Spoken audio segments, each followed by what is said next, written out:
ready for the second comment. Everybody is gonna be hyped when they see who's there. Hello, Cheerio eater.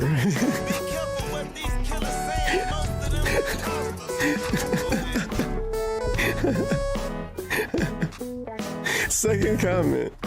This is the worst day of my life.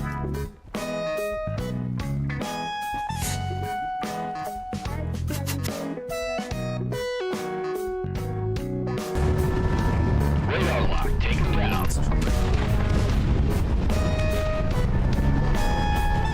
No! Civilian plane shot down. Mission failure.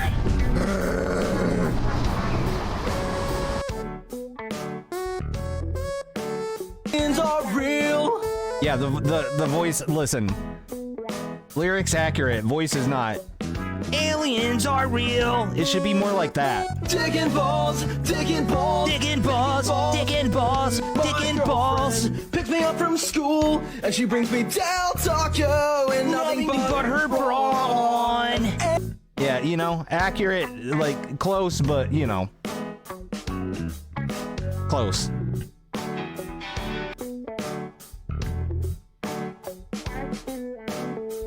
Happy birthday to Carl. Happy birthday, homie. That's how it's supposed to go. I fucked it up. Oh, look, there you go. Carl says, I'm so happy, right? Look at this. Look at this. We're making miracles happen.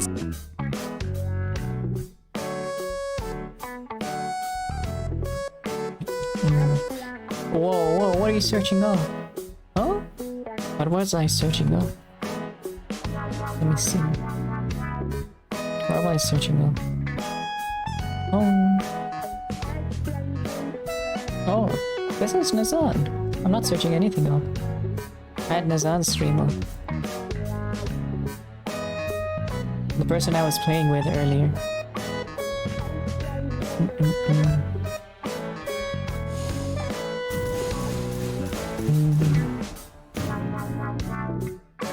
You did the remembrance, I did. Holy shit. The edginess. What? His eyes are glowing too. Okay, this is like just the edge skin. I love edging.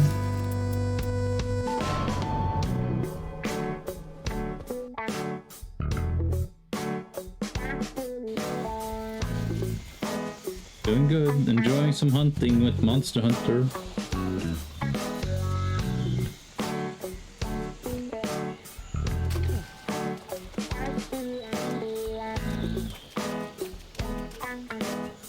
And I don't remember how to get up to the nest thing.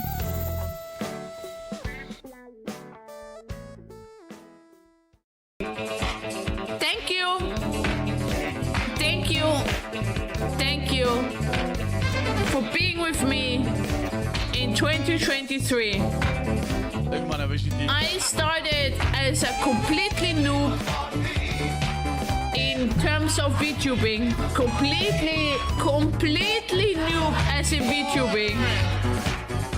All I wanted to do is like having fun, enjoy my games, wanting to meet people with the same interest as mine.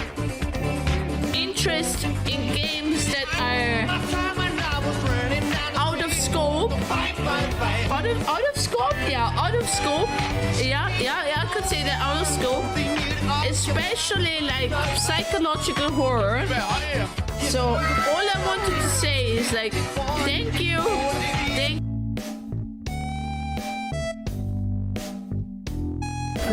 Yeah, everyone was just walking through the door. I mean, I ended it on my screen. Oh my! No fucking way! What? That was like a triple kill. No, wait, is that 4? Oh. No, that's actually 4. No, that's 4, that's 4. Holy shit. That was the most I've seen die from one way in my man. Yeah, it's literally half. Okay.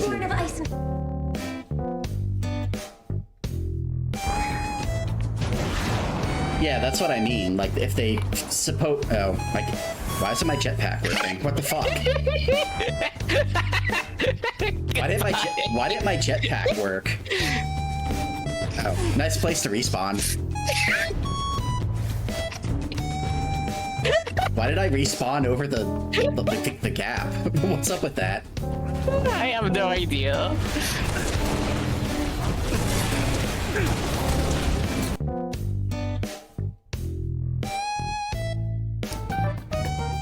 Have you gained some weight? Bro did not. Oh, you. Bro did not. Oh, you. Bro did not. Bro did not so right dense. now. Oh. Think so? I weigh the same as always. Maybe I'm bloated today. Oh. Oh my god. I forgot about this. Oh.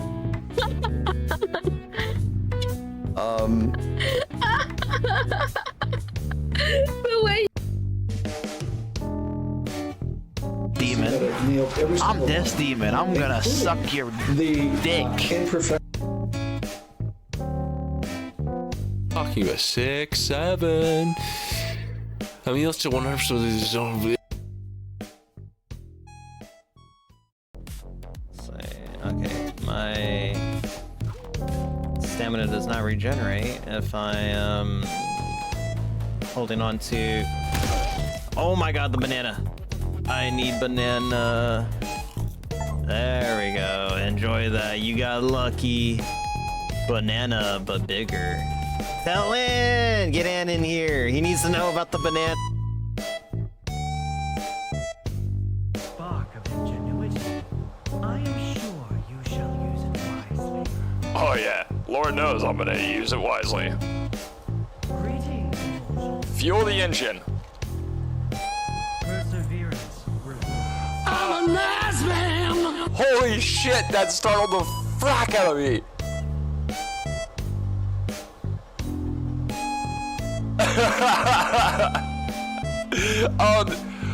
Well, let's put it this way.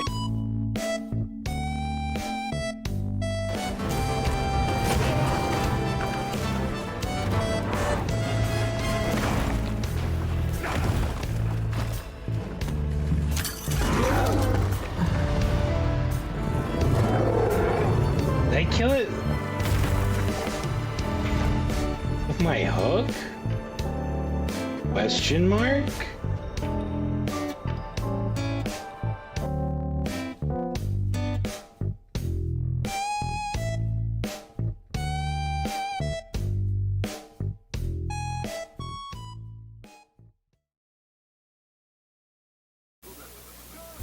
Ladies and gentlemen, Garfield and friends. We're ready to party! Ready to party, we're ready. I hope you bring lots of spaghetti. I'm scared. Come on in, come to the place where fun never ends. Come on in, it's time to party with Garfield and friends. Dancing, Fiesta, romancing, siesta, samba, la bamba, ay caramba, disguises, surprises, and pies of all sizes. Come on in, come to the place where fun never ends. Come on in, it's time to party with Garfield and friends. Come on in, it's time to party with Garfield and friends. Garfield and friends. And pay attention. There'll be a test at the end.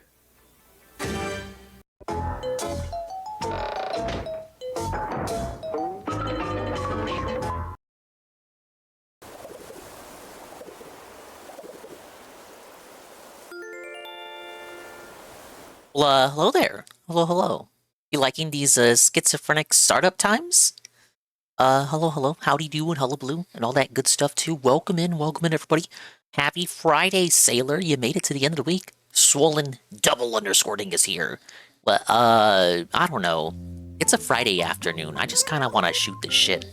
You know, it's time to kick off those Thursday collab shoes. Get off that Thursday collabs outfit. Toss the suit in the wash. Crash out in the Friday afternoon couch, as it were. And we're gonna do a little bit of React styling. So React styling, yeah. Yeah, that's what we're gonna do.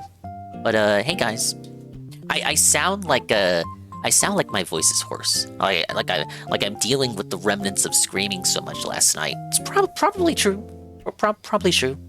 I also woke up from a nap, so that could also be contributing to it. But I need some inconsequential gameplay. Obviously, we know what we gotta do. We gotta design some houses. I promised that we would do an Arlo catch up. Oh no, I have bedhead just like in real life.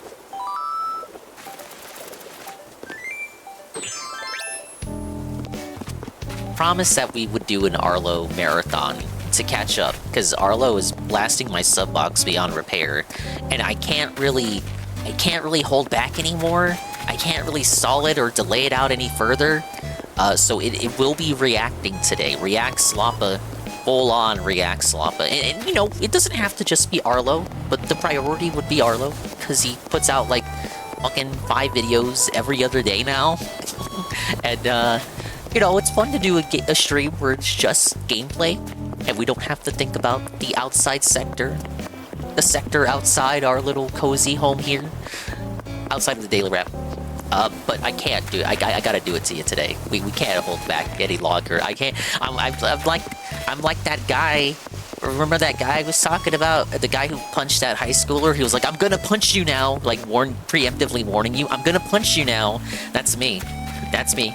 I got my furry little Muppet hand ready. I got my furry little Muppet arm revved up. I'm winding it up. I'm gonna punch you now. That's me. I'm revving up. I'm revving up for the knockout blow. Yeah. Big ups to the dinguses, the dingers, the donkers, the ding-dongs, the swollen double underscore ones, and expanded style individuals, peoples, and persons existing here in the present day, present time. And a big ups to the dingers, the dongers, the ding-dongs, the swollen double underscore ones, the dinguses, and expanded style individuals, peoples, and persons who may or may not surely be existing in the immediate and far-flung future. Of course, talked about, let's see, Rini. Big ups Rini. Big ups Makoto underscore simp. Big ups Weagle. Big ups Golden Cream. Infamous KS. Obama. That guy. Big ups Vikes 1011. Big ups Biscuit Bun Cream. It's also a rare case of DSP taking 2 days off in a row. I didn't watch much of the Crimson Desert pseudo-fake style marathon, but I didn't watch the daily wrap yesterday, so I know I just said it would be an Arlo marathon, but for the purposes of doing a little bit of catch-up, I might just do the daily wrap right now. right as I announced that it'll be like no DSP, it's gonna be all Arlo. No, fell for it to get an award. We actually are gonna start with DSP. So, let's see. Oh, I wanted to start with this. I didn't watch consistently, but I heard the beginning, and Cope was absolutely insane. Hey, J Frosty. So, that's what I saw in my sub box. He destroyed it. So we have the podcast, the daily wrap, his separate review video. Hey, Feppers, I saw you earlier. I forgot to say hello. Hey, Feppers. He ran away to Street Fighter. And then he has 4 parts of Crimson Desert. I think the one that bugs me the most is this one. Right here. The final one. Because look, the first 3 parts have 1, 2, 3. And then for some reason he expects you to read this. Final. What a shame. It's ruined. Worst combat ever. 1 hour and 34 minutes unedited. It's ruined. Worst combat ever. Double exclamation point. DSP plays it. Crimson Desert. Parentheses. Final is probably what the rest of that says. A gorgeous open world experience. How do we go from this? It's ruined. Worst combat ever. What happened? Definite Zelda vibes as we head into the clouds. Yeah, but they were probably inspired by MiHoYo Slop. Powers, puzzles, and duels. DSP plays it. Crimson Desert, Part 3. These are those curated titles he talks so much about. Crimson Desert, DSP tries it, birthday plans, and more. What a huge disappointment. Here's what happened today. It's terrible. Crimson Desert's worst combat ever ruins the experience. That's probably what that says. Rushing through diamonds with Alex on an impromptu stream. We have a very curated title. This curated title will mean nothing like 5 months from now. But I heard he had quite the evening. So I guess we're just gonna listen to the highlights. It's ruined. Worst combat ever. Cat divorced me. That'll be like when Cat beats his ass, because there'll be actual combat. Cat kicks his ass and then divorces him. Was complaining before about how much time he's gonna have to spend on tutorials, etc., etc., etc. I let Slap produce. Dinger, he was upset that he had to spend a ton of time after streaming to make them. Oh. So, wait. All the thumbnails I showed were like, those are all the thumbnails that he spent all that time and effort making. Funny thing is, the Crimson Desert Rage Quit isn't even the funniest thing he said yesterday. That was his reading takes, because it was reading dialogue.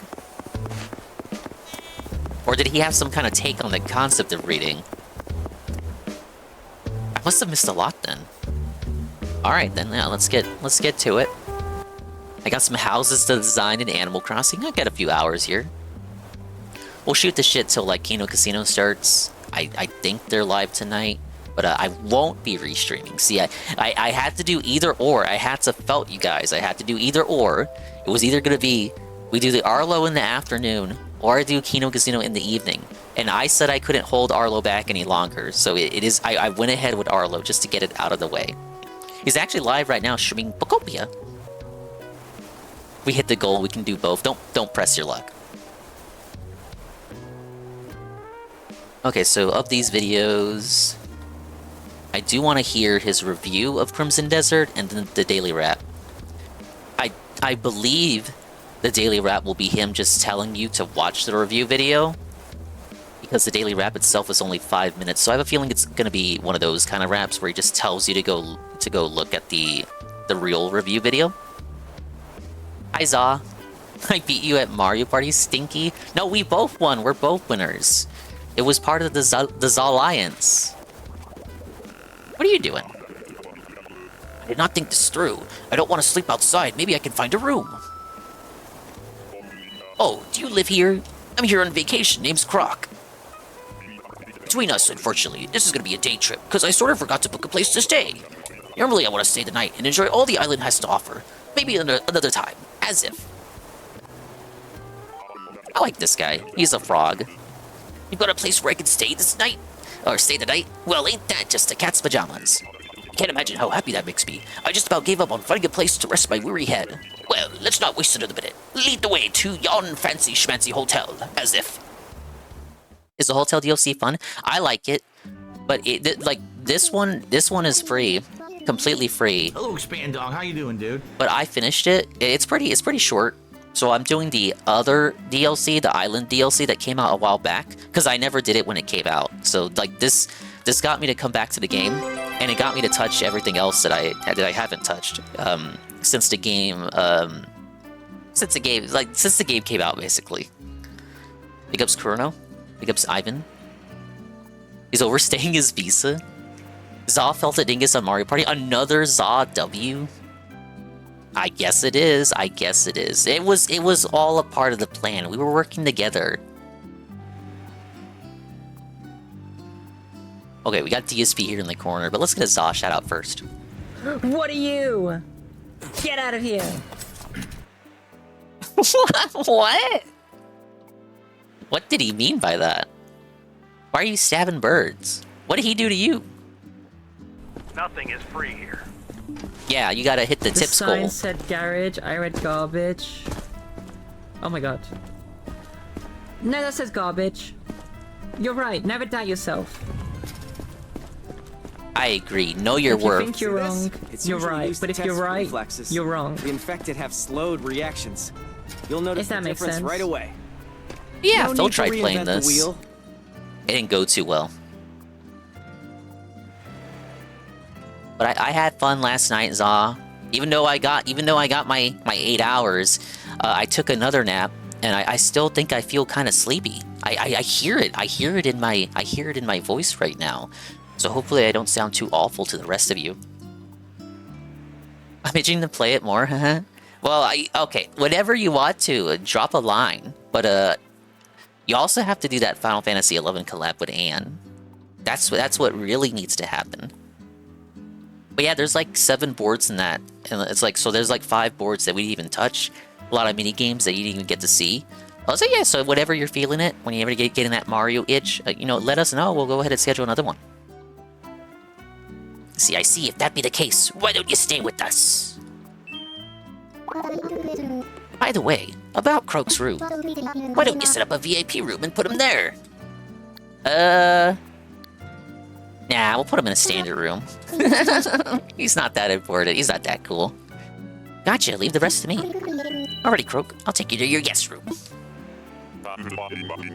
Oh, 1 second.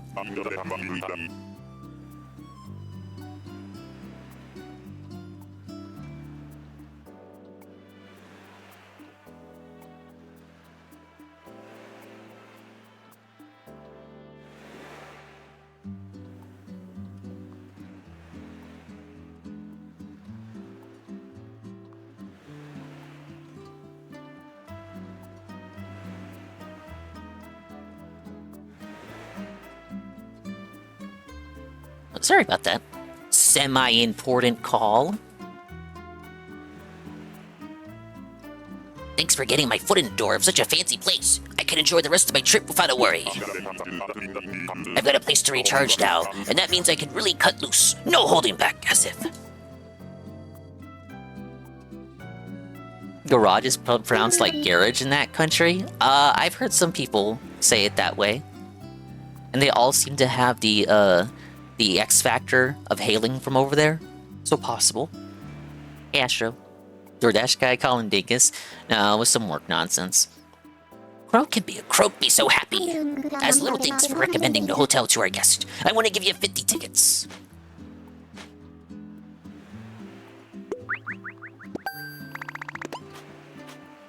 I'm so glad a room just happened to be available. Thanks for promoting the hotel, I owe ya.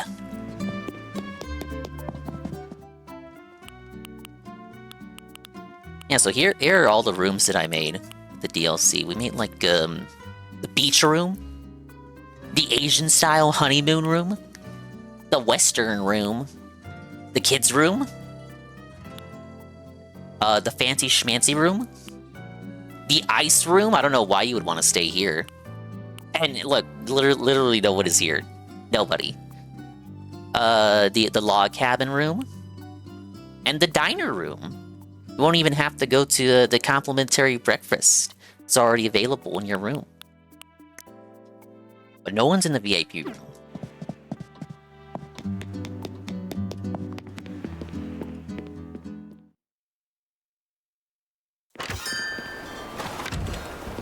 Yeah, I'm done with this part of the... I'm done with that DLC.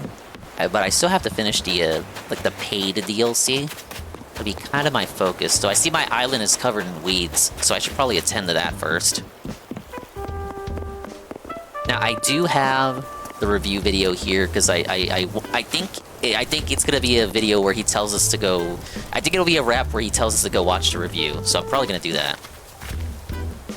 Alright, It's terrible! Crimson Desert's worst combat ever ruins the amazing open world! 5+ hour review! I'm dressed as a gay bird from Scarlet and Violet Dingus, because this was from I last played during the Mardi Gras event. I do have to change my outfit, though.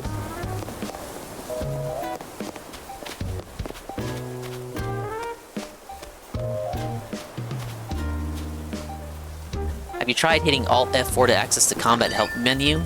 5+ hours on a 200 hours game. Great review. Oh, that got 11 thumbs up. I don't think he would like that comment very much. We all knew this would be the title when he played the game. What an unfortunate mess. Black Desert is garbage. Not sure why anyone thought this would be any different. I know you guys can't see all the comments fully.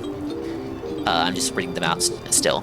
My friend, you are being very harsh. The game is very good, and I have the pre-order. Crimson Desert is not on the level of Dark Souls game, but the game has been made with a lot of love. And combat is not great, but the game is worth the money. 44, is it, what is that? Is it euros? I don't fucking know. 44 GBP on Steam, and on a 59 or 60 GP Sony game. The game is 7 out of 10. The score will rise when the combat is improved. I played, okay, pounds. I have played Black Desert Online since 2016. Pearl Abyss wasn't going to scrap the MMO. Go Crimson Desert. So they scrapped it last minute and just tried to turn it into a single-player game. They wouldn't be able to maintain 2 MMOs at the same time. They milk Black Desert Online players already, so no point getting rid of the game for Crimson Desert. I think that's what happened. Phil, instant gratification Burnell quits yet another game. I'm not surprised. To be fair, the game's not perfect. I can agree with that, but to claim the combat is the worst ever is just stupid, especially considering you spent 5 to 10 minutes looking at the skill tree and saying the devs spoiled the game after seeing all the abilities you can unlock later. All the combat footage out there of the game makes me want to keep playing to try to unlock the other skills, and a claim about needing to come back to a boss later after you level up, upgrade equipment being lame. Really? I refunded it myself. Definitely wasn't for me. That's the first guy who commented, who is actually a member here of Phil.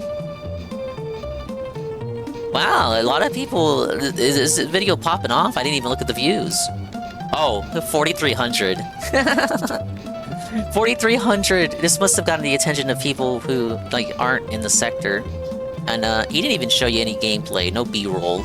Just imagine you're an organic person clicking on this video, looking for gameplay, and you don't have any B-roll to go with what he's about to describe. That's a shame. Big shame here. But I'm sure he's loving the views. So let me lower the game audio just a tad. What is up, everyone? DSP here, and I am fresh off a stream after having played Crimson Desert. No AI music for this one? Very lengthy gameplay session here on release day, March 19th, 2026. The reason that I'm making this video is to summarize my thoughts after having played this game for about 5 to 5.5 hours, all right? I played it a ton today because I wanted to be able to summarize my initial impressions on the game. It seems like the internet is very torn about the game. Some people absolutely love it. Some people absolutely hate it. Some people are in the middle. Hey, Toper. For the record, I've never played Black Desert Online before, so I don't know anything about that MMO. I went into this game pretty cold, not really studying what gameplay elements were in it or anything like that. Here's my impressions. So first, starting off Crimson Desert. Story is a little interesting. Graphics are actually great on PC. I would argue it probably has some of the best plants, like, flora, that I've ever seen in a game. The game is actually quite colorful, which is good because a lot of games set in medieval times have a lot of issues with it being all earth tones, grainy, grays and browns. And this game has very vibrant plants, colorful outfits that people are wearing. It's actually quite refreshing, in my opinion, to see that in a fantasy style game like this rather than just grittiness. And so when you start off Crimson Desert, you get thrown into a story. There's not much actual combat or gameplay to start, but a lot of kind of wondering what's going on in the plot. What's interesting about it, I won't go into major spoilers or anything like that, is that there's a supernatural element. You keep running into people who look normal, but end up having some kind of supernatural powers, and then you get some of those powers. So instead of just being a knight who's fighting people and do-gooding, instead you have the ability to move objects around in the environment, solve puzzles, and quite frankly, I was shocked. The game initially feels a lot like Zelda Breath of the Wild or Zelda Tears of the Kingdom. There's traversal of climbing up walls with a stamina meter. Same thing when you swim. There's a stamina meter just like in Zelda. The effects of Breath of the Wild have been a net negative on the industry. That you get right from the get-go. A lot of the early initial puzzles kind of feel like something straight out of Tears of the Kingdom. Moving things around, solving motion, locks and things like that. Yeah, it does feel like it was definitely heavily inspired by that franchise. The world, when you start to explore it, because you're thrown into the open world relatively early on, I'd say within the first hour, and you're able to start looking around. So it threw you into the meat of the game pretty quickly. There's a lot to What's this the problem? world. There's fishing. There's riding There's a lot to it. There's a bunch of side quests that you can do. But yet you only experienced it for 5 hours. But also main quest lines where essentially you're doing do-gooding things for people. Oh, my camp's been overrun with bandits. Fight off the bandits. So you kill 5 or 6 bandits, and then that mission's completed, and you get some rewards, maybe some more inventory space. Get into the meat of the gameplay loop.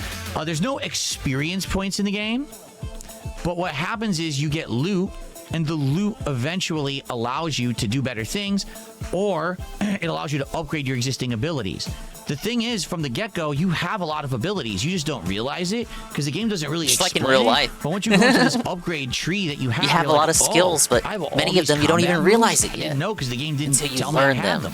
I wonder how You they're learn that implemented, you have and then you them. start messing around with them in combat. Not to say that there isn't anything ever explained. And it's kind of unique how it is.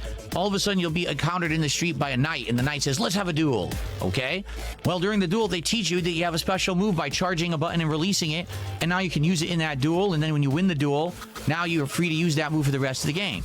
There's also the ability to just buy moves. Like, if you go off and decide to do open world exploration and you get a whole bunch of these artifact upgrade items, you can just buy moves right away. You don't even have to, like, observe them in the environment or anything to earn them. You could just buy them by playing the game more. So right from the get-go, within the first couple of hours, when you start playing Crimson Desert, you can either go straight to the story and follow it and do what is, required, unlocking moves and unlocking things, or you're free to kind of explore and do whatever you want. That's kind of neat. And I will say this, I was impressed by the visuals. I was impressed by the very photorealistic Talk about the water. Talk about the water. For example, at night, it's dark, but it's meant to be. Because if this were real life, there's no electricity or anything. You He can't see at upscaled night. it to 4K, You're, right? I think I saw that part yesterday. By candlelight or by torches, it's hard to see. During the daytime, the lighting is unique and so many great shadows and shades and things. It looks really cool and probably some of the best graphics in that regard that I've seen in a game recently as well. And so, I would say I played the game about 4 hours, just kind of playing through the early missions, doing some fights, and things like that. And now, folks, it's time for me to get to Siege mode? The meat of this, which is what you're going It's to time want for to you know. to beg. The meat of the game. I feel that Crimson Desert is a game that's going to excel if you focus on open world exploration and RPG elements, even though there's no real experience points or leveling. I think that's where it shines. However, where the game flops hard and falls flat on its face is the insanely undercooked, massively fumbled, really underdeveloped, really crappily tacked together the combat crappily system. implemented combat This game's system. combat is terrible. Okay? From the get-go, when you start It's fighting, not here, you right, think, Drake? oh, it's kind of like a game you have to tap the button, do combos. Oh no. You'll quickly realize, wait, I don't need to hit the button. No. You just aim for an enemy with a thumbstick and you hold either right shoulder or right trigger and you get auto combos. And you might say, well, Isn't this like an MMO? Must be not how you really do it. No, that's how you really do it. If you play the game You for just do 200 auto hours, doesn't that There make are sense special for a game moves, you'll be playing things for a that'll long break time? guard, things that will knock down an enemy or whatever. But for the most part, any of the normal enemies you run into in this game are insanely underpowered repetitive enemies where all you do is run into them, hold a trigger or hold the shoulder, and you overwhelm the enemy. When you kill an enemy, you gain stamina back.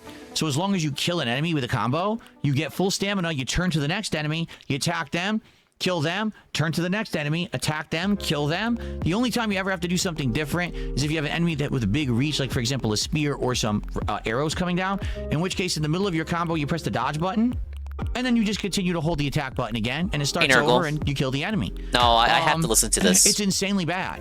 Now, I'm sorry, he's destroying your go. He's attacking your like go. It's normal enemies. It's super boring, super repetitive. Game you is feel like massively you're a god terrible. right from the beginning of the game. I don't know why. So if you Internal think this mic. is Dark Souls or whatever, no, absolutely not. The combat is atrociously bad compared to a game like that. It's just way too easy. However, the flip side of this Fish Tank? is when you actually get to fight a boss. Fish Tank isn't for me, but I saw that it came back. The bosses in the game are all designed to I was trying to pause it and then it zoomed in for me. I got a sub double clicking. I saw Fish Tank in my algorithm too. I saw that it had come back. I think even Kino Casino talked about it. How it's like it's also not their thing, so they're not going to be covering it on their show. It's not my thing either. So yeah, I don't know. Isn't it like 3 seasons in? That means I'm 3 seasons behind. I don't want to talk about things I don't know anything about. way too easy. However, the flip side of this is when you actually get to fight a boss. 5 seasons? There you go. The Very bosses behind. in the game are all designed to be like Dark Souls. Like, no lie, they all have super armor, they all have insane amounts of health, they all hit like a truck and will kill you in 2 hits. Huh? What? How does that make sense? It doesn't. If all the regular combat is just hold a trigger and just chug through everything and melt it like butter, Why are all the bosses super-powered ultra fights? Bad game design. Like, literally, that's your answer. And it's funny because I get to this first boss and I'm like, this is so weird. The auto combo barely does any damage, and if I hit him with 1 or 2 hits, don't make excuses. The game is just badly that designed. takes 3/4 of my life. So unless I go into this fight with ridiculous amounts of healing and I just tank it out, how am I supposed to kill this guy? There is a parry. There is a parry that it's a block button, and when you block, you use your shield and it reduces your stamina. Or if you time it correctly, you'll parry the attack away from the, smaller enemies. It works all the time against the smaller enemies. And again, not only are you auto-comboing, but you're just parrying, auto-comboing, dodging, auto-comboing. Too easy. Against the bosses, the parry doesn't work. You'll time it, it doesn't matter. The enemy, they ignore it, and they just go right through it. So this is a guy who has 2 drill arms, right? And every time he goes to attack, I try to dodge. If I dodge, great. But if, let's say, I attack and I try to dodge after the first attack, he'll just drill right into me and take 3/4 of my life with 1 hit. Okay, let me try to parry. It doesn't work. It doesn't work on this boss. Okay, let me just block. All your stamina's gone. Now you can't move. Huh? What? What is going on? What's going on with this game? As I'm playing this combat, it's explained to me by my chat. This is the #1 reason people don't like the game. Every boss is a ridiculously overpowered puzzle fight. What you need to do is go through the game. I love when he says, like, his chat explains something to him, and the way he paraphrases it is as though like he's telling himself that. Like, the way he's explaining it to us is absolutely not how the chat conveyed it to him. But he's just paraphrasing it now. So the way when he relays that to us, it makes it seem as though his chat is just composed of 100 Phils who all talk and act just like him, who told him what he wanted to hear, and then he's telling us exactly what he already thought about it. Like, oh, you're right, Phil. You're right, Phil. The combat actually does suck, and here's why, and here's how. And I'm going to explain it exactly like how you would explain it. Game and unlock abilities through the story. When you play through the story, you'll get more combat abilities, and each boss is kind of weak to one ability. So I was explaining, well, if you get the charge palm, which I have, but if you happen to upgrade it to level 3 by doing optional missions and or doing story and getting enough of the upgrade items and knowing to put the upgrades into the charge palm, you could just stun this guy over and over and then wail on him and he can't do anything. That's how you're supposed to beat him. Wow, what a game. Well, what if I don't have the charge palm level 3? Well, then leave and come back. Wait, what do you mean? What? No, I want to fight this I can't base tank it? No, too bad. Leave and come back. That's not what they said. They didn't say that to you. That doesn't make sense. They didn't say that to you. There's really no way to viably beat him? No.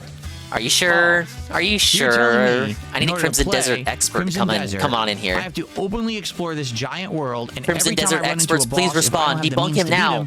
Leave. He's attacking and your come back goat. Much later, when apparently I've leveled up more with these artifact items, and I have better abilities and better higher level abilities, then I can beat them. That's stupid. That's dumb. I can literally destroy don't know what they're talking about. Camp of enemies, but I can't beat the boss. And that's actually what happened. I went to this mining camp, 52 minutes. I killed enemies till it finally said, you have destroyed the excavation site, but the enemies infinitely spawned anyway. That's right, this game has infinite enemy spawns, and you just kill them until the game says, fans would kill for infinite enemy respawns. But the enemies I know, that's a bad comparison. So that excavation site, no matter how many hundreds of enemies I killed, still was full of enemies. They just kept coming out of the woodwork. It's terrible. What this game feels like is it's all the elements of an MMO, which you know it was because it started as Black Desert Online, scaled down to be a single-player game, and it works in certain regards. The open world, the traversal, the quest lines and mechanics there, things like that. But the one thing that will never work when you take an MMO and turn it into a single-player game is combat. You needed to redesign the combat from the ground up as something different because this formula doesn't work and is not entertaining for a single-player game. To an audience. It's no, it's not entertaining for a stream. I was so Come on. disappointed because I played Tell it us for what you 4 straight really hours think, and I had Bruno. a great time. And the moment that I got to the core element of the game, the combat, and the core actually element. had to do it, I was like, wow, this is just boring, repetitive, and way too freaking easy against these minions. Why is it good in Dark Souls? Like, now I'm playing a different game. Why is it now good in it's Dark way too Souls? hard, and this isn't fun Is it because at all. that's the I'm originator? expected to leave and come back later? No, it's screw okay this when game. the originator does so it? To be honest with you guys, I'm done. I'm done. I really have no desire I don't want to go back to it. They I'm should have done. made a better game. They should have made a better game. I like I'm the world done. design, which I do. The graphics, which I do. The story so far is good. He didn't even talk about the water. He hated the water. But the one core element Oh, you're the going to have to graphics do were likely great, the most though. in this game is the combat. the combat is terrible. The combat is arguably one of the worst combat engines I've ever experienced in a game. That it's too easy against one group and way too Is it hard worse than against Donkey another. Kong Bonanza's They combat? didn't You know what really they were hated that doing. one. And I They stand fucked it up. by my statement that it seems like recently all the talent has moved to indie studios. Because how is it that it's 2026? This is a huge game with a giant budget, right? $70 release. They don't understand basic combat. Someone in my chat actually said it best. They said, Shadow of Mordor, which is a game that's 12 years old, has better combat than this game. And I was like, you're right. Shadow of Mordor has And Red Dead satisfying Redemption combat. 2 has like It better feels great when you're graphics beating and up physics than enemies when you everything fight a that boss. comes It out feels- this everything year feels good. ever. In this game, it's too easy or too hard, no balance, terrible, not fun. Yeah, I Why do know. wanna We've play a stagnated $100 in the game past where 8 or every time 9 I have to years. fight, gonna I'm be well bored aware. or annoying? I don't. That's quite the honest answer. So if you're willing to forgive all these shortcomings and give this game a shot, go gotta for forgive it. the But I'm telling you shortcomings to right put now, up with the there's game. definitely strong points in it, but I would not waste my time. $70 for a game that you're gonna have to play 100 hours, and probably 50 plus hours will be boring combat you're gonna hate, or combat that's way too difficult, and now you have to leave and find a special ability to come back and beat that. Feels just boss. like, don't Forget even it. put up with it. They needed to have a game that was well balanced, and Feels like, come on, look, don't you foresee yourself wasting so much fucking time? Why even bother? It feels like the negative Nancy telling you to not waste your time. Don't even bother, because you know what it's gonna be, right? Like you're trying to pick up you're in the mine, you got the pickaxe, you're right in front of, it's the gambling meme, you're right in front of the diamonds. You're right in front of the diamonds. It feels like, no, why are you even gonna try? You already know what's gonna happen. You're not gonna find anything. You're not gonna win big. You're gonna lose, you're gonna lose, you're gonna lose, you're gonna lose. So why even waste your time? You know, if you treated every game that you played blindly like that, you know how many gems you would end up missing? Probably at least one. That's why when I want to play a game, I do this thing called research, so I know if it's a game I'm going to like before I end up purchasing it. But I guess that's just not how Phil does things. Under the guise of not wanting to spoil himself, he just dives into every game completely blind for that raw, real, authentic experience, bro.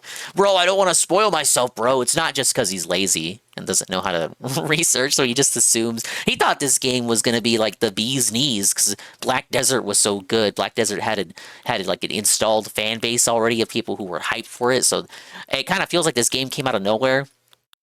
If you feel like the game is astroturfed and has just been kind of like not really, does it feel organic or grassroots because it kind of came out of nowhere and all these people are talking about it?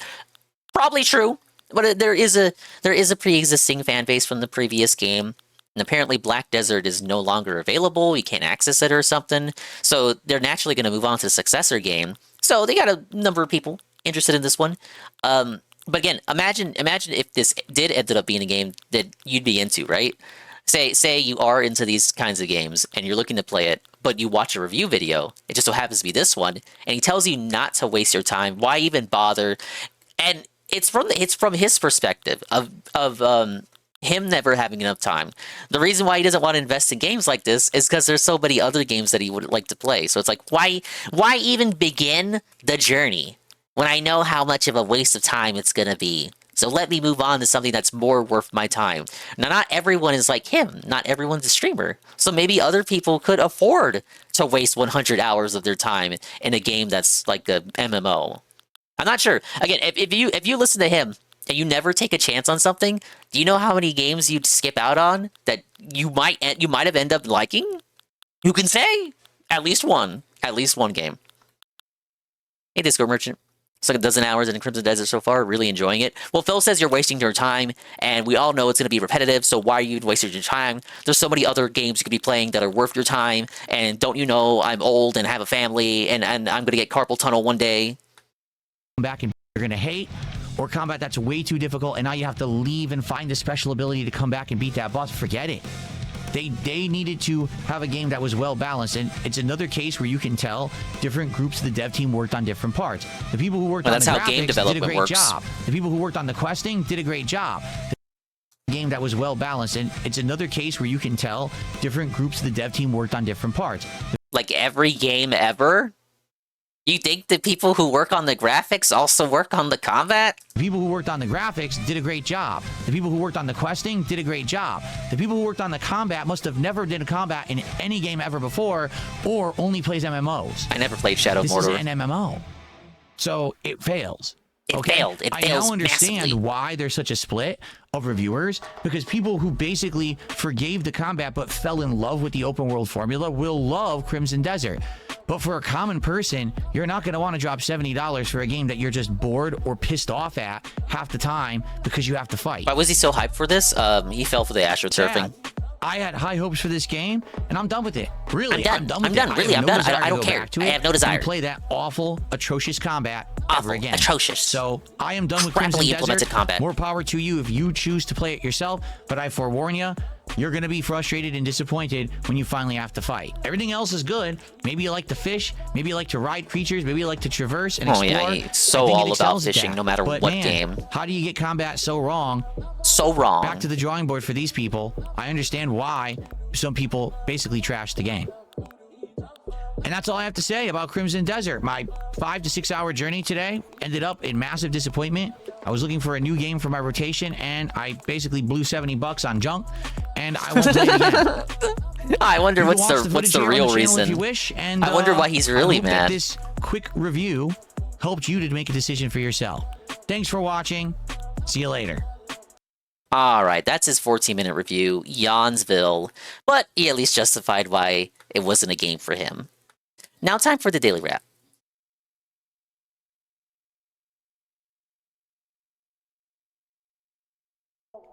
Good. So again, the title for this one is, What a Huge Disappointment! Here's What Happened Today! The Daily Wrap, March 19th, 2026. Good evening, everyone. DSP here. Welcome to the Daily Wrap for what was Thursday, the 19th of March, 2026. A special day. Yeah, the fake today sigh. I said, hey, it's my last day of the week. I can't be here tomorrow. Let me invest a lot of time into playing Crimson Desert, the new release. But of course, Big mistake. they decided to release the game at 3 p.m. Pacific time, the weirdest release time I've ever seen. So in order So he did he did a fake pseudo marathon in which he did the pre-stream, then went to go eat. He ate dinner in the afternoon like an old man, came back and gave you the pseudo marathon, and then ended up rage quitting the game anyway. What a waste of my fucking time. And if I recall, he went on some kind of weird tirade against the developers being Korean, saying, "Oh, they're releasing it at this time because they're Korean. Like, who cares? Release a game from Americans, idiot." Stop zooming in. To play enough of this game to make a judgment about it, because I'm not going to be here for 2 days. I changed my whole schedule around. I did a level 1 podcast. Oh, in the he morning, did all. ended Yeah, the stream, he did all of this rushed for the to eat game, and food, then the game and he then came rushed. back He to play Crimson rushed. Desert at 3 in the intentions of. This is why it's really digging in for him. He did all this. He changed around and had his life accommodate the game, and then the game wasn't good. Uh-oh. Playing Crimson Desert from 3 to 9:30 p.m., doing a special review, and ending the day. I was fully intending to come back on Sunday and play it again. That ain't happening. And here's Ladies why. and gentlemen, the podcast today went well. Lots of stuff. We determined what the next DSP tries it's going to be. We determined what the birthday marathon will be, and a lot of other fun, chill talk. It was a 2-hour show. Very entertaining. I hope you'll give it a look. So it wasn't a waste of time. We started playing Crimson Desert at 3 p.m. Okay? All right, The explain game yourself has again. a lot of positives. Please. Great graphics, great open world, great quests and stories so far. Great traversal similar to Breath of the Wild and puzzle similar to Breath of the Wild. A game you But in didn't a like. nutshell, the combat is A atrociously game that bad. you were mad It feels won Game of the unfinished, Year, it Breath of feels the Wild. Wonky, it's a joke. Wonky. Against weaker minion characters, normal enemies, you are super powered and you tear right through them, and it's boring as heck. So repetitive and so bad. Against bosses, the bosses are all insane superpowered freaks, 10 times better than you. They can literally insta-kill you if you're not careful. It's like Dark Souls times 10, and the game doesn't tell you in any way, shape, or form that you basically need to do certain missions. Man, when he paraphrases the review in these daily rap segments, it's always so much meaner than the preceding review. So he just says, "Oh no, it's a fucking piece of shit. I don't even like it." And stuff before you fight them, because apparently you need to get certain abilities and power-ups in order to beat them. I'm not going to talk any further about the game. Watch the review video. Why? Because I made a special video that was 15 minutes long. Yeah, That's that's on this why I channel. watched that one You should see first. it tonight. It'll be the highlighted video. Yep. That's my final thoughts about the game. After playing this game for 6 hours, here's the deal. No one really liked it, I'm being honest. Most people watching the stream were like, this is not very good. If the moment you get to combat, the game is either super boring or super annoying. What's the point? And that's the truth. If this is an open world game, that's his final word on it, guys. Hours, and 50 of it until are going to be combat. Do you really want to be bored or until the Sunday annoyed pre-stream? 50 hours out of the 100? No. And that's why the reviews are so torn. People who loved the open world and fell in love with it really liked the game. Ozzy goes back to it because Phasmin Gold 0. Oh, the combat's terrible. Yeah. So, if you can forgive the combat, you'll like it. If you want a more in-depth explanation, watch the 15-minute video, all right?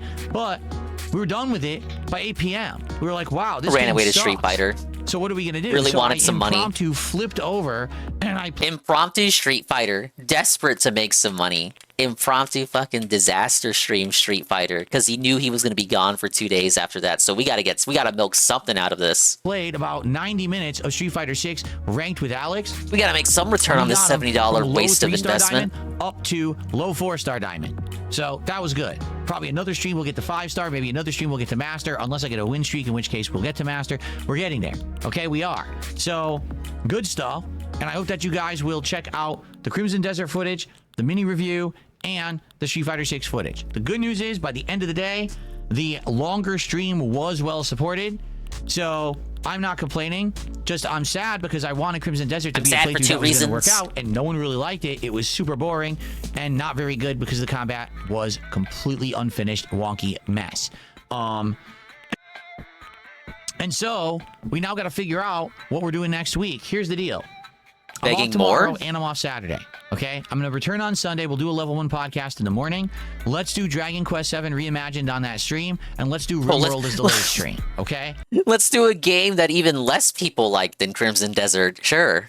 Then I think what we That's need to do a good idea for the return is stream. Figure out what the new game is. Sure. Yeah. So we have options. Knock yourself we can out. Play Pokemon Fire Red or Leaf Green. Oh we can yeah, play Pokemon yeah. Photopia, but we got to talk about it and figure it out. The thing is, I'm okay with either. To be honest, I'd probably prefer Pokemon Leaf Green or Fire Red. Reason being, it's Photopia is he's still having the still has PTSD, still has trauma from the lady narrator. The lady narrator talking down to him, which is the #1 thing he don't want to do to him. Feels insulted. I think he should play Pokemon Stadium. Someone should bring that up to him on the Sunday pre-stream. either. To be honest, I'd probably prefer Pokemon Leaf Green or Fire Red. Reason being, I'd have no problem with either. It's an either. original Pokemon game, you know, the original one. I No. haven't played it since the 90s. It'll be awesome to No, see a it's- new it's- version no, of it. it's not And I Pokemon know people 1. love the Pokemon Show playthroughs. They show up for It's them. They engage, Pokemon. they It's a support remake with of them. Pokemon So 1. It's not probably what I'm Pokemon gonna 1. do, unless people convince me otherwise. I think that's what we're doing for next week.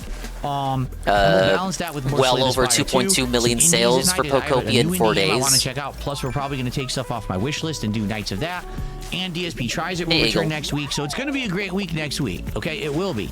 It just sucks. Yeah, he that does have Crimson access to Desert Gale of Darkness. Feels like an unfinished, half-cooked mess where so many. I'm aspects sorry, of it are Discord great, merchant. I and the see your one wall core of aspect text, but the combat king is has fucking declared it to terrible, be an that they really unfinished dropped the ball mess. on, all right. They So really guys, dropped the I'm outta here. ball. I have a lot of thumbnails and uploading to do. I hope you all have a I great have couple of so days many away. thumbnails to I will see you make. all on Sunday when I get back with the Level 1 podcast, Dragon Quest 7, RimWorld, and then this week we'll figure out what the new game is. We'll talk about it on Sunday, okay? Thank you all so very much. Have a good night. I will see you Sunday. Peace out. The king put such effort in these thumbnails. He had to look up the font. He had to look up a font that fit the font of the game. One that was like close enough because of course he doesn't know how to access the actual font used by the game. The king did so much and got literally nothing out of it. Anyway, what you actually said was, there's no level scaling in Crimson Desert. Difficulty is gated through skill and equipment progression, as well as the region. DSP went somewhere outside his starter area, did starting gear, and got what he blasted for it. Yeah, and did some investigating behind the scenes, because he was interested in it after the collab stream. And yeah, he told me the same thing, that it seems to be that he got filtered for his gear. So he was in somewhere that he wasn't supposed to be. You know, which is a thing that not only FromSoft games do, where you wander off too far off the beaten path and then you get felted for it. Sometimes they just throw a high-level enemy, like, exactly where you're supposed to be. Like, where you're supposed to be. You know, like Elden Ring with the Tree Sentinel? Wandered off the beaten path, got felted for it, and it was really... He was just not supposed to be there. You know what other kinds of games do that? MMOs. MMOs, and what game were these devs known for? Oh, Black Desert Online. So yeah, it was kind of a self-felt. But you know what he wanted to do? He wanted to go at it just like the Tree Sentinel. No, I'm here. I'm fighting him. I should be able to defeat him. No, I'm not gonna go back and grind. No, I want to play your game. I'm gonna play it how I want to play it. So let me play your game. It's that kind of stubborn mentality. I bashed my head against the wall until I've beaten the game before. You've seen it on stream. But I always beat it. I never wage quit. I always get my way. And if I know it's insurmountable, then I just don't go for it. But, you know, he wants the game to adhere to his whims. Sometimes it's just not possible, buddy. It's Mama Dingus, like a cheap candle. The snow is melting fast, replaced by lovely flowers and plants. Spring sure knows how to make its entrance. So you can play the melting game. Yeah, like the Bomberman level. You know, eventually I just kneeled and I was like, you know what, guys? Maybe I'll come back to it later. Thing is, I'm so sad running out of Endo to upgrade my mods with. Cancer has casual modern action RPG player mindset. The Bomberman level was a hate crime. I'm gonna come back to it. I just gotta be mentally prepared, of course. Wants every game to be Skyrim slot where every enemy scales to your level no matter where you are. Yeah, so that situations like that don't happen. Alright. It's time for the non-DSP segment. Do we just go in with Arlo? I feel like we just go. It's not just Arlo. We have more than Arlo. You know what? What did he think about Pokemon?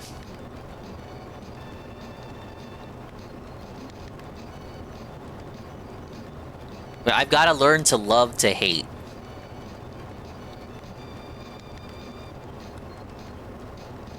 All right, we got a lot of videos to catch on, so we're just gonna do it. We're just gonna raw dog it. All right, so his impressions of Pokemon Winds and Waves Gen 10, the new game. And he says, "Yeah, Pokemon Winds and Waves looks straight up good." Hello everyone, happy Pokemon Day, happy Pokemon Gen 10 Reveal Day, happy new starters to look at and imagine the evolutions of. I'm putting him on 1.25, just had the Pokemon just because we have a lot to get through. Reveal Gen 10, so I'm here to talk about it, give it a real good talking about. While we're here though, may as well touch on the greater presentation, even though there wasn't really too much beyond the Gen 10 thing. I'm not complaining, because, like, yeah, I don't have, like, a super personal stake here or anything, but I am a little bit surprised. I kind of expected more from the big 30th anniversary. Like, I feel like we have had Pokemon Presents in the past that have had more in the way of, like, big celebratory product announcement, crossover content and stuff. This felt Nintendo doesn't plan around anniversaries. Just kind of getting the job done. Things line up, you know, then they line up. So some anniversaries tend to be underwhelming. It was just, I don't know. There really just weren't as many, like, surprises as I expected, or, like, big announcements or anything. It was just kind of, it was pretty good. I mean, if anything, like, the biggest surprise new thing besides Gen 10 is, like, the little music thing. So it's like little Game Boys, but, like, you swap out the cartridges, but the cartridges themselves have He should buy that, then write it off on his taxes. So it's like a little classic collection kind of thing. It's cute. It's a cute idea. It's definitely not my kind of thing, especially not for the price they're charging, and also for the price that you'll probably have to pay. It seems these are already pretty much gone. I don't know how much they plan on restocking these. Hopefully some.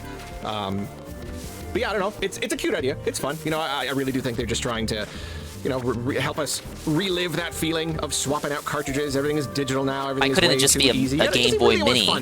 Game Boy Mini Classic with games pre-installed. It's fun. It's clicky. I mean, it has me kind of wishing they Why is it just a music player? Release of the Game Boy itself, so that like you're swapping out cartridges and it's like the actual games. But I don't know. That'd be too much value. It's better if it's just music. But yeah, I don't know. It's a cute idea. I like it. But yeah, then the rest, it was like, just like surprisingly normal. You know, I mean, they give us like a little taste of like the TCG stuff. I wouldn't be surprised if there was like a lot more just there, like in the reveal of like the cards that we saw that like people who play the TCG might be like, no, that was crazy. Yeah, you know, Pokemon Go, Pokemon Sleep, this and that. They showed off champions, but like, I don't know, it didn't even really give us anything new. Maybe it's because there isn't really anything new. Maybe it's like we all basically know how the product is going to be anyway. Yeah, so it's a it was battle just kind of simulator. For it, and this gave us, at least gave us a release window. What do you want them to show with that game? The Switch version is coming soon, and then the mobile one comes later.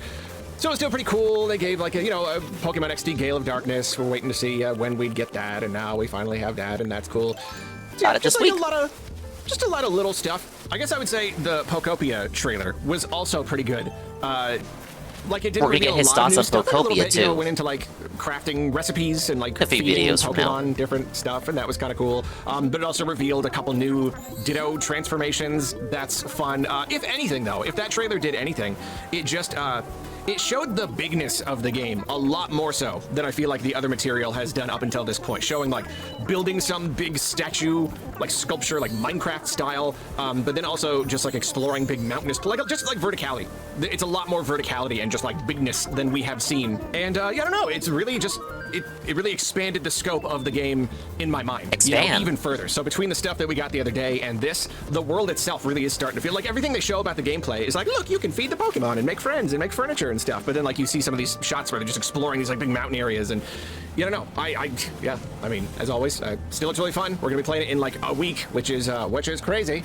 Also, I will say, giving us like a trailer for the Mega Dimension DLC, which is like already out. It's just like it was just like they just wanted to give it to us again. They just wanted to advertise it again. That's what I thought it was, but that trailer was for Mega Garchomp Z. No, that was the purpose of the trailer, Arlo. We could have just had that part. What was the whole like lead up? What was just like a new trailer for Mega Dimension? I just didn't quite get it. So yeah, overall, the entire presentation I can't get on him too hard for that though, because I thought the same thing. If you watch my VOD for, I'm like, why are we advertising this thing that's already out? Who cares? It was also fine. So let's talk about Pokemon Gen 10. Pokemon Well, wins and scrambled waves. eggs mixed with nopales. The leaks were true. Like I mean, there was no doubt. You know, big data breach. Like a bunch of the other stuff ended up being. It was all true. Like, basically, it was like we had all of their plans for like the next few years. It all ended up being true. And you know, as far as like things that are past this point, some of these things may not end up being real. They may not materialize, or they may. But as far as Gen 10 goes. Yeah, no, it was the name, Winds and Waves, the entire theme, it being just like a very ocean theme, underwater exploration. There probably are other details from that leak that were not like present and obvious in this trailer, so there probably is still more information about this that we technically have. But I'm trying, I only very briefly touched on the leaks when I saw them, because I do kind of want to be sort of surprised. So like I saw like the broad strokes of it, and I don't really remember much beyond that. So I'm gonna keep it that way. But yeah, like this is that. Like it ended up being very, very, very true. But also looks good, looks great, looks really good. You know, I'm not surprised. I'm really not surprised. Like these visuals look good, the graphics look good, because like even in Scarlet and Violet, like those games, it ran terribly, and you could even see it in the trailer. Because the thing about a trailer is you can like. You know, it's like taking pictures of someone's best side. You know, it's like that. They tried to package the trailers and keep everything really fast so we couldn't really see what was going on. So they tried to make the game look as good as they possibly could. And they did a pretty good job, but there's only so much you can do. And so it was still pretty obvious from the initial trailers of Scarlet and Violet that, like, yeah, it was looking pretty rough. But here, we're not getting They were future-proofing. They knew the Switch 2 was on the way. Stable. You know, resolution looks okay. Just the overall image. Then they could sell you a $450 console that fixes the game for free. It looks good. It looks solid. And like it's. I always expected that it would. You know, I even talked about it in my predictions video. I predicted that like the game would like be good. It would be fine. I feel like this idea that Pokemon is always going to screw up and always going to deliver like the bare minimum gross experience. I don't believe that's true. I think every project is different. Sword and Shield were really rushed, so they looked nice. The presentation was fine, and they Sword and Shield were meant to be 3DS games. Content, and then Scarlet and Violet obviously promoted they to being Switch games. They just didn't have the time to refine it, to polish that. So it was just very janky and messy. And but I don't like we've seen competent, yeah, and then like a Legend ZA. It looks bad, but that's because it had a super low budget and they just didn't give it any love. But then Arceus looked pretty good, you know, not Breath of the Wild good, but it was good. It was fine. It was competent. So I know they're capable of doing it. And I don't know. It seemed like small indie company, please understand, would be pretty good. And I think that's what we're seeing here. It's not mind blowing. It's not the best graphics in the entire world. It's not like the best possible graphics you could expect from the Switch 2. But it's good. It's fine. It's competent. It looks nice. It actually does. Was Let's Go in production nice. before Sword and Shield or after? I don't know. And water-based and islands and stuff. It's kind of uncanny how exactly it looks the way that I pictured it in my mind. Like really, like when I just pictured the game. This is almost it, like 1-to-1. You know, not like the specific details of having like this big, like I love this like water slide tower. That's pretty cool. But just as far as like, yeah, the quality, the image quality, the art and everything, and just thematically, it's basically it. Yeah, I don't know. it's like they ripped it straight out of my brain. And yeah, you know, I mean, it's really a teaser. It doesn't really give any information about just like mechanically how the game's gonna work. Because, you know, they've been playing around. You're not allowed with, like, to move, Filbert. Active catching and active battling and all that stuff. I'm not gonna get my hopes up or down one way or the other. It was all very, very vague here. The only like specific details we have, well, there's the starters for one. And I'm gonna hold off on talking about the starters too much right now. I think they deserve their own video. I think I want to do a whole video just kind of breaking them down and taking a look and giving my Milk thoughts the and video stuff. I think that ideas would be for all fun. they're worth. But, you know, obviously with the generation reveal, at the very, very least, they're going to give us the starters, and so that was really nice. Yeah, beyond that, not a lot. No, of, like, we've had generation reveals that don't show the starters off. Website, they gave us a little bit. Apparently, the like outfit. I mean, it says the outfit. Does that just mean like the starting outfit? Because you're not going to be able to change the outfit? Whatever the case, though, the outfit that you start with is different in winds and waves. Okay, that's cute. Kind of a different little costume there. That's fun.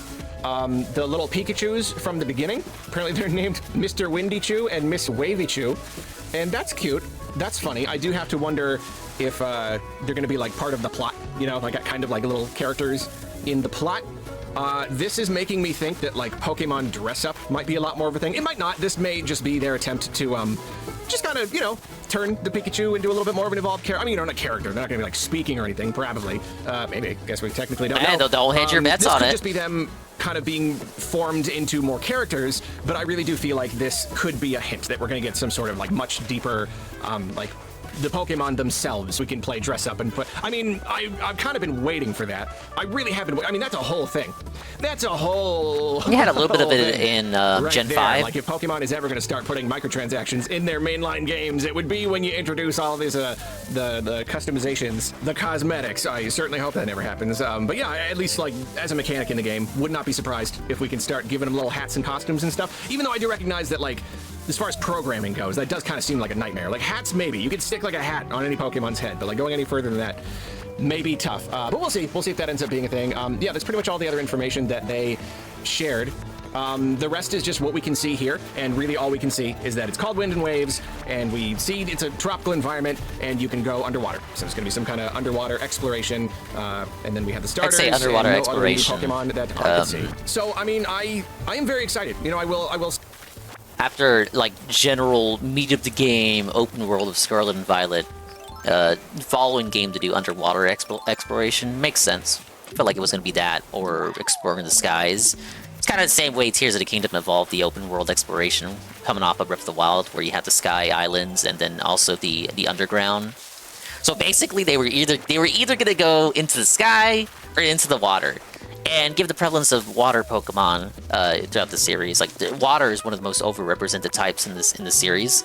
I'd say go into the water makes sense, and therefore you have to pick an appropriate climate for that. Appropriate geographical area to represent the water-infested region that you're going to make. And I think, yeah, no, I think the general area that they picked lines up with that.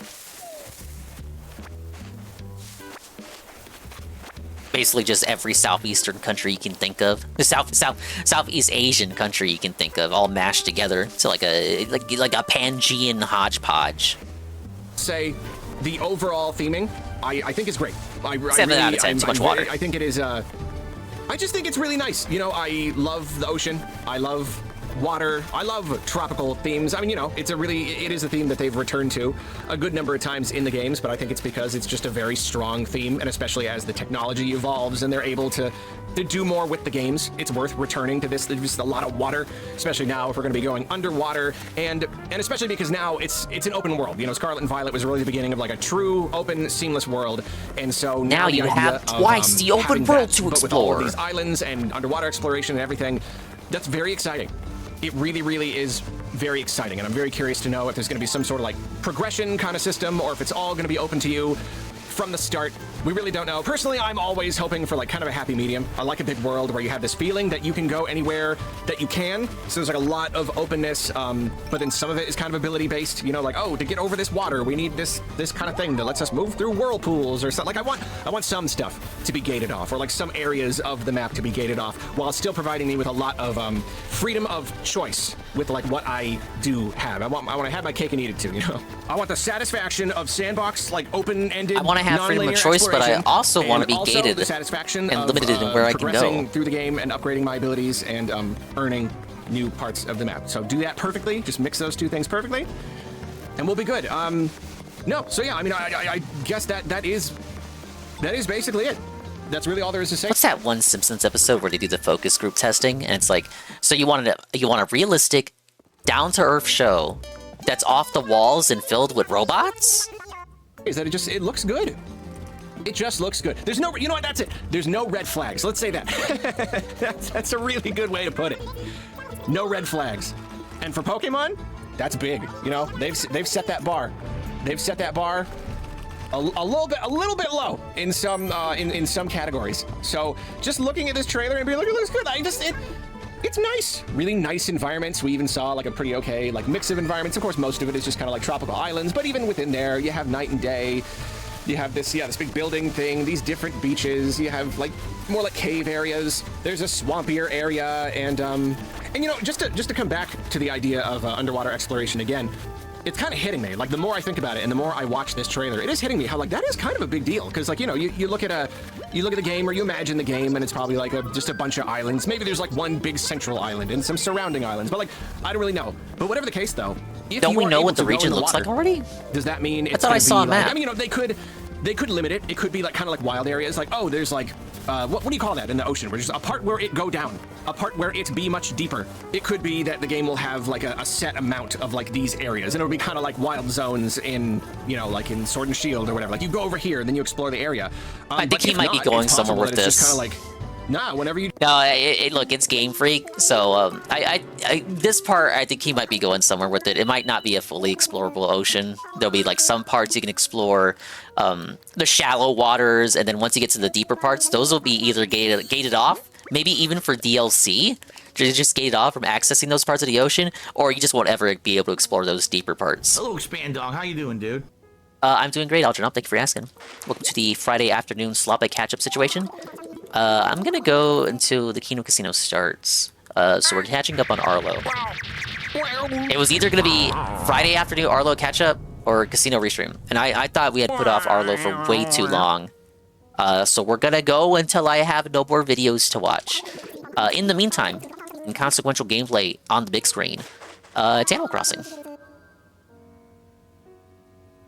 A part where it go down, a part where it be much deeper. It could be that the game will have like a set amount of like these areas, and it'll be kind of like wild zones in, you know, like in Sword and Shield or whatever. Like you go over here, and then you explore the area. But if not, it's possible that it's just kind of like, nah, whenever you just... The generic high-definition UE5 environment does not fit the cute cel-shaded Pokemon at all. I dislike it. Everything they've done with it since, like, Scarlet and Violet. I thought Sword and Shield was, like, the... I don't want to say the peak of the design of the art style for the series in general, but the peak of the art style as it was evolving from Gen 7, I would say. If that was where they wanted to keep it and take it, they were in the right direction with Sword and Shield. And then everything just became weird pseudo-Pixar with Scarlet and Violet. Jump in the water, you're in the water. The water is just another part of the gotta take a page out of Bamco's book with Digimon. And if that's the case, then that would be really interesting. I guess they're afraid hyper-anime art style will turn people off. Underwater is just kind of like it's like a second world for you to explore. It's just another map. And, you know, and of course my imagination goes kind of wild imagining the sort of stuff you could find under there, and I definitely can't get my hopes up, you know. One, because it's never a good idea, but two, of course, because it's Pokemon. You know, I don't know how much they'll do the idea justice. I don't know how deep they want to go with it. I love the idea of finding all sorts. Like, there's got to be like an underwater city or something. There's got to be some kind of like Atlantis stuff going on here. I like the idea of finding underwater caves or like sections where you go way, way deep down. Maybe if this was really DS Pokemon, they would do that. Underwater city. New anglerfish Pokemon. I hope so. I hope it's not all just this like shiny up on the surface kind of exploration. I want them to do the idea justice. I want them to really, really explore it thematically. But yeah, definitely can't hold my breath, but I'm cha. But I like the idea. I like everything I've seen here. It all just looks good. It all just looks good. And that's nice. breathe a sigh of relief. Again, I'm not like surprised. It's basically what I expected. You know, it's running on the Switch 2. They've got a lot more horsepower, and that's not to say that that would solve everything immediately. Obviously, like the Switch It'd go a had long enough way. horsepower to do open world games. Plenty of people made open world games, and it was fine. Pokemon just didn't have like the time or the experience or the whatever, the care to really refine the experience. But it seems they have now. It seems to be running okay, and it looks okay. Again, nothing groundbreaking, nothing incredible, but like good.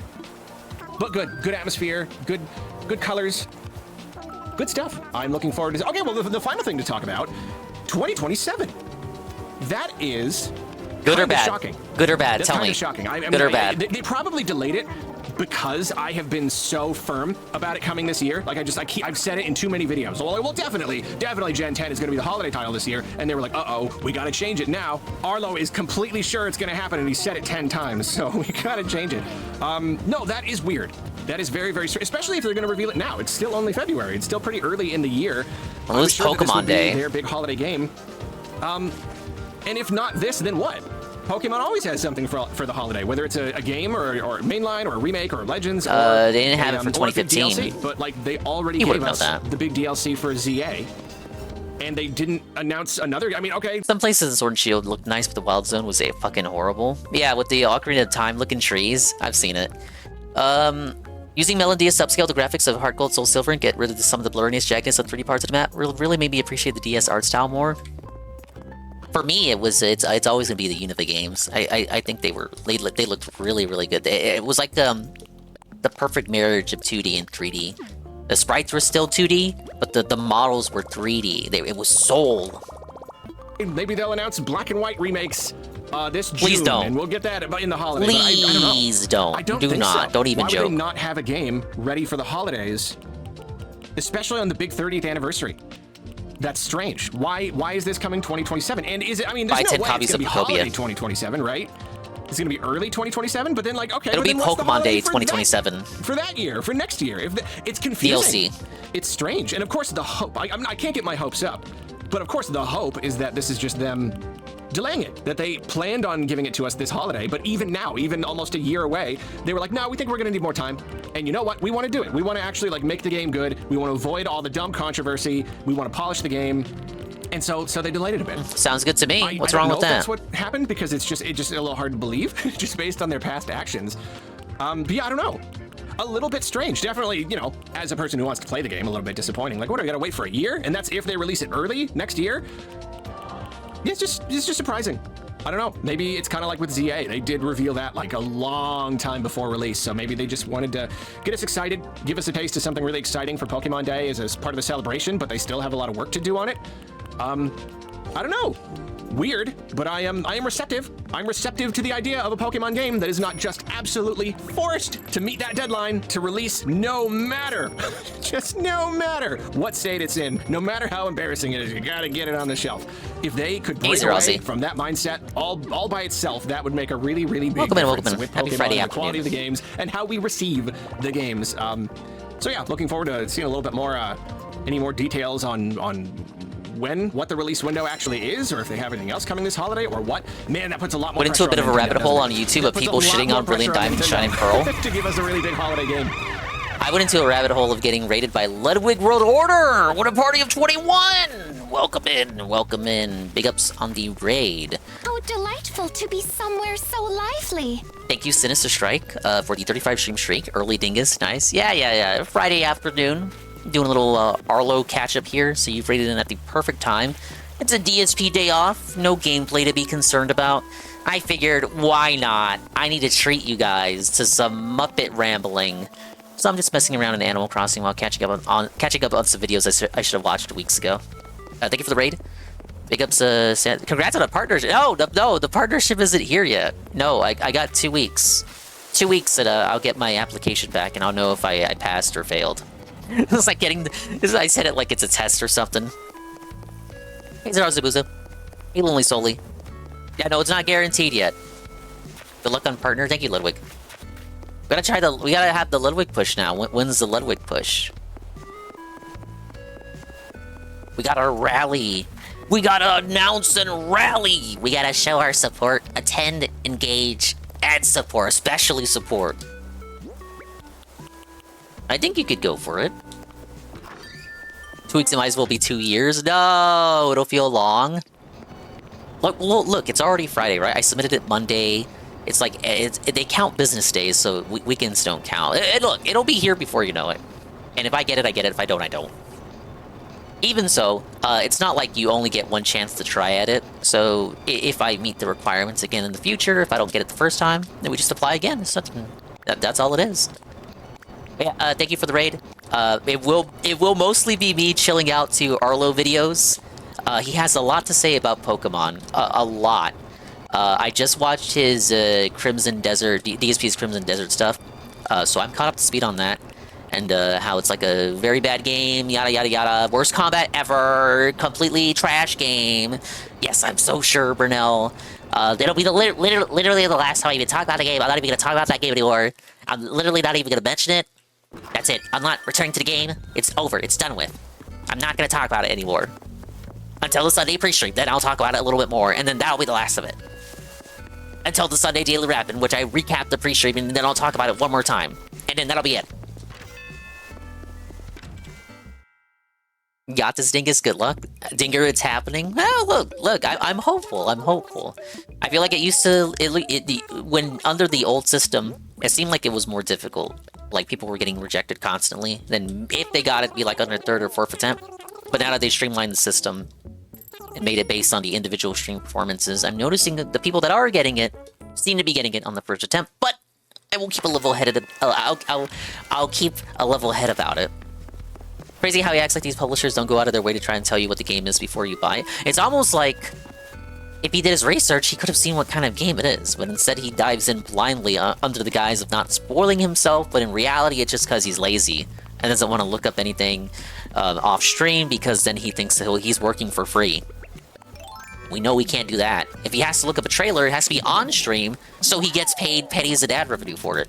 And kick revenue from people just sitting in the kick chat, which amounts to, what, $10 a month? If the numbers crunched by those guys were crunched correctly. So he downloaded, he did not get much money while he played Crimson Desert, as well as the game didn't handhold him for the puzzles. Yes, the bosses were puzzle bosses, but they were also Dark Souls bosses. Also, the combat was a huge waste of time, and it's very samey and repetitive. But if that's the case, okay, but then what's Dark Souls combat then? No, it's okay. It's okay when Dark Souls does it because Dark Souls was the originator. It was the originator of the combat, so it's okay for the combat in that game to be samey because it's the first game to do it. I mean, there was no timeline in which he was going to continue that long-term. A single-player MMO-like... We had like a 2% chance at a timeline where he played that game, once a week or something? Get out of here. That stuff was gonna get felted on fight. Hey, Awesome Night. Am I being a dingus? Yeah, I am. I kinda am. Knew from the start that the game wasn't his kind of game. I wonder how he fell for the marketing for the game. I guess it was just aggressively astroturfed on Twitter. It feels like the game came out of nowhere, and like all these people shilling it came out of nowhere. It does have a pre-existing fan base due to the prior game, Black Desert Online, and those are the people that are like already fans of it that are gonna like hype it up and shit. But I think there was a little bit of astroturfing involved as well. A little bit of column A, a little bit of column B. Hey, Puddin'. He's a mark. Fell for the marketing and lots of astro. AstroTurfed hard on V, but yeah, it was probably Twitter. Oh yeah. These places, these basket weaving forums, also highly susceptible to AstroTurfing campaigns by people who just pretend to be organic people who are interested in the game. Oh yeah, check out this game. Look at this game I found, guys. It's called Crimson Desert. What? It comes out today. The old man windbreaker. And of course, Ludwig, if you got a ready to run. I understand. I'll keep the viewers trapped here in Arlo hell. This year, because what the release window actually is, or if they have anything else coming this holiday, or what, man, that puts a lot more pressure on Nintendo, doesn't it? That puts a lot more pressure on Nintendo to give us a really big holiday game this year, because they didn't last year, and if we don't have Gen 10 this year, then like, yeah, we'll see. We'll see what it is. So yeah, that's it. Pokemon Gen 10, that's the reveal. And yeah, maybe in a separate video, I'll probably talk about the starters, but for now, So, yeah. it's looking good. Oh, well, that was the end of the video, right where I paused it. Oh, yeah, of course the starters are going to get their own separate video.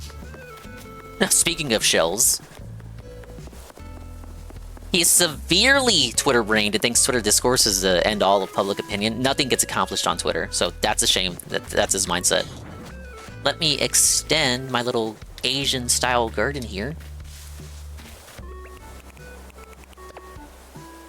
Oh no, wait. Why'd I do that? There we go. Everyone I followed on Twitter was sponsored by it, but Phil wasn't. That video of him reviewing it has like 50 comments on it, so the people that are really shilling that game and really love that game, like going like ride or die for it, not the biggest fans of Phil's like 10+ minute review in which you don't see any gameplay footage because he couldn't be bothered to put any B-roll. Kirby Air Riders last year's big Nintendo holiday release and Prime 4 to a lesser extent? I would say so. Favorite post was when 2 bots or marketers were talking about what is the best weapon to use 5 days before the game was out. No, that can't be true, right? That's too blatant. They got the advanced copy, that's all.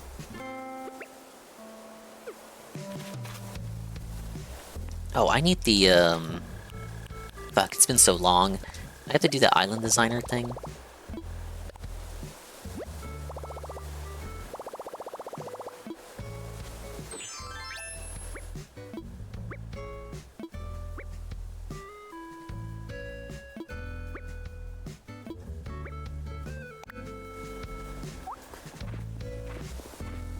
That's why they added this. This little shimmy here. Only added with the latest update. Pretty cool. Alright, so he likes the look of the game. He likes this and he enjoys this, so that's cool. Next one. We'll keep with the Pokemon theming. I might jump around here and not necessarily watch these in order. But in line with the Pokemon theming, let's get his thoughts on Pokopia. The Pokemon Pokopia review scores are wild! This was before the game released. Give you an idea of how like far back in the past I am. So Pokemon Pokopia is out in a few days, and this is only like maybe the third time or something that I've done a video looking at Metacritic scores for a game. And previously I've only done it for games that I was like really invested in, and I was, oh, how's it gonna be? You know, it was like a 1,000 Year Door remake and Metroid Prime 4. This one here, I mean, you know, don't get me wrong, obviously I am really looking forward to playing Pokopia, but I'm more just kind of shocked by the scores that it's been getting. Really incredibly high praise. Pokopia. So I just kind of wanted to look at some of these reviews, because no, it's looking really good. Like, it's looking really good. As you can see here, the overall Metacritic critic score is 89. As we all know, game journalist opinions are the be-all, end-all. Even just kind of like okay reviews Items versus to bring Casino down Part that 2. score. You know, right here it's at a 96%. Yeah, I saw they got the promo video up already. Are positive, and then only 2 are mixed, and none of them are negative. And I mean, and as you can already see, like these are some reputable websites giving it perfect hundreds. Like a bunch of them. Like a whole bunch of them. Okay, but I mean, whatever, let's... Those journals probably got suckered in by the lore. Blurbs here, yeah. Gaming Bible, perfect 100. There's no Christian one reason why reviewers? Pokemon Pokopia is so special. The game is a sum of its They parts exist. without a single weak link in the chain. It's a title that offers a unique spin on the cozy formula, made all the more magical by the familiarity of this wonderful franchise. AI review. Pokemon Pokopia is a true adventure. Reversed It it right refreshing there. sense of freedom, totally devoid of grind. Really devoid of grind. I mean, that's the thing I'm worried about more than anything. This experience rewards the curious with heaps of content on offer. You'll be hard-pressed to put it down, and it's certainly a title that we'll be discussing when this year's Game of the Year discussion rolls around. Hey, Chris Rofair. Big words. Game of the Year Pokemon Pokopia. Could you imagine? That's Hey, Nuna, thank you for thank you for the lurk. Yeah, and then moving on the screen. Ladies and gentlemen, it's my collab partner from yesterday. 1 of 3. It's Rooftop Nuna. You need to follow him now. Gun enthusiast, freedom enjoyer. And he's Asian, so like you're racist if you don't. Actually loaded with money. Loaded with money? Yeah, he just puts all the money. Fuck. Oh god, what a... I'm not gonna say it on stream. It's fucking not nice.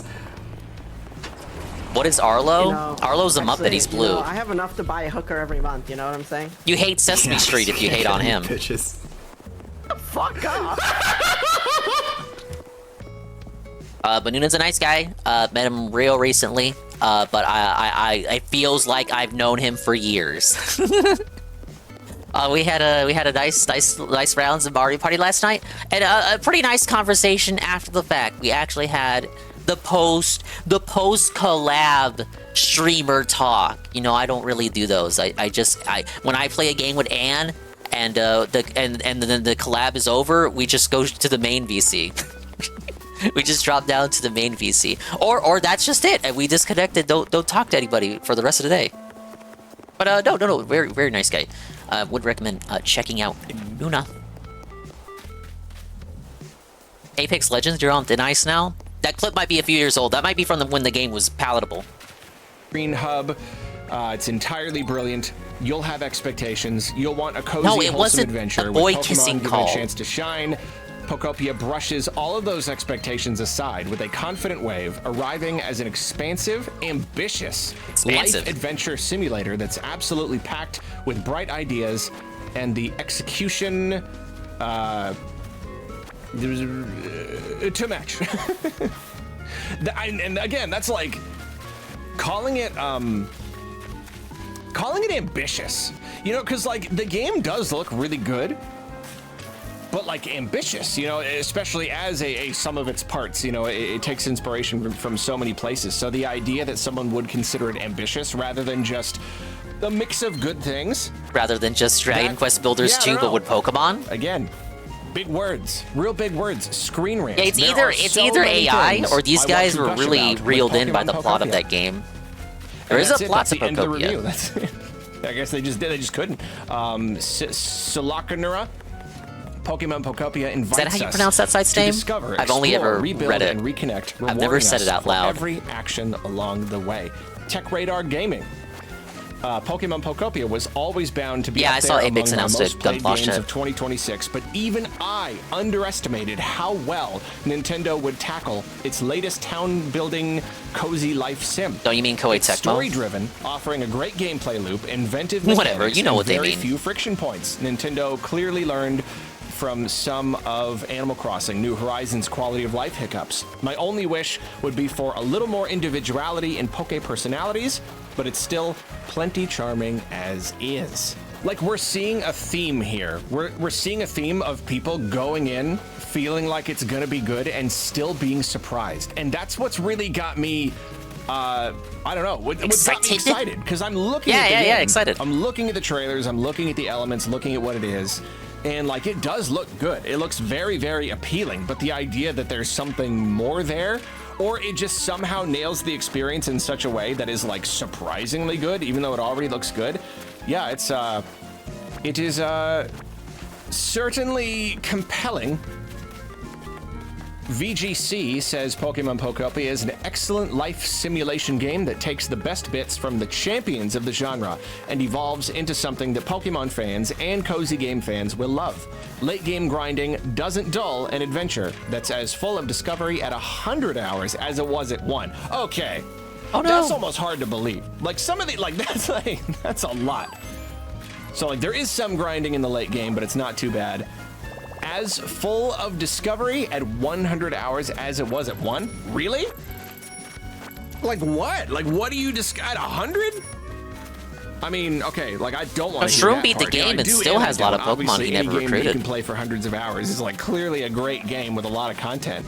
I don't want to spend that much time on it, but, like, you know, I don't know. That's a huge, huge claim. But, like, we're not just getting a bunch of, like, these are not these are not just like people that tend to exaggerate for the clicks, you know, like again, these are some reputable sources making very big claims.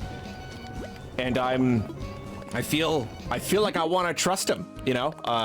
CG Magazine, Pokemon Pokopia is one of the most robust cozy games to date, essentially melding two Nintendo franchises into one content-rich whole that should keep fans pleasantly busy for some time. Omelette, I've not heard of Omelette, but it is now my favorite source for reviews immediately. Pokopia succeeds by shifting the focus from battles to belonging.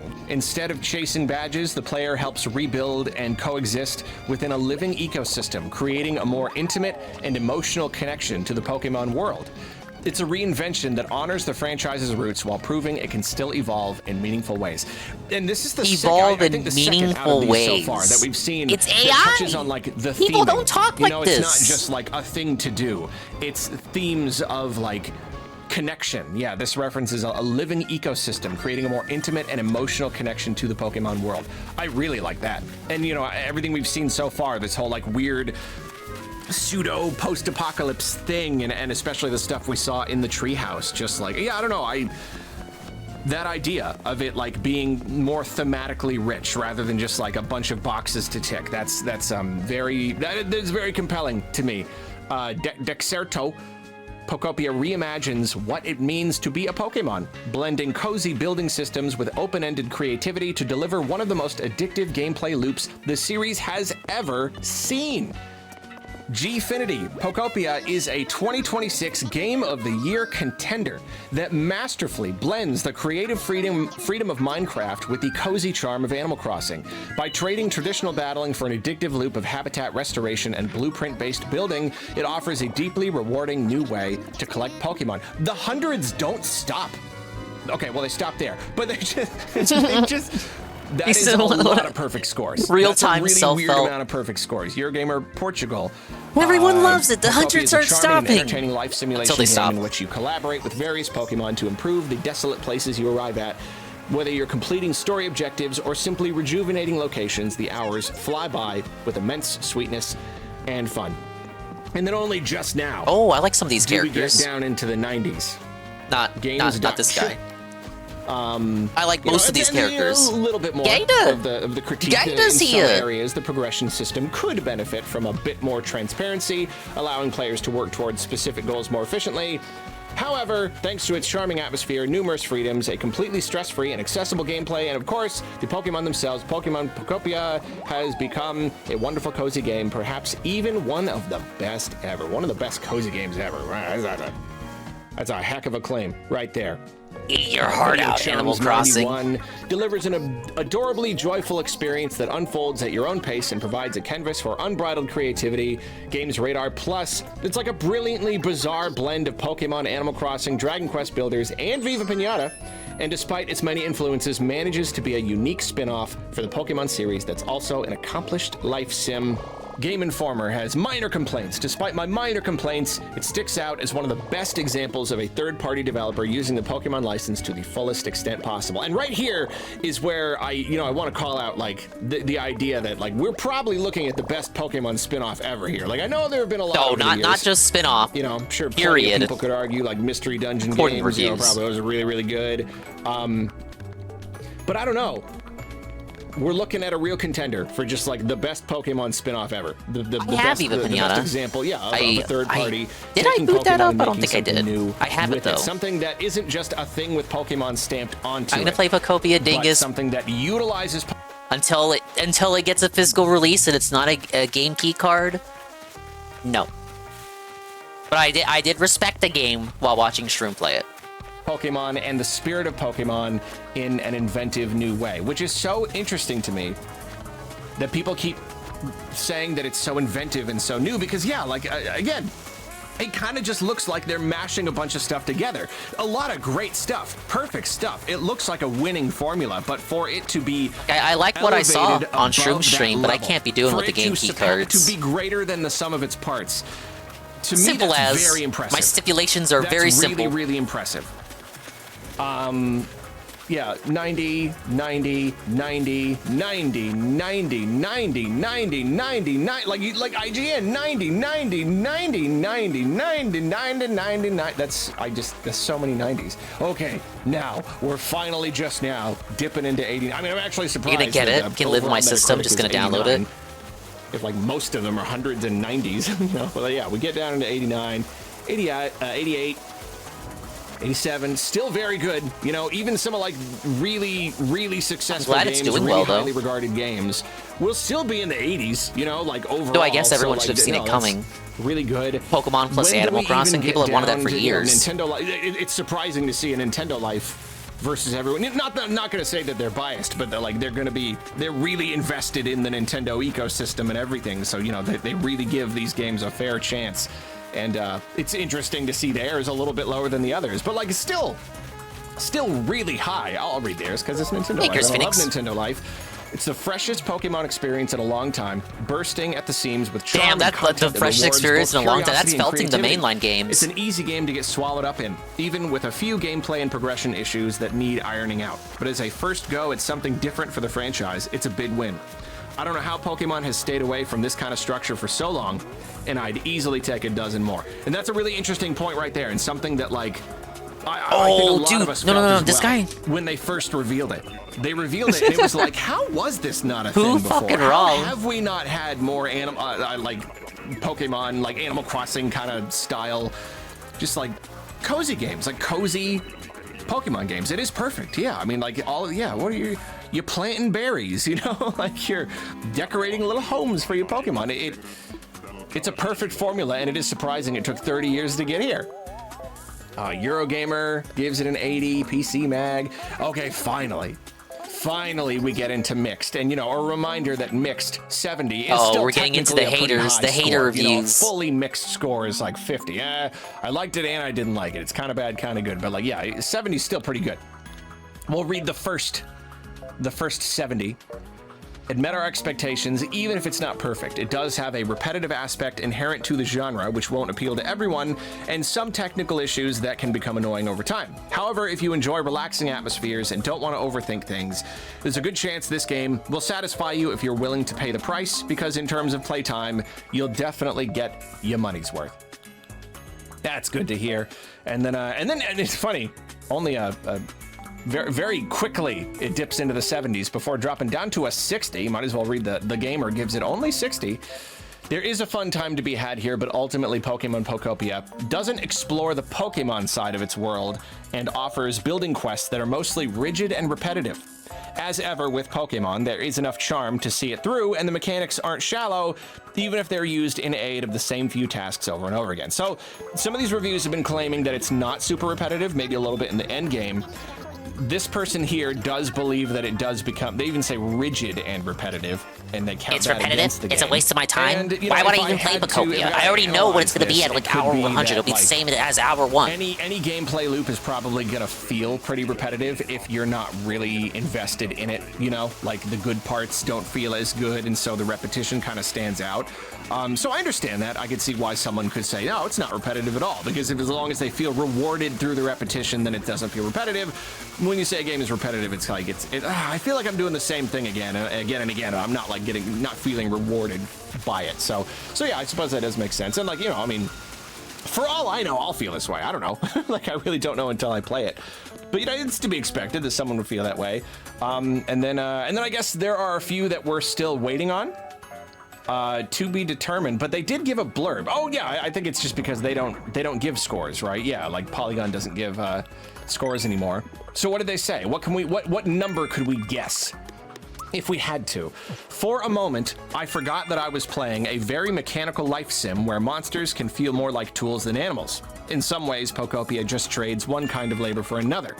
I felt like I had actually created a comforting home for some friendly Pokemon, not a place built by humans who capture critters for sport, but a world shaped around them. So that's another very emotionally driven idea. That very like the thematically, the whole connection thing. And that's one thing that I really do like about this game so far, is that the human element has been removed. I love that it is a Pokemon doing all of this. I think that is really sweet, and I think that's nice. And it seems that has definitely resonated with this reviewer here. I couldn't Nice possibly shades, know what Dingus' they would future give the sprite. game Well, I gotta fit the without reading the tropical whole setting, review, buddy. And even then, it would just be a guess. But yeah, Thank you. so as you can see, Let's give him a little log cabin here. This is crazy. It's just crazy. That's really positive. And again, I did expect good reviews. It's just a winning formula. It's just perfect. It's just such a perfect blend of things. You and everything wanted you've seen this. about it. You there have been wanted no red Pokemon flags Animal whatsoever. Crossing. There doesn't seem to be any indication that there's anything wrong with it. But I still kind of expected it to just be like good, like solid. You mix a lot of great stuff together, and you're likely to get a really good experience. And maybe ultimately that is what I'll feel about it. I don't know. But for it to feel like it goes above and beyond for people to feel like it's more than the sum of its parts, and it's not even just a nice way to spend time. It's not just a nice, relaxing, cozy game that you feel good playing. It's like a contender for Game of the Year. What is it, 2, 3, maybe even 4 people, 2 or 3, something, mentioned that it's a contender for Game of the Year?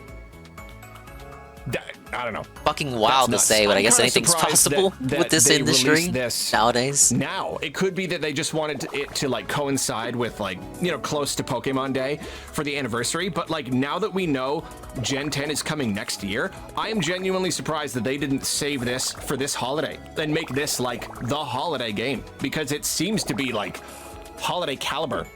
And because it's such a great mix of ideas, I didn't think they probably didn't expect that it would be such a runaway hit with people. Not every Pokemon spin-off does well, even the ones that review really well. Even like Mystery Dungeon games, they don't sell that well. They sell well enough to make a profit. No, Mystery Dungeon, no, nothing compared to the mainline. I need to stop that. Mystery Dungeon does not review well. The reviewers fucking hate Mystery Dungeon games. I'm sure the best one of those games has a low 70 it might score. Not sell mainline numbers.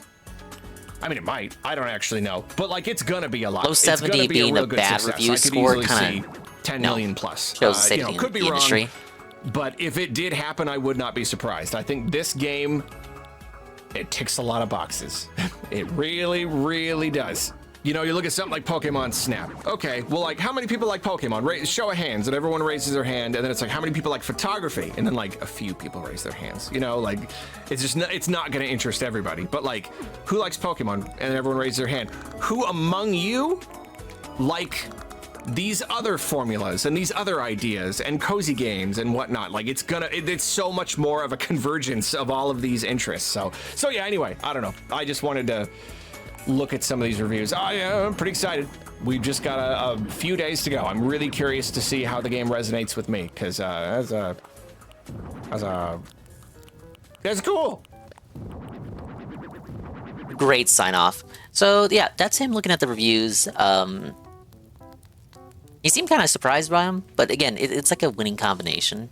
I guess even the devs didn't think it was going to do as well as it did. I think they had an idea that it would do pretty well, but going off the prior precedent of Pokemon spin-offs never really selling above 1 million, probably thought it would just do okay for a title released in this window.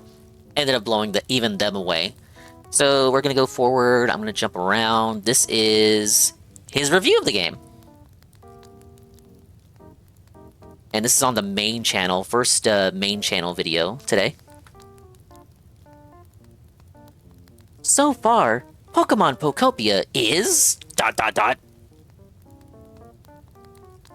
This video was brought to you by Squarespace. Hey, Ryan's Belt. What's going on? Pokemon Pokopia is on finally 1.25. A more general use of the word here, and I am here in a more direct and immediate way, talking to you to give you my impressions of the game so far. Naturally, Pokemon is a very interesting topic. People do seem to be particularly interested in knowing what I and others think of the game. The early review scores were very, very, very positive. Are people asking and demanding for Arlo's opinion? The scores. And you know what? I do very, very briefly. I do want to touch on this. We're demanding his Metroid Prime 4 opinion. Recency bias kind of thing going on. A lot of people just be like, a Pokemon game? That's actually good? You gotta be kidding me. But Pokemon makes good games, right? Pokemon, there have been good Pokemon games. I know Legends ZA was maybe in 2003 and really cheap in a lot of ways, and because of people's tendency to fall into the recency bias trap, I think that's kind of formed this narrative that no Pokemon games ever are good, but that's not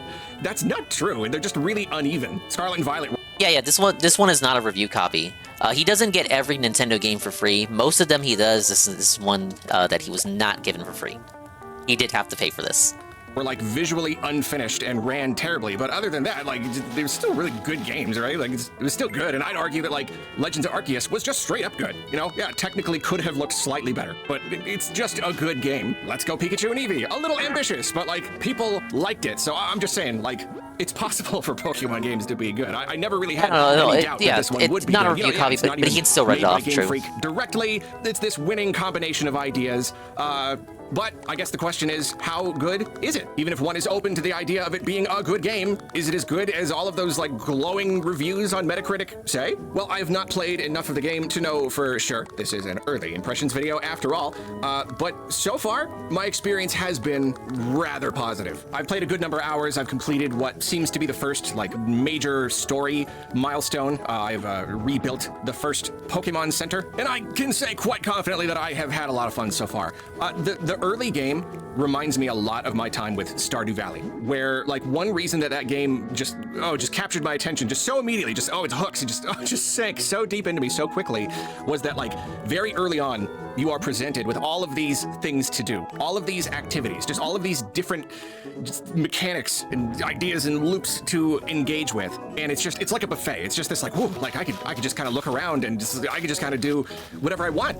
And Pokopia, you know, oh, he it's sold you Let's Go copy, Ivan. section, That's tough. and like if you know less patient folks who just want to dive in, maybe like a little tiny bit frustrated, I suppose. You know, yeah, you're kind of let over like a little bit, but like it really doesn't take too long before it just kind of swings. At least he got his Mario Kart 8 copy. Okay, like you've got like a framework for what you're supposed to be doing, but it really does open up. It's really not long before it's just like, oh, like there's a lot I could be doing. It gives you a lot of goals to work with that you can do within a small area. You know, like you're building these little habitats for Pokemon, and you've got your little starting area, and so there's kind of like I have this tendency to want to like stick close to all the stuff that I already have, but then it's just like, wow, I really can just kind of like climb up this cliff over here and just see what's over there.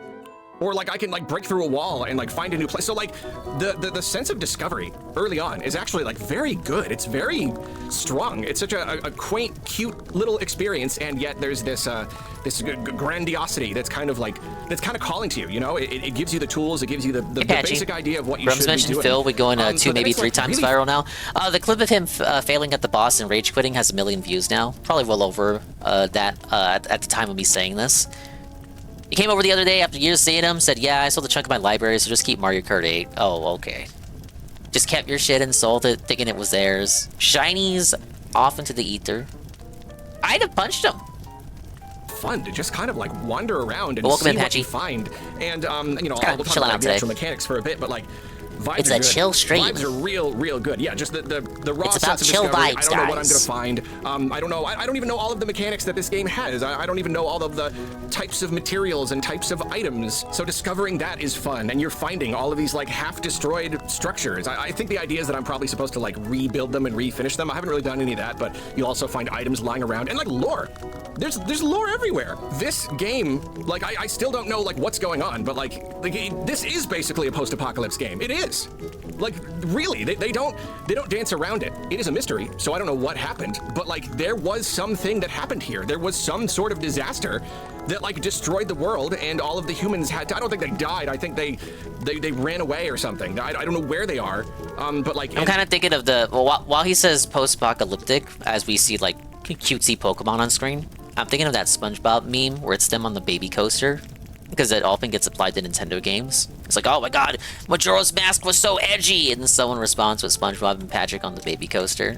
Oh my god, it was so deep, the Nintendo game. And something happened to everything, and something happened to the Pokemon, and so just like from the get-go, there really is a very like deep and compelling. It's so dark mystery. and gritty. And I love that because this so easily could have just been just a whatever cozy game, like it just like whatever, like it doesn't need like a deep story or anything. It But is the kind of fact a whatever that they do cozy that, game, it gives the Not that there's anything entire wrong with that. experience this extra magical kind of sense. And yeah, again, like there's lore peppered everywhere, and like I'm learning about the people who used to live here, and it's making references to like to stuff from the early games, but like this is what happened after that. And I don't know, yeah, it is pretty interesting. It is compelling, and just going around and finding journal entries and stuff, it just seems so like unnecessary. It didn't need to be there, but man, it really does enrich the entire experience. Including And, mainline, like canon, it's like just fun, referencing discovering mainline all the canon. little mechanics Pretty and good. everything. It's Spin-offs it's and being exciting. their Again, own it's like Stardew universe. Valley, where it's just like the world is my oyster. You know, I could just Planet just kinda Shiverstar is a do anything. post-apocalyptic But yeah, as for, Earth, like, the actual, guys. like, main Yeah, stuff like gameplay that. loop. If you can boil it down to one idea that essentially drives everything, it is creating habitats. It's creating these little like microbiomes for Pokemon to live in. It is very much like Viva Pinata. You have to meet like a certain condition, but it's a little bit more focused than that. You know, you start out and it's just like, oh, just like 4 chunks of grass next to each other form a patch of grass, and there's a list of Pokemon that will be attracted to this patch of grass, and they're a little thing like wiggle, and you like see who pops out, and you don't know who it's going to be. And of course, like Pokemon have rarities and stuff too, so to get them all, you'll need a bunch of different patches of grass. But then you have all of these different environment and terrain types, and I think that's one thing to really, praise. really There's smart. no You know, 'cause, yeah, trading. it's No trading in Minecraft, this game. You Dragon actually Quest can Builders. get It's just- them it's a all if you world wanted to. where you got squares of stuff. You know, you've got items and you've got squares of terrain. It's dirt, it's flowers, it's lampposts, it's anything. And you take all of these different types of terrain and objects and food and really anything, and different combinations of them will attract different Pokemon. And I think this is positively genius. It means that, in theory, no item or terrain type will necessarily be worthless. You're always working towards something. You're always gathering new things. You never know like what kind of item, like suddenly, oh, like this Pokemon needs a candle. I gotta put like 2 candles. And I found a grave up on a hill. So if I put two candles there, then that's gonna attract this ghost Pokemon. Or, yeah, I mean, it's all over the place. Yeah, you got a patch of flowers. It's 4 flowers. Okay, well now 8 flowers is a field of flowers. You've got 4 flowers next to a tree. Now that's a tree shaded patch of flowers or whatever, you know, trees, rocks. I imagine eventually it'll be different, maybe even different kinds of trees. Grass next to water is different from just grass, or grass next to the ocean. That's seaside grass. So you see, you have all of these different combinations, and discovering these combinations is really fun because you start to learn the logic of it, and you just start like experimenting, and each time you put down a thing and it goes bring, you just discovered a new thing. It feels good because it feels like you were kind of like you had an active part Falling in for the discovering this dopamine thing. rush, Arlo. And then there's just the idea that eventually a Pokemon may be attracted to this spot, and you know, like the other Pokemon will kind of like clue you in. You'll see like a little word bubble being like, what's that? So you see like, oh, Charmander's over there staring at the bush, and you gotta go over and see what Pokemon pops out, which itself is really fun. It's like when you throw a Pokeball and it wiggles 3 times and you're like, oh, am I gonna catch it? It's really cute. It's this thing where like when they're You gonna also jump out have of the to bush, hold it down does the same when you wait to see who jumps out the bush. and then there's the big like surprise moment of what jumps out. It's very, very clever detail. But even more, you can find like traces of Pokemon, and that'll give you a clue of like what environment type, what type of environment they live in. You can purchase more clues. So it's this whole thing of discovering new materials and discovering new things. And oh, I got like seeds to plant beans. Okay, well like this Pokemon needs some bean plants, and so it's a really great loop. You're constantly discovering new Pokemon, but then you also want to keep the Pokemon that you have happy, and they will want different stuff, and they'll give you requests. This Pokemon is hungry, so you give them a Lepa berry, or they want a decoration or a toy or just like some different thing. So and you also use your materials and things for making the Pokemon happy. So like the more Pokemon you bring, and then the happier they are, that raises your overall level. And then as your level goes up, then you can buy new things from the shop. You've always got a huge list of challenges, just like water 10 trees, pick up 50 sticks, plant this many flowers, discover this many Pokemon. So yeah, it's that perfect loop thing where it's just there's all these challenges, and you complete the challenges to make money. You're using the money it's like to doing buy a the Hogan stuff Bowl to help the Pokemon to make new so you see what I'm saying? Like it is a delicious feedback loop. It's one of those ones where like you don't have to play long before you're just like yeah, like you really just need a little taste of it to just be like, is he getting right, bricked up or something? I'm gonna go and turn that into an environment, and then it's gonna make a Pokemon pop up, and then I'm gonna, and then the Pokemon themselves give you new abilities. You know, Ditto learns abilities from them that lets you interact with the world in better ways, and now you're imagining all these other Pokemon that are probably gonna teach me new abilities, and it's just like you get a taste for it, and it's so tasty, so early on. You can feel the hours of your life just draining out of you, like before you even have a chance to give them. You feel like the Dementor just like pull on your soul. It's dangerous. I can tell immediately that this game is very, very dangerous. Before we continue giving impressions of sponsor things, segment. a quick reminder that this video was brought to you by Squarespace. Squarespace makes building a website mega easy, even if you've got no experience at all. You can just grab a template, mess around with it, format your text, embed pictures and video, move stuff around, customize it however you want, and before long, you got yourself a slick website, all without writing so much as a single line of code. You can make pretty much anything, any combination of visual elements that could theoretically be on a website. You can do it, whether it's something more casual and personal or something more professional for your business. goodness, Squarespace even offers powerful extensions if you need to supercharge your site. Like, they really do have pretty much anything you need. My site, Arlo Recommends, is a simple blog, so I just draft up my posts, schedule them to automatically publish, and even push to social media, and I'm done. Easy to create and easy to maintain. And did I mention the lovely suite of analytics? I do so love analytics. To try out Squarespace for yourself, head to squarespace.com for a free trial. Then when you're ready to launch, head to squarespace.com/Arlo to save 10% off your first website or domain. And now for today's recommendation.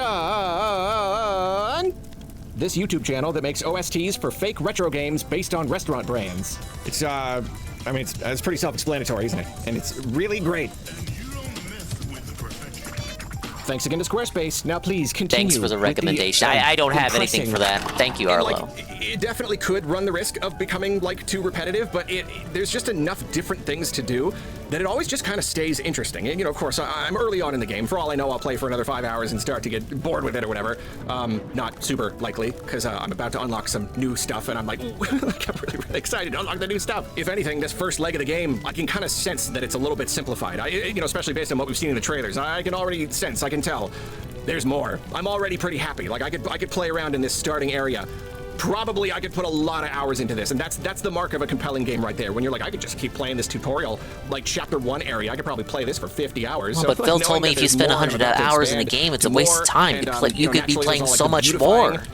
I'm not. Why waste your time? Why even get the ball rolling? Just quit while you're ahead. Oh man, if you are in not only like building a cool little town, but like having Pokemon's homes there, and you can like move their homes around if you want and create the little habitats in whatever place you want. If you wanted to do that really mindfully, to say you have your work cut out for you is an understatement. This is a game, I can already tell this is a game, there's infinite potential playtime there. If you want to just like craft everything, like there's just an entire world that you could just, I want to put all of their homes in all these nice places and decorate everything, and I don't know. It's again, like you can just feel the hours just falling out of you. I'm just focused on like the goals, the real like tangible goals, and even I feel like there's a lot to do. So if you are into like that whole like Animal Crossing life sim, craft your little world as you see fit, this is that times a billion. And I will also say, like, something making the gameplay that much more fun.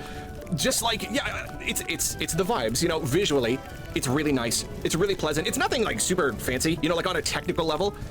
It really doesn't seem that much better than a Switch game. You know, like just, it really doesn't. I think the fact that it could have been on a Switch, but they're trying to milk us to get us to buy a Switch too. Like, yeah, it probably would struggle a bit more to run on Switch. For the most part, though, it looks like a Switch game that's running like a little better. Like, it looks like, you know what? It looks like a Switch 2 edition of a Switch game. It's like a Switch 1.2 kind of experience.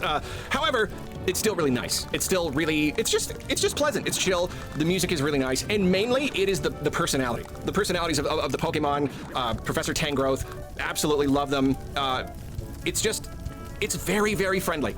It really does create this sense of, like, it's almost like an urgency to rebuild this world. It's on Switch 1 with game share. That doesn't mean if the Switch 1 is able to run it, because it's just a Switch 2 casting it to the Switch 1. Extra, not like pressure, but the extra incentive on you to do all of this. It's not just boxes to tick. It's not just, I need to get a Pidgey so I can do this thing. I need to get this material here. It's like, no, it's really genuinely enjoyable to watch the Pokemon show up. And like, so far, there's so many unique personalities. This is not like Animal Crossing, where there's like 6 and they all repeat the same thing. Like, no, like they pretty much all have unique stuff to say.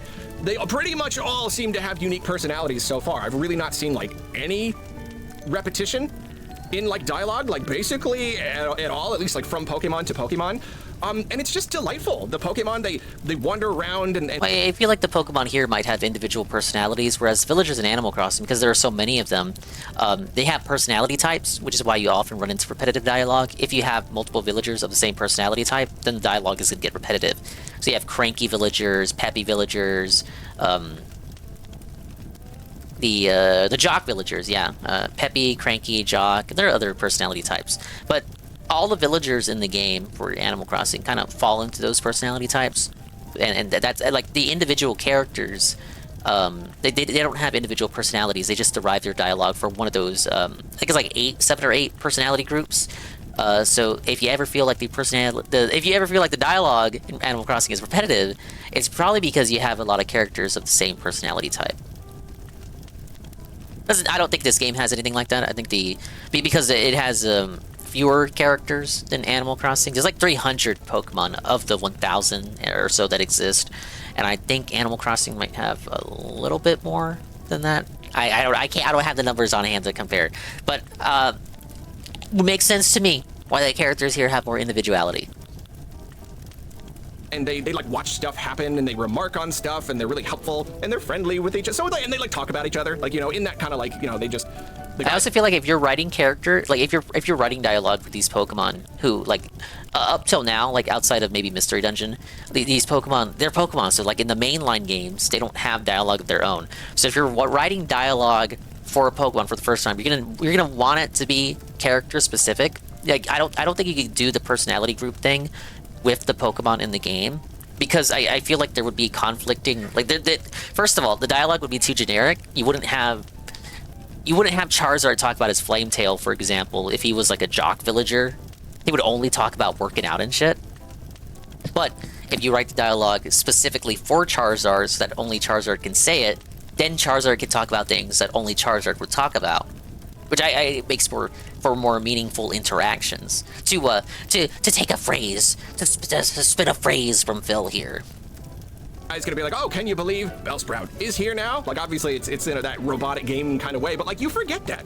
It's so easy to forget when I see the Bellsprout pop out of the grass and Bulbasaur is watching and is just like clearly delighted by it, and then Bulbasaur has like nice things to say about the Bellsprout, and then like you're watching them just be friends, you're watching them just like run around and like play with each other. It's just like, it is easy to forget. I remember reading that in one or two of the reviews. It's kind of easy to forget that you're just kind of playing a video game. It really is just a very friendly and community focused and very delightful kind of Pokemon experience in that escapist hope core kind of way. I think hope core is pretty much like a genre of game now. It's really nice to be in this this very barren landscape and just to breathe new life into it. You know, it's again, it's like I saw a clip of a VTuber complaining about how Kyogre talked like a hick, and she thought it sounded more regal. When I watched Shroom play, I noticed all the bigger Pokemon would have like a southern drawl to them. Whereas all the smaller Pokemon kind of talk like a Gyaru. Of the ones that I saw him interact with. Surely all the big ones can't be Southern Hicks, right? It's like early days in Stardew Valley when you're like clearing out your farm. There's so much you can do, especially if you love that kind of work and the beautification. There's always stuff to water, dry trees to water, junk to clear out and arrange, and a landscape to level out. Again, you got your work cut out for you. If you like that, if you like just clean everything up, just make everything nice. Viva Pinata, that was another one. I just loved clearing the garden. I love just clearing out all the junk from the garden and making it look really nice. You're breathing life back into a Charmander place. says You're bringing Slay. all of these Pokemon. They the have one I saw was a personalities. The Bulbasaur, dialogue is I like think. really funny too, by the way. Like it's really funny. Again, they just have like so much character, real just genuine character. It's really funny seeing a Pokemon like with an accent, you know, like it's all just text, but like the way that they, like this one will kind of have like a southern accent, or just like, you know. Yeah, he's talking about the ones with the southern accents. I don't know, it's just funny, and it doesn't have that same like copy paste feel that Animal Crossing does. And I mean, which is a good thing in a lot of ways. And I know like this is a really big claim here, because Animal Crossing is great and everybody loves Animal Crossing, but like in a lot of ways, this game is eating Animal Crossing's lunch. This game is doing so much of what Animal Crossing does, but like even better, especially when it comes to all of the Pokemon and their personalities. And I mean, it's so much of the same stuff. They just kind of wander around and they have their little expressions and they interact with each other. Like so much of it is straight out of there, but it's been integrated so perfectly into the Pokemon experience. It's just, yeah, I mean, like, yeah, maybe I should just end it there, because this is supposed to be an early impressions video. It's tempting to just go into like everything, but if anything, my excitement to like go into this game and really talk about it, that is a testament to how fun it is so far. From the announcement trailer, it was obvious that this was a winning mix of ideas.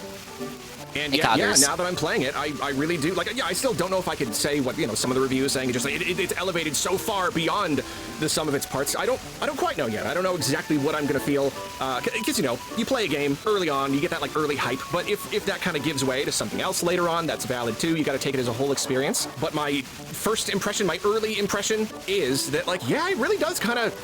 It's a winning combination of ideas that does seem to be still maybe surprising in how well it works. It's a great idea, combination of ideas, but the execution is there. The execution so far is just, I don't know. They've really nailed it, you know? I mean, I cannot say enough about the Pokemon personalities. Like, it's not super deep here or anything, but it really is just I'm seeing all the ways they really could have cheaped out. You know, in a lot of ways they could have just like copy pasted a bunch of personalities. And so far, there's just so much effort put into that aspect, into the lore and the story, and even just like the little jobs that Professor Tangrowth gives you. We gotta rebuild the Pokemon Center, or we gotta build these things, or like we've got a problem we need to solve with any game, especially like early on. That really does run the risk of feeling too tutorialized, feeling too like, oh, now I gotta help them gather 3 of these, but like it feels good because that personality is so fun, and because I am invested in the idea of like revitalizing this world. So when they're like, we gotta solve this problem, I'm like, all right, like I'm there. I'm eager to solve the problem. Is he blabbing the build time with ads? They're, probably. Like, working on it together, you know? It's not supposed to be a real review, like just his impressions this and growing what family, he and we're all working feels. together to like How he feels make this about thing the happen, game. to work toward a common goal. Yeah, it's easy to forget. I'm talking to a Charmander. You know? It's just. It's really nice. He's delusional. It's really nice so far. He's it's impossible talking to say to a what my ultimate Charmander. opinion of the game will be, or, you know, everyone's like, is it worth $70? Is it worth a Game Key card? Of course, I cannot answer those questions for you. Nobody can. But at the very, very least, I can say it's good so far. It is quite good so far. Also, I already suspected this would be the case, and maybe it's not fair to make this judgment. Maybe it is too early, but I do believe that Professor Tangrowth is my favorite Pokemon character, full stop. As far as just like speaking NPC characters in any of the games, or maybe even like all of the media overall, Professor Tangrowth is now my favorite. Like it's absolutely no contest. I love them so much. That's it? It's not ending on a joke?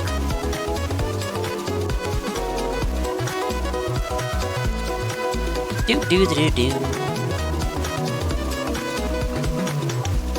Alright, well there you go. He likes it.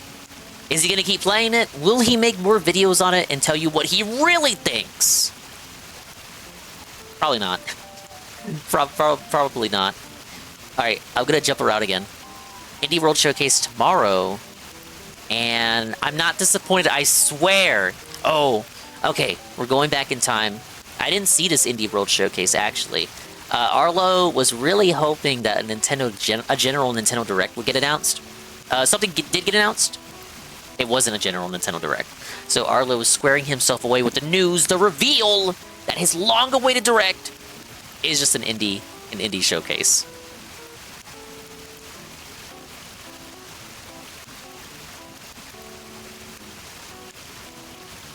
Dag nabbit! I mean, yay! Yay! Yay! But also, man. Oh, man. But also, yeah. No. Okay. So, yeah. We're all kind of holding our breaths here. we thought we'd get a Nintendo Direct in February. You did. And you that did. not happen. And so now we're kind of like, okay, yeah, not in March, February. and yet we just, you know, we've had a lot of presentations recently, for sure. Partner showcase. And a treehouse, and you know, we shouldn't be surprised that there's an indie world happening now. I feel like they do often come paired with these partner directs, so it does make sense. It really is just like another thing that isn't a direct. You know, I don't want to look a gift horse in the mouth. Don't get me wrong. Indie world showcases are always a delight. They're always very, very fun. No, it is getting a little. Because it's like, the idea of them not doing a direct... Again, I'll probably have a whole stupid conversation about this later, but yeah, just the idea of them not doing a direct until, like, June or whatever is, like, so weird. So we're pretty like, normal. okay, well, maybe they wanted to get some of this smaller stuff out of the way, and then they'll do a big direct later. But, like, each additional thing they give us that is not a direct makes it feel less and less likely that we are going to get a direct. They're just kind of giving us all of this stuff, maybe so that they don't have to give us a full direct. But then where does that leave us? But again, we'll talk about that later. I keep saying that, but I promise I will.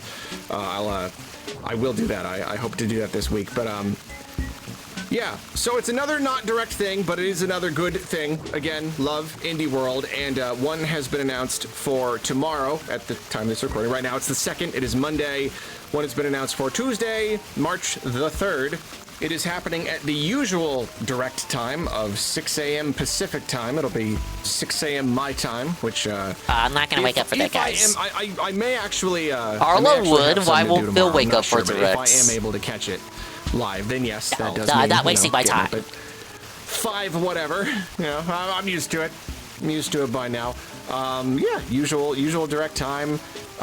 Looks like it's going to be It's gonna be 15 minutes. That's a little bit disappointing, you know. It's I don't know, maybe it's Usual just, length the of most lack indie the world big direct is making presentations, me actually. greedy, you know. I'm like, all right, well, if you're not gonna give me a big juicy direct, you better give me a whole bunch of this other stuff.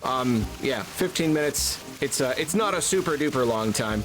Apparently the Japanese one is gonna be 25 minutes. Interesting.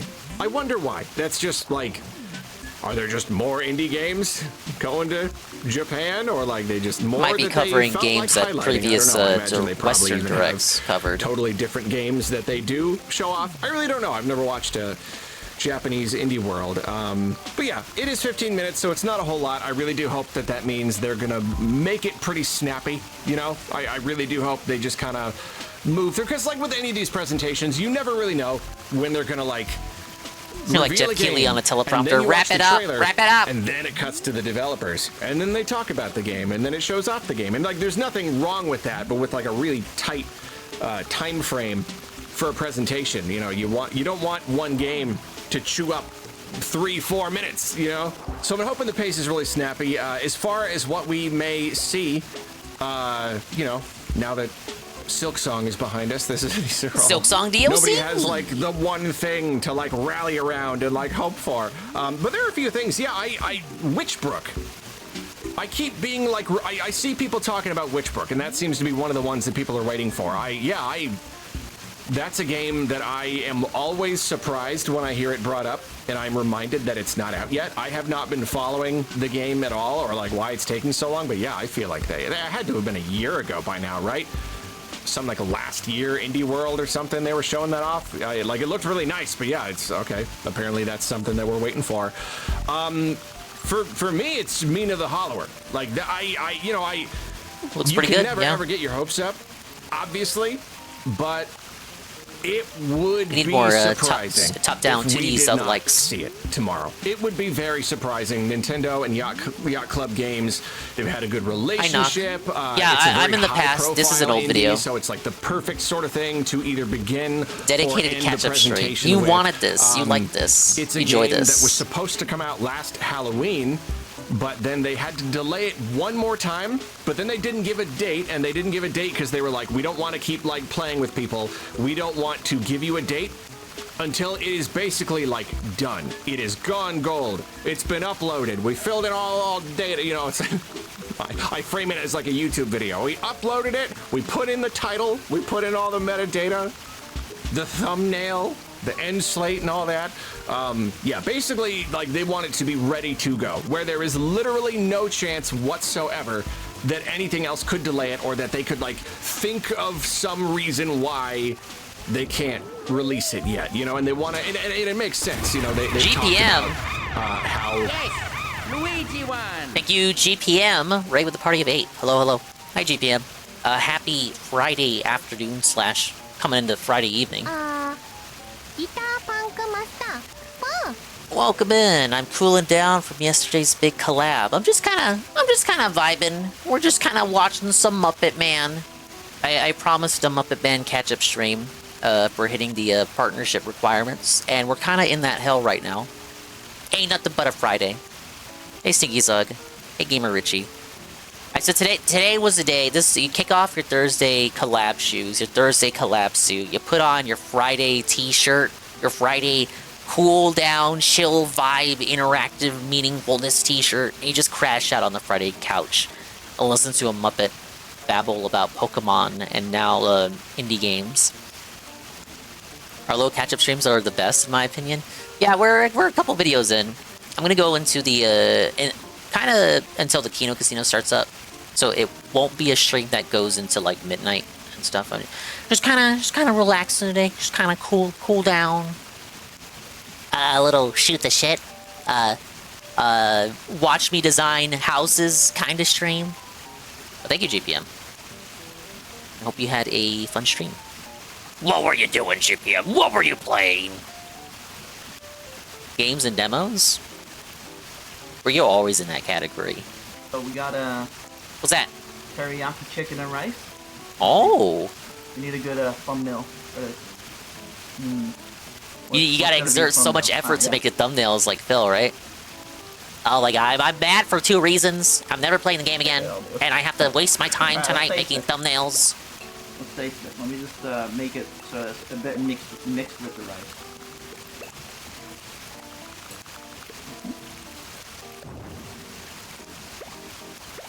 I hope it was good. What was it good? Was it good, GPM? But yeah, I'm making like an army-style house, where I'm trying to make it like your... It's like his little log cabin in the middle of nowhere.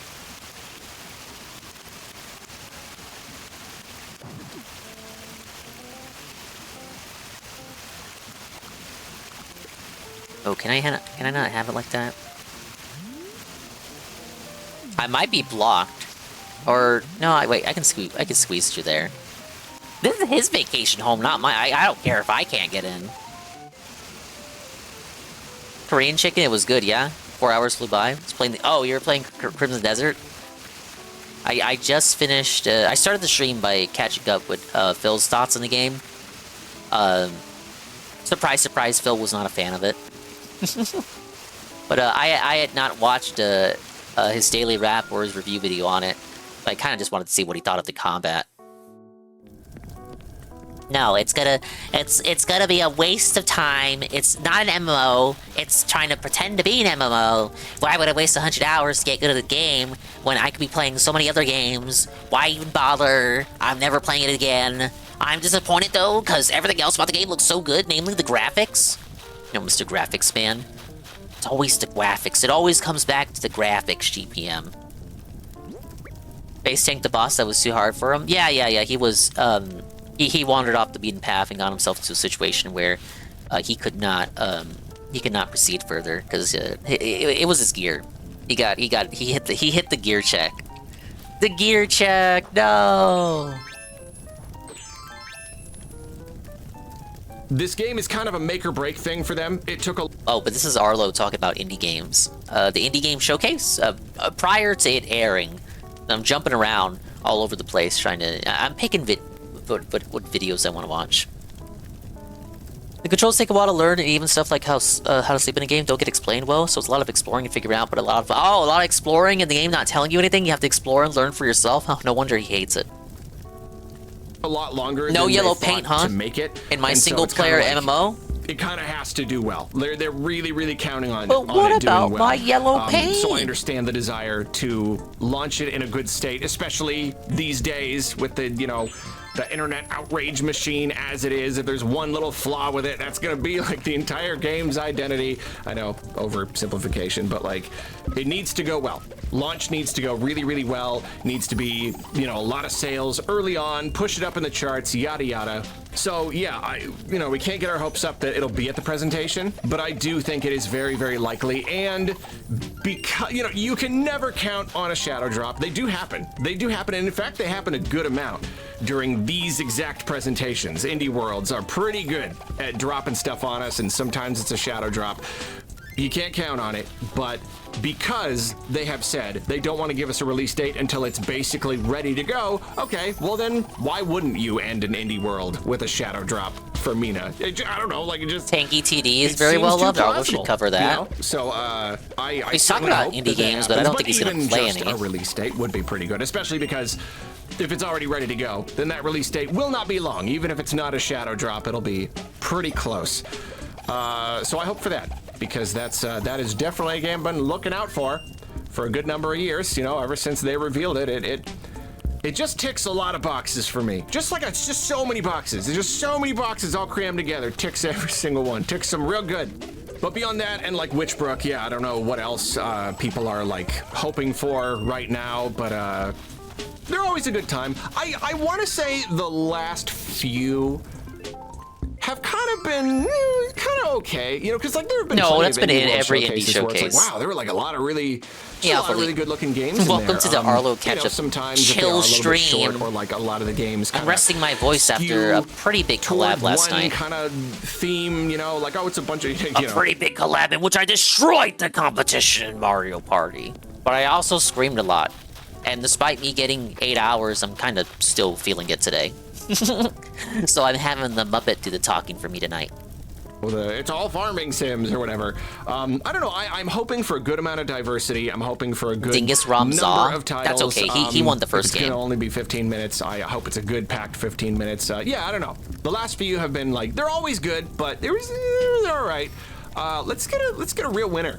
You know, in the absence of a big direct, we need winners. We need good solid presentations to come away from being like, well, there's a whole bunch of video games I want to purchase for my Nintendo Switch 1 or 2 system. Oh yeah, and then one thing worth mentioning, as some people have pointed out, this will mark the exact 9-year anniversary of the Nintendo Switch 1. Wow. 9 years. That's a lot of years. That's almost 10 years, in fact. Thank you for the alert, Nico. Welcome in. Okay, I was reading articles, and I'm in the comments on the Nintendo Life article, and I gotta give credit to G Kunit. I don't know how to pronounce that name, but it says take 5 minutes out for Tia and Esteban to introduce us to their game about sharpening pencils, inspired by the sound of the winds over the Peruvian plains. And what have we got time left for? The intro and the outro, and that's about it. That's like, I mean, they ain't wrong. I mean, I love that about these presentations. I really do think it's cool how much they show off these like art games, you know, these like real, like they really do go after those, these like real passion projects that are inspired by people and their experiences and their cultural backgrounds and everything. And I think that is really cool. Oh, I forgot to redesign the exterior of his house. But it is like when you're looking at a really tight presentation, it is funny how like that can that can chew up a lot of time. These like funny little these little like really weird like out there art games. So you've got this ravenous crowd who's just like screaming for like more video games and Nintendo Directs and everything, and like these presentations can just be very, very just like patient and like showing gave him the off basic bitch house. No, but like really like you know like to be fair, the Peruvian pencil sharpening game, it's like it's gonna be it's gonna review super well, and I'm gonna have it on my wish list. I'm not gonna get around to playing it, but I am gonna put it on my wish list, and I am gonna watch the trailer, and I'm gonna be like, that looks really good. I'd really like to play that someday. I'll never play it, but it's the thought that counts. Man. It's kind of like a DSP Steam segment. Oh, we can play that. Oh, that looks fun. Oh, we can play that. Oh yeah, we can play that. Man, Arlo does more adding the wish list than actually playing games. Any such cases. Okay, well, those were his thoughts on the Indie World Showcase before it actually went down. Now, let's see what he thought about it after it aired.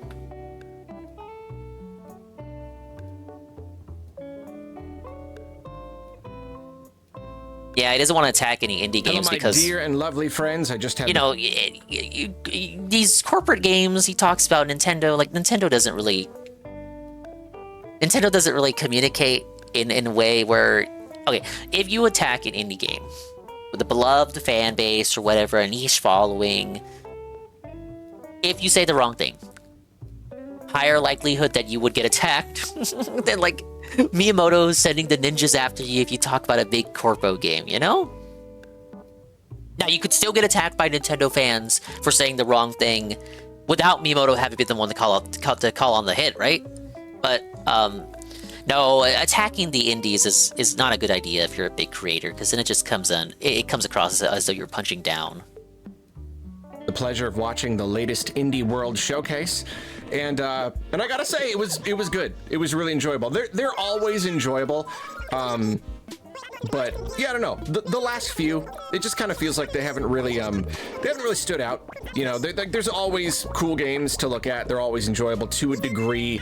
It's just you know, there's this variation in just like the pacing and whether or not they lean a little bit too much into one kind of vibe or another. And this one was good. It was very just a even Phil is Mr. Indie bunch now. Of games. We saw that in the Crimson Desert let me video. hit the highlights. They started out with Densh Attack. And this game looks absolutely wacky, just really ridiculous. Yeah, like it's. I saw this during the Steam Next Fest A lot of streamers I follow played it. And you know Looks what? pretty That's good. really, really funny because I had an idea like It's this. got like the Hi-Fi Rush kind of art style mixed with the Sonic Unleashed good parts, the daytime stages, and you're a train, and it's kind of mixed with Tony Hawk. For a game once, basically, it was the same thing, really. This looks pretty good. Skateboarding. It's you're grinding and doing tricks and big flips and stuff, but you're like a train. The way that I imagined it, though, It's was corny like a big, train. like, No, more come on, old-fashioned, it's like, not corny. Steam engine, you know, big like locomotive. You just This wanna is a lot more hate. like a modern train. You win in car, but it's Dingus? just- Yeah, it's I designed very my funny first that house this, today. This idea I had some My years first ago vacation has home. materialized right here in some form. But no, it looks really super ridiculous, really super over the top, very, very stylish. I mean, it's just, this is the most Dreamcast coded game I think you could possibly create. You know, like it's absolutely perfect. Love the vibes, looks super fun. Like I think this is a game that it has been announced for a while, and that, you know, some people in chat, it seems that they've been following. But I could imagine that a lot of people are like me, we've never seen this before, and so I just think it was like one of those really nice just surprises. You know, we're just like, here's a game you never heard of, and just like, it looks really cool. And I don't know, just between that and just like the style of the game, I think it was a really great way to start the presentation. I think it was a really, really good opening. It gave the whole thing a real, some real juice, you know, some real forward momentum, some real energy, and I really like that. And then there's a demo available today, so it's one of those like instant gratification things. The Japanese meme here's of the thing you drifting never heard of, and you trains, can play it really? right now. So that's always really cool. Then they showed off My Little Puppy, and this one, like, I don't want to just turn this into a thing where I complain a bunch about this game, because I think it, in ways, it seems really, I mean, like, obviously, like, it's about a little puppy who goes to heaven, like, it's just, you know, it's... Oh, like it's with a initial D. Winning formula. Gas, I think gas, I'm gas. especially with, like, partner directs and Indie World showcases, I'm just kind of eager for the Switch 1 to eventually get phased out, just because it's hard to keep seeing these games that like look kind of good, like in concept, but then when you see the gameplay, it just feels really rough, you know, just like it's just running kind of poorly, like even in a presentation like this, like, you know, it's showing cutscenes and it's nice, and then there's like a 2-second clip of gameplay and it's like, ooh, like, you know, just there's this like, oh man, it just looks like really choppy, and I don't know, it's just I don't know if that's just because of like budget restraints, or if it is just because of the Switch being underpowered, yada yada, but like there is this kind of frustration there. It's just like I'm eager for a time, like, can we get to a point where, I don't know if it's everyone just needs to migrate to Switch 2 or what, but like, yeah, I see a concept and I think it's nice. Okay, it's all my stuff. And then you just get this really fuzzy, low res, like choppy frame rate gameplay, and it's just, I don't know. So yeah, and with this one, I don't know exactly what the game is. Is it a story game? If you can't afford a Switch 2, then cry about it, bitch. It's time to phase the 9-year-old handheld out. But then it shows a lot of other story stuff. There's like QTEs. Is it just kind of like mostly story but kind of gameplay light? Is it more of a visual novel with mini games mixed in? I don't know. I guess maybe I'm slightly frustrated that I feel like the game didn't make as much of a case for itself as I wanted it to, because it is a nice concept, and I think a lot of people like, I mean, like, obviously, again, it's just a winning idea. But yeah, anyway, yeah, I don't want to complain too much. I think I am curious to see more. I'm curious to see more, and I, you know, especially if it's gonna end up going to other platforms where it can maybe run a little bit better. I think that'll be nice. Then there was a trailer for a sequel to Moonlighter, and I did not play Moonlighter. What a shock, a game you didn't play. But my nephew, crazy about it. He played it so... Can we get his opinions on the game? So much. Like, it was like his game for a really good bit. He loved it. The poor guy, I think he never beat the final boss. I want to say he just like couldn't figure out how to beat it. I don't know. But he did play it a lot, and so he's gonna lose his mind when I tell him that they're making a new one. And you know, it does look good. It's I think it's all the way, like across the board. Like, this is just for everyone and every developer and everything. Like, when you take really nice, good, clean pixel graphics, when you eventually do the follow-up and it uses 3D graphics, there's always that little thing that's like, oh man, you know, like, it just, oh, I love a good, clean pixel aesthetic. So there's part of me that's kind of disappointed. Moonlighter for $2, thought it was boring for like the hour or two I played. You're a tough customer to please, are you? I can see that, like, I don't know, like overall, it's sort of an upgrade. The production value overall overall is higher. And you know, it's not like a, you know, the worst the worst example for me was always going like Golden Sun 1 and 2 to the DS one. It's just like, yeah, okay, yeah, they're 3D now. Like, at what cost? Like, how is this better? You know what I mean? We don't get that here. Like, this still does look nice and clean. The visuals are nice. I'd say it's not as like unique necessarily, but I can see what they're going for, and it's just they're kind of like expanding the scope, and it does look good. You know, you want to do something bigger and more grand for the sequel, so I do totally understand it, and it looks like all the other elements of like what made the first game good, they seem to be present here. So that's great. No, I'm really happy. I would love to play the original Moonlighter. It's not like that silly. Days, but I like a lot of games, even others that people think are then you got bad. Widow. This was a really pleasant surprise. This looks very good. It does. It looks really, really nice. I mean, like, maybe not necessarily but the will kind it of be thing I can see good-o? myself actually like buying and playing. In a perfect world, yes. Like in a you know, in a perfect world where I can play everything, yes. But like I can definitely the DS Golden see, Sun was fun. Horrible start for the series, but fun. I can see the appeal here. It looks super nice, just really sweet and charming and gentle. You know, just like a very. Hey, I always hear bad bad things about that one, to be honest. Puzzle game. From the looks of it, it really that just looks looks the one like that fucked it you're just all up. grabbing The objects and devs putting were them where they dunces go. with that one. But you're having to like rotate the entire scene, the entire diorama, to like line up the perspective correctly to get it to go in. So it's just like it's very low stakes. You know, it's a puzzle, but it's not very like a super duper thinky puzzle. Oh, another which is puzzle really, cozy game. Really, really nice. Yeah, just a much more like exactly what we needed for the experience. Switch. I just always love like little dioramas. I love just little three-dimensional digital things that you can kind of just like turn around and look at and explore, especially if it's like this where it's made it's rendered in such a way that it looks kind of real. You know, like this all looks like it's kind of real wood, you know, evokes the feeling of like stop motion. Looks like a real little toy set, and yet it's these like little fantastical adventure things, you know. I love that, you know. It reminds me of like Puzzle Swap on the 3DS, you know, or like Smash Brothers trophies. Just like I would always just like, especially if they were rendered really well, and I was just like, ooh, I just like turning them around and looking at like the lighting, you know. I think that's really fun. It really this reminds me of that. So yeah, looks really, really pleasant. It's interesting to see that it's going to be on Switch 2 and 1. Because the visuals are very, very nice, and I feel like for me, the raw fidelity of it is like a really big selling point. I could not see myself wanting to play this on the Switch 1 if that's going to be a compromise. It's the sharpness of the visuals, the actual like feeling that it really is like emulating the look and the feel of like little wood blocks and stuff. So I don't know how the Switch 1 version will be. But yeah, it does look really, really incredibly cute. Then the Midnight Walk is coming to Switch too. That's cool. Someone's watching R2. You think this is what? Of all of the games that watching R2. You think this is watching Arlo? Can this thing get any worse? Like up there. That was a top 2 or 3. Probably. It won't be a terribly long stream for me. One of the ones that I just like, I really wanted to. So yeah, it's really, really cool seeing that it's coming to Switch 2. Got me into the series. I didn't know the Game Boy ones existed, but I saw commercials for the DS one growing up. Something I think is cool with that series is that the American commercial had like a glass dragon. The American GBA commercial had a glass dragon or something, and that commercial was so I guess we'll say iconic for the time. They ended up including the glass dragon as a summon in the DS one. I think that's notable because it was only in the American commercial, but the Japanese developers included it in a later title.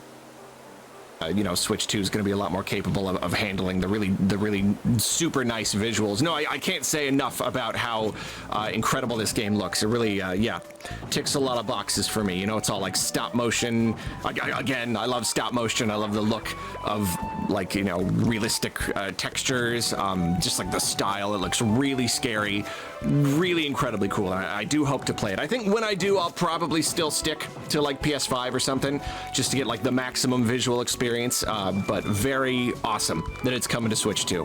And then Rotwood. This is not my kind of game, but I do want to shout it out just for being like a game by the Don't Starve devs that looks solid for like what it is, even if it's not necessarily my cup of tea.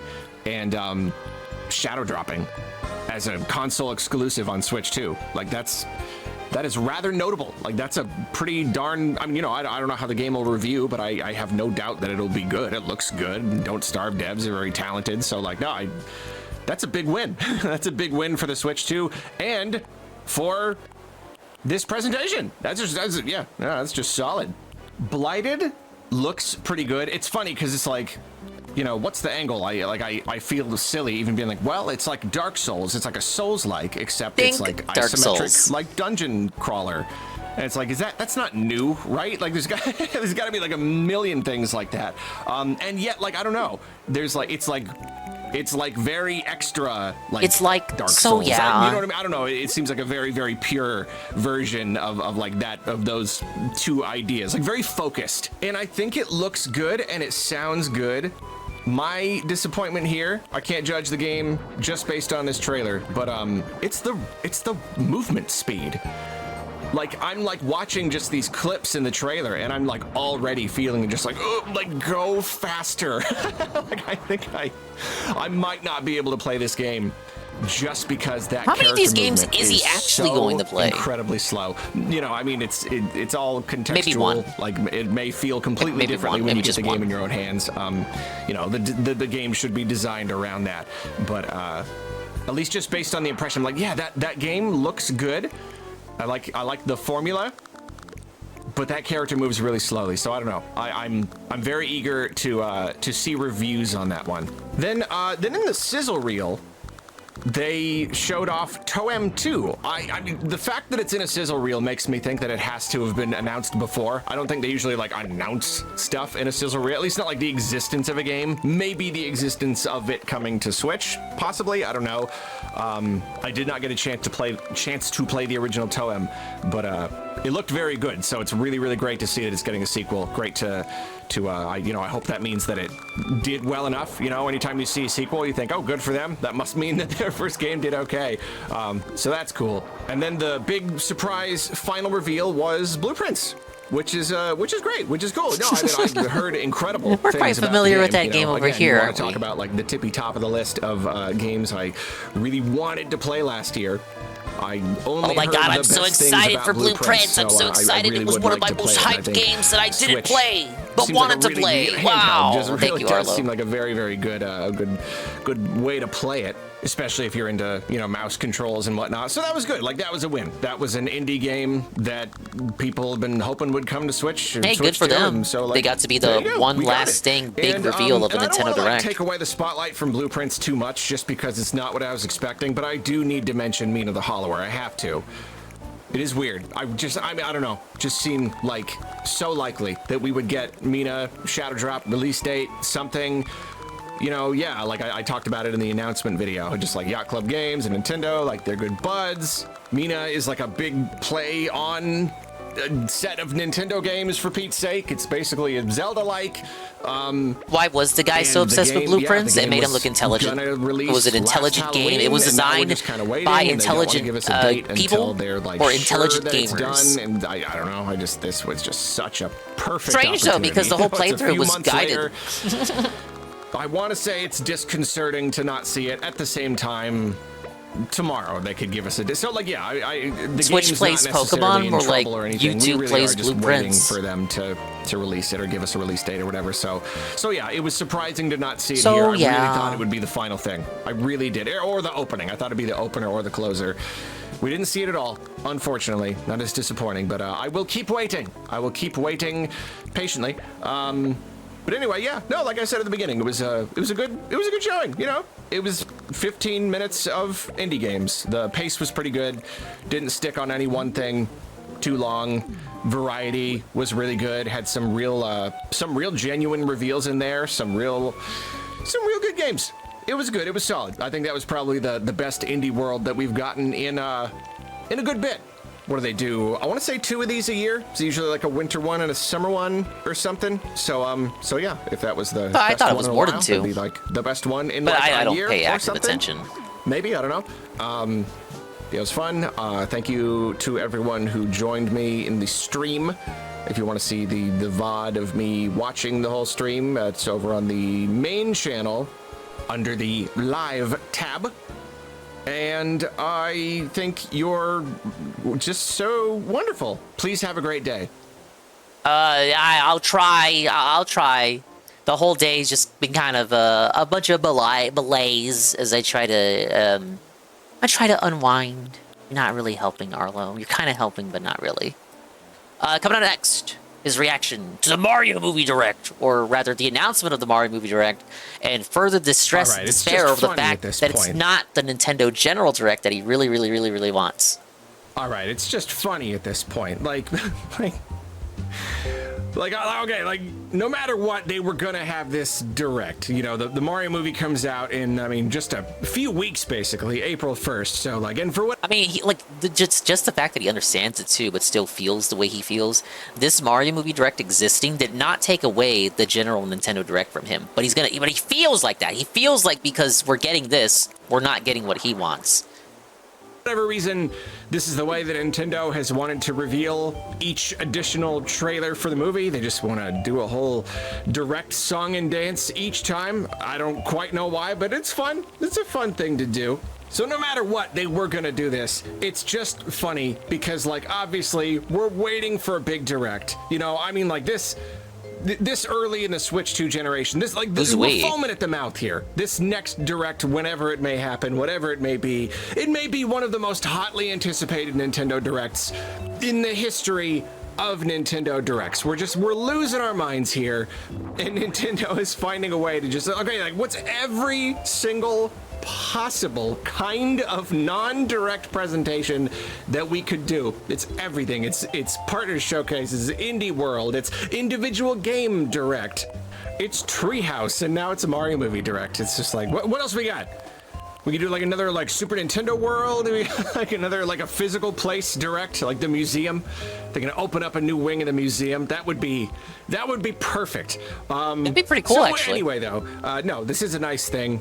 They're doing another direct for the Mario movie. It is happening on Monday, March the 9th, 2026.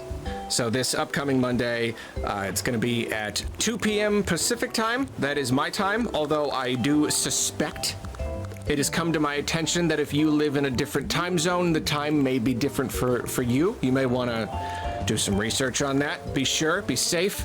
And I've really not been following the news and all the leaks and stuff. I feel like very regularly there are like news articles and everything about, leak spoils major unannounced character, or like the posters reveal some characters. And so I don't know exactly how many characters that I am unaware of are in the movie. I've been trying not to pay attention to all that stuff, and there was one that was like kind of like, oh, there's like a fuzzy thing in a picture that may be kind of like a major character tease. I really do not know. He got spoiled on Wart. It is a bummer though, because if there are any like real genuine secrets, and these are like, actually leaking out, like unintended to be released, then yeah, I'm a little worried that it's going to be next to impossible to like actually get there and watch the movie without getting this stuff spoiled. So I mean, I know at least some. If it's true that there are like characters on the posters and stuff, then yeah, I don't know, fair enough. I mean, that's official material. That's not a leak or whatever. So yeah, I don't know. So it is tempting to just keep not looking, keep trying really, really hard to avoid everything, especially if this direct here, I mean, if there is like a big unannounced character, there's a really good chance that, they'll be kind of revealed in the trailer here. So yeah, it's tempting to wait and not look at anything. However, apparently like new posters have gone out, and Kane tells me that the latest big official theatrical poster for the movie has a lot of like little details, I assume characters in it, and so he has advised me to look at it and perhaps react to it. So since there isn't really anything else to say about the Mario movie direct, it is coming, and that is cool. I may as well take this opportunity to take his advice and take a look at the poster. So I'm bringing up Discord right now. This is my live reaction. Doing this live? I'm now looking at the poster. All right, let's see what do we got. We got a cool, give me your cool thoughts. Planet thing. May as well. That is cool. We got some Lumas. We got the Bowser. This is the poster with Wart on it, right? So he has to notice Wart. Surely. Lifting up Peach's castle. That's cool. Oh yeah, that's cool. That's from the thing. We got the whoa. Oh, Birdo and Mouser. Oh, hey, they were not arbitrary picks. Why on earth is Wart in this movie? I don't get it. That's bizarre. Whoa. Okay. Whoa, no, I don't get it. Like, buddy. Okay, this is the Mario Galaxy movie. So, you know, just being like, let's just put Don't do the Mario thing. 2 stuff in there. Yeah, why not? Like why not? Oh, we can only second use Galaxy Mario stuff movie, in the Galaxy so, movie. okay, How about makes no? sense, throw some Mario 2, but How like, about Wart's not let's even be creative? Wart's not even real. He was a dream. Not anymore. You could say the same not thing anymore. about Not Birdo. anymore. Now he's real. So, I guess now he's real. That whole argument doesn't hold water. But yeah, I don't like where. I've been betrayed. I've been betrayed by Nintendo regarding Wart ever since they did an entire game about dreams, Mario and Luigi Dream Team, and Wart wasn't in it or referenced at all. Where does Wart even fit here? Dinger, who is this guy? Nintendo content creator Arlo. Not a lolcow, just someone I watch. The people in chat think he's a lolcow.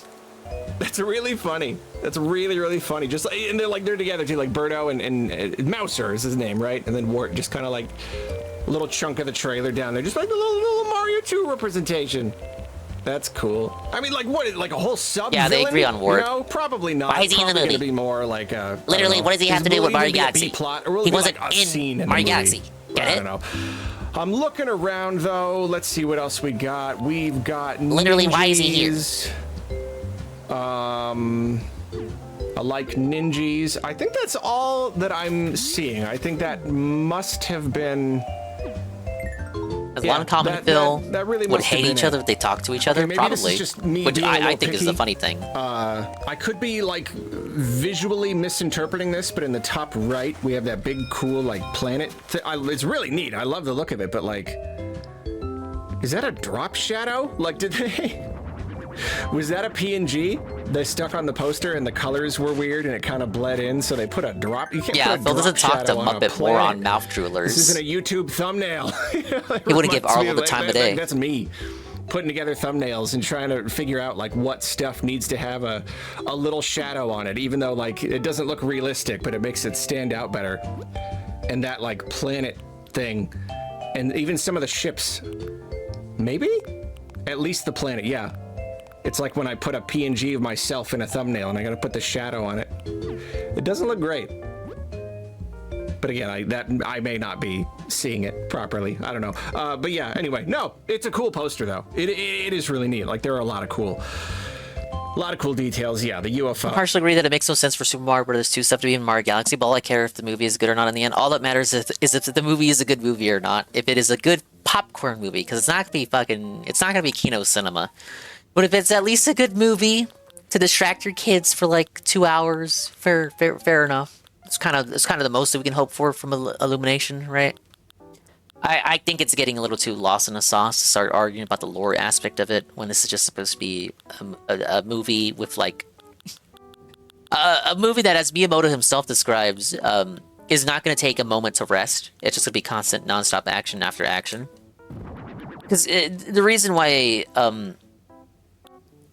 Phil wants it to be only Mario Galaxy stuff is that he, for some reason, thinks that it's a Mario Galaxy movie, so it should only have things that appeared with Mario Galaxy. Like, every Mario game should have its own dedicated movie. He would rather have a Mario Cinematic Universe and just have them spam yearly movies based on each of the specific games in the series. So we can't even be at Mario Galaxy yet. We have to work our way to Mario Galaxy. So we have to do like 20 fucking movies for like Mario 1, 2, 3, World, and so on and so forth before we even get to Mario Galaxy.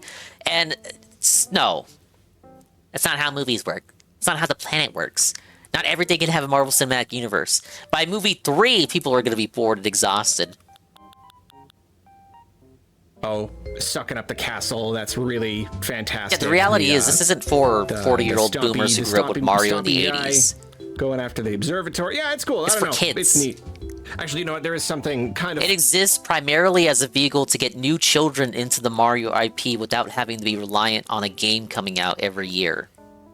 Funny, I've been thinking about because it. game development takes longer to do now. While we're talking about it, it's a small thing, but Peach and her umbrella, I think it's really funny how, like, with a video game, you, like, have ways to interact with the game, you know, like ways to beat bad guys. And in Mario, like, well, you jump on them.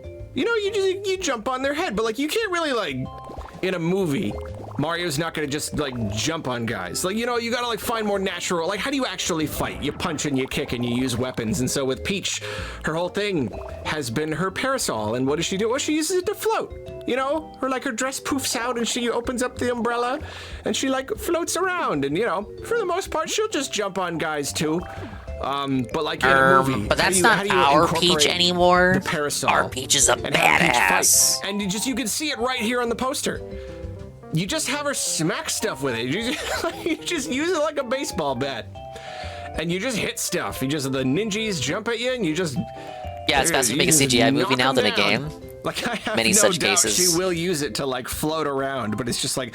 We need to go back to games with smaller development teams and shorter dev cycles, with the devs getting paid more and the games not having ultra-realistic graphics and using DLSS 5. And I'm not joking. How do you make Peach fight in the movie? We gotta She's return not the gonna tradition. jump on people. She's not going to jump on them. She's just going to bludgeon them. She's going to find something to bludgeon them with, and that's what you do. That's how you fight. So, like, even you can't look dainty and princess-like when you're just bludgeoning things and you're just smacking them with Denim a hard overalls, object. huh? So even here on the poster, she's like, "Rah!" She's got to be like angry. That's what fighting is. Fighting, you get your hands dirty, you spill blood, you're never the same person again. Like, the more I look at it, the more I look at this, the funnier I think it is. You know, like, now Rosalina gets to be like, like the dainty one. Peach, she's got business to do. Rosalina She's dainty when she's she got too dismantled much the work to do to mega mess leg with this robot. stuff. I got too many ninjas to murder with an umbrella. If I see any Goombas, maybe I'll stab them. Maybe I'll stab him with the pointy end. It's a good way to do it. Anyway, as always, I am very, very excited for the movie, and I'm excited to see what they reveal in the direct. No, Wart, though. That is crazy. Yeah, I mean, like, people have been wanting Wart to come back for, like, forever. Like, has Wart been represented in the games in any capacity at all? Like, when was the last time? It couldn't have just been Mario 2, but, like, I don't know. That's what was the crazy. And now latest movie re-release of Mario 2? Of all things. Really, no rules. There are just no rules here. That's neat. Okay, so yeah, anyway, I'll catch you later. Alright, that was him just kind of talking about the announcement and the associated poster. And he had a video about the casting right here. Keep it in line here. I'm skipping over some more videos, but go from one Mario movie video to the next.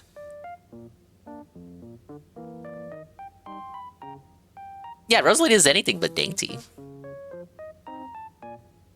Even just using her debut game fucking saves Mario at the end. At the time of this recording, it is Wednesday. Happy This one is entitled Mario Movie Casting Got Me Again. Belted. Wednesday. The new Super Mario Brothers Galaxy Movie.com Direct was on Monday, and I just had a lot of stuff going on. I missed it. And I hear that there was some stuff to see. He's getting to the trailer late. I have heard the wind has carried the message that there's some stuff to see in the trailer. And I've somehow managed to just, like, completely stay off the internet for the last couple of days, so I don't believe him when he says that. He's lying. So for whatever it's worth, I will watch it now, and I will capture my reaction. Forgive me for doing this, like, super corner-cutty way. I don't feel like editing out the video and the audio, all the copyright stuff for movie stuff, so I'm just gonna play it. I'm just gonna put some B-roll here. I apologize. I'll keep the volume up on my TV during the parts where they're not showing the trailer, so you can kind of follow along with where I am, but then I'll turn it way down during the trailer part, and you'll just hear me watching it. I don't know. YouTube's weird. All right, let's go. I wish he would do less of these kinds of videos. Why can't we just jump cut to what you actually think? Love it. Bap, bap, beep, bap. Boop, bop, ba, doodle, doo.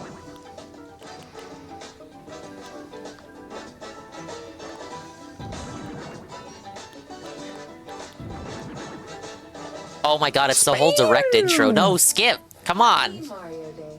Happy Mario Day. Happy Mario Day. Oh yeah, it was Mario Day. I forgot. Everyone's here. Gang's all here. And this feels like the right moment to share what's next with the Mario Brothers. Emphasis on brothers. This time, they're side by side for the whole adventure. Traveling the galaxy and taking down the bad guys. We listened, guys. We know you didn't like the fact that we called the Super Mario Brothers movie, and they weren't together for the entire movie. It's Mario Day, though. Okay, you do it. You do it. Oh. How about this? We'll do it at the same time. All right. 3, 2, 1. Let's go! It is fun seeing them all together. It's nice. Oh. No, but this is kind of awkward, Arlo. We couldn't have like a better way of doing this. That was a star bet. Hold on. What's the captions on? Let's turn that off. Cool. It's cool.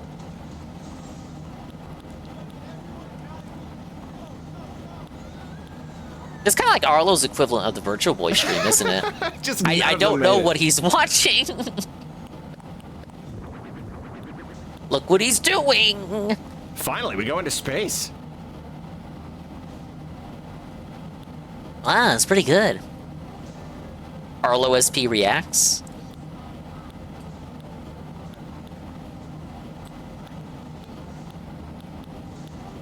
So cool. I love it. Yeah, it's basically like Wonder Flower, Bowser Jr., right? Oh, No, it cool. literally is, but maybe without using the Wonder Flower to activate that form, which would be fine because it's a different canon from the games. That's quite the crumbling And we gotta castle you got there. cross-promote the latest 2D Mario game, which also has a Switch 2 edition coming out in a few weeks, so they're, like, putting the Wonder already Form in friends the with movie Yoshi by makes this sense. point. Did they edit him out of the previous trailers? No, they meet Yoshi in the first scene in Tostarena. That's like the first thing. That's what kickstarts the movie. Bowser looks good. That establishes He's the looking dynamic good. of Mario and Luigi for anyone that missed the first movie. I think time being tiny was good for him.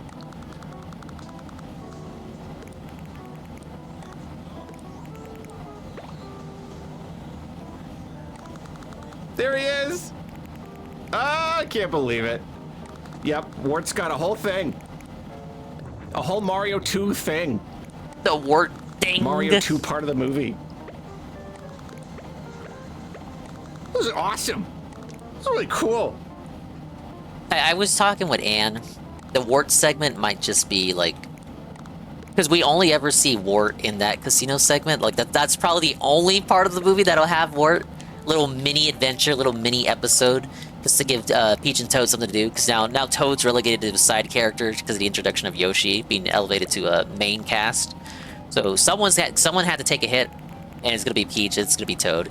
So they're gonna be off doing a little casino adventure, and they're gonna meet Wart. They're probably gonna kick his ass. It'll be a nice little, like a 5 to 10 minute segment maybe, and then he'll just never appear again. I almost want to guarantee it. Like that's the only part of the movie that Wart will prominently feature. Like his screen time will be localized entirely to that casino segment. Oh, they're flying through the lava thing! That's what happens in the game! Yeah, the Melty Monster Galaxy. It's that thing that happens in the video game! Yeah, at least he remembered it.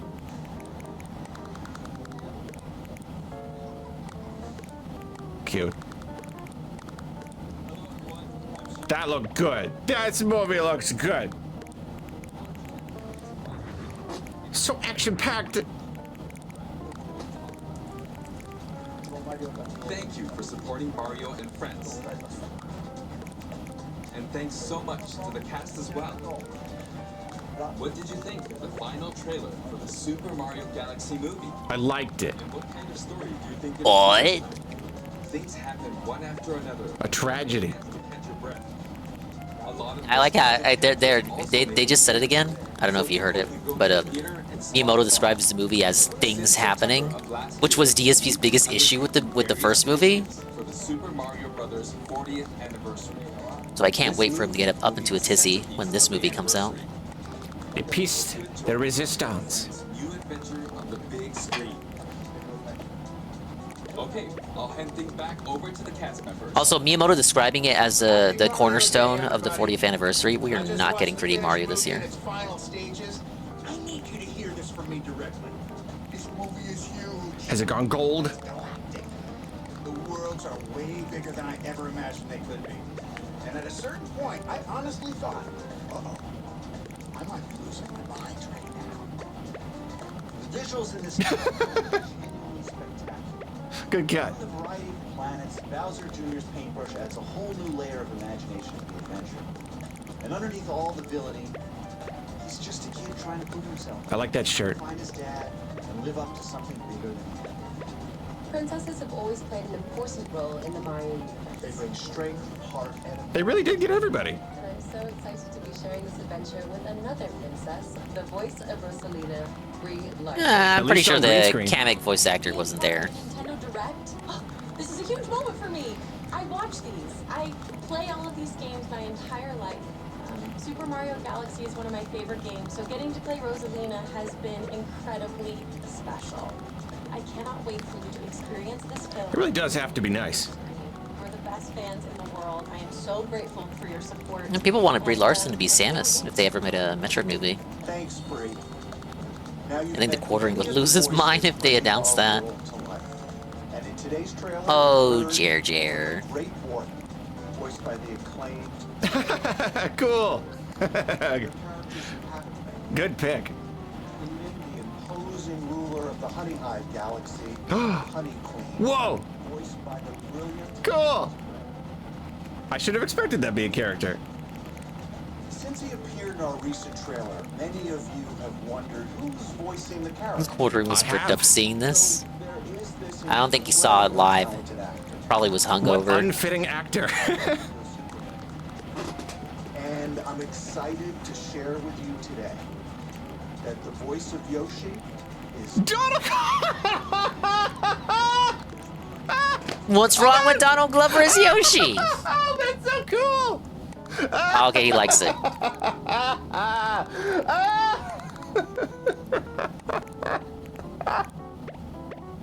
Oh, man. Oh, that's awesome.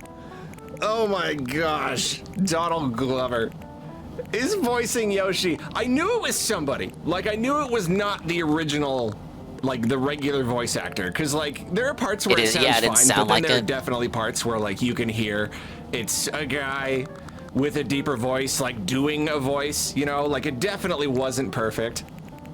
I think everyone could have told that, like, from the first trailer. They did, even for Yoshi. I mean, at least he's doing Yoshi impression, right? At the very least. That's so cool. I knew it wasn't the original voice actor. That's so cool. Well, yeah. Oh, I love it. Everyone who watched the trailer that's thought the awesome. same That thing. really made my day. Okay. And sound nothing like Yoshi. Not Not that it needed to, I guess. Not that it needed I want to to. wish you all a happy Mario Day. And back to you, Miyamoto-san. Oh, man. Thank you, Chris-san. Next month, the Super Mario Galaxy movie will finally release worldwide. For its release, we're preparing various content for the movie in the Smart Device app. Various content on a smart device app? I love content on smart device apps. Starting March 10th, when you open the app, you can receive a digital collectible card based on the movie. As it's the 40th. I only want it if it's in Yoshi's green, not black. Yeah, they pulled a Netflix on old Yoshi there. Also, Oh, I already missed that boat. the theater with the Nintendo Today app, you can get digital wallpapers like these and take pictures with digital photo frames. Okay, it won't be long until the movie releases. I hope you'll go to the theater with your family and friends and cheer for Mario's team. All right. That was fun. That was really nice. So yeah, I guess the big surprise was the Yoshi voice. That was delightful. That was delightful. That was a lovely Oh my god, surprise. yes, that was very delightful, Yeah, yes. no, it was cool. It was cool. It was cool seeing all the cast there. I wonder What if Yoshi is Namekian? In which case he is black-coated, according to every Piccolo fan. They like took turns, you know, maybe even at various different studios. Wouldn't be surprised. It was neat though. It was fun, and I like they have seemingly directly addressed criticisms with the first movie. You know, like I don't think so. With Luigi's Miyamoto barely in it, describing so, it as here you go. non-stop It's action them, with they're no together the time to entire breathe. time. They even like call attention to it. I think that's cool. And then Miyamoto himself being like, it's non-stop action. You know, the first movie. It's.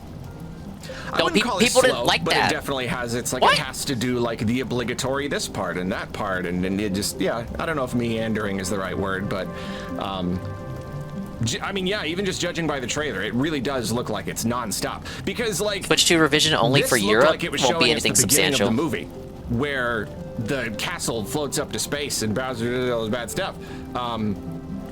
But so that's got to be the beginning. But now we see that Yoshi is with them at that point. And the previous trailer, it looked like it was all about Yoshi. It looked like it was a third of a movie of them just like befriending Yoshi. But apparently that's like a pretty, a small-ish part of the.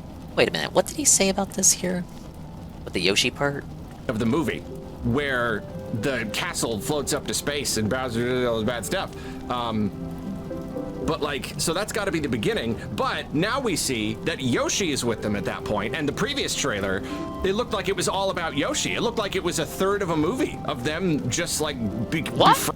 No. Again, the Tostarena segments, that's probably literally the intro, where they just get called over to Tostarena, they discover Yoshi, then he's in the group, then Bowser does his stuff. Friending Yoshi, but apparently that's like a pretty. He thought like finding Yoshi was a third of the movie. Part of the movie, and yeah, I don't know. There's No, just like a lot of different I stuff guarantee to, we're gonna get introduced to Yoshi pretty and quickly. A lot of action, so I'm definitely open. They don't want to toss us Open right the in. idea of a little bit more fast-paced, action-packed Mario movie sequel. Looks good, just like visually, it looks really good. It looks really just looks nice, yeah. And I mean, the first movie was already just bursting with references, like big obvious ones, but then even more like really little subtle ones, and that was a really, really enjoyable part of the experience. So no, I'm sure be a lot more of that. Yeah, Wart being in there, and I don't remember his name. I never remember the name of that actor, but he's awesome. Luis so it's Guzman? great. He's playing him. No, I don't know. And then the bee queen. That's gonna be a character in Honey Hive. And like, oh yeah, of course, Honey Hive Galaxy is gonna be featured. That's one of the main ones from early in one of the games. So yeah, I don't know.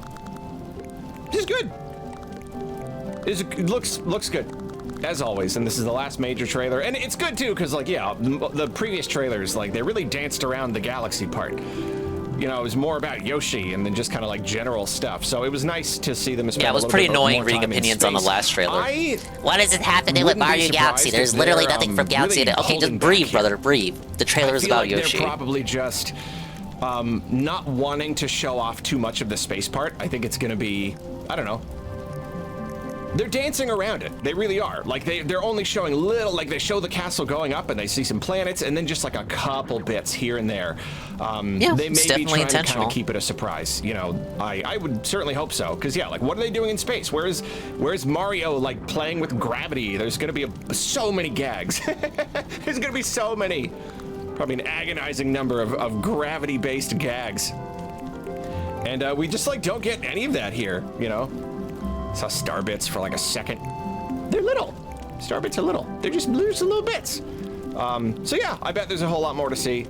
It really does seem like they're kind of keeping it shallow, keeping it light, giving us just a taste. And I As can they appreciate should, that. as Yeah, they I'm should. not gonna watch the trailer again.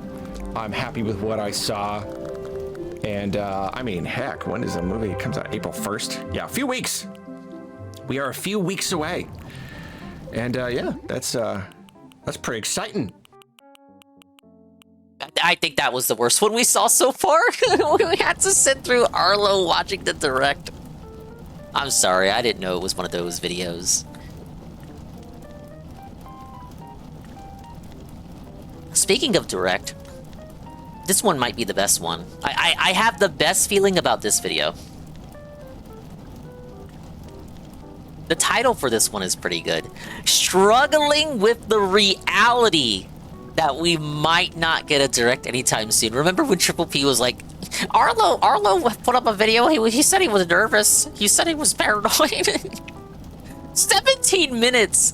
Arlo is scared. He's scared. He's hurt. Because he's not getting advertised to.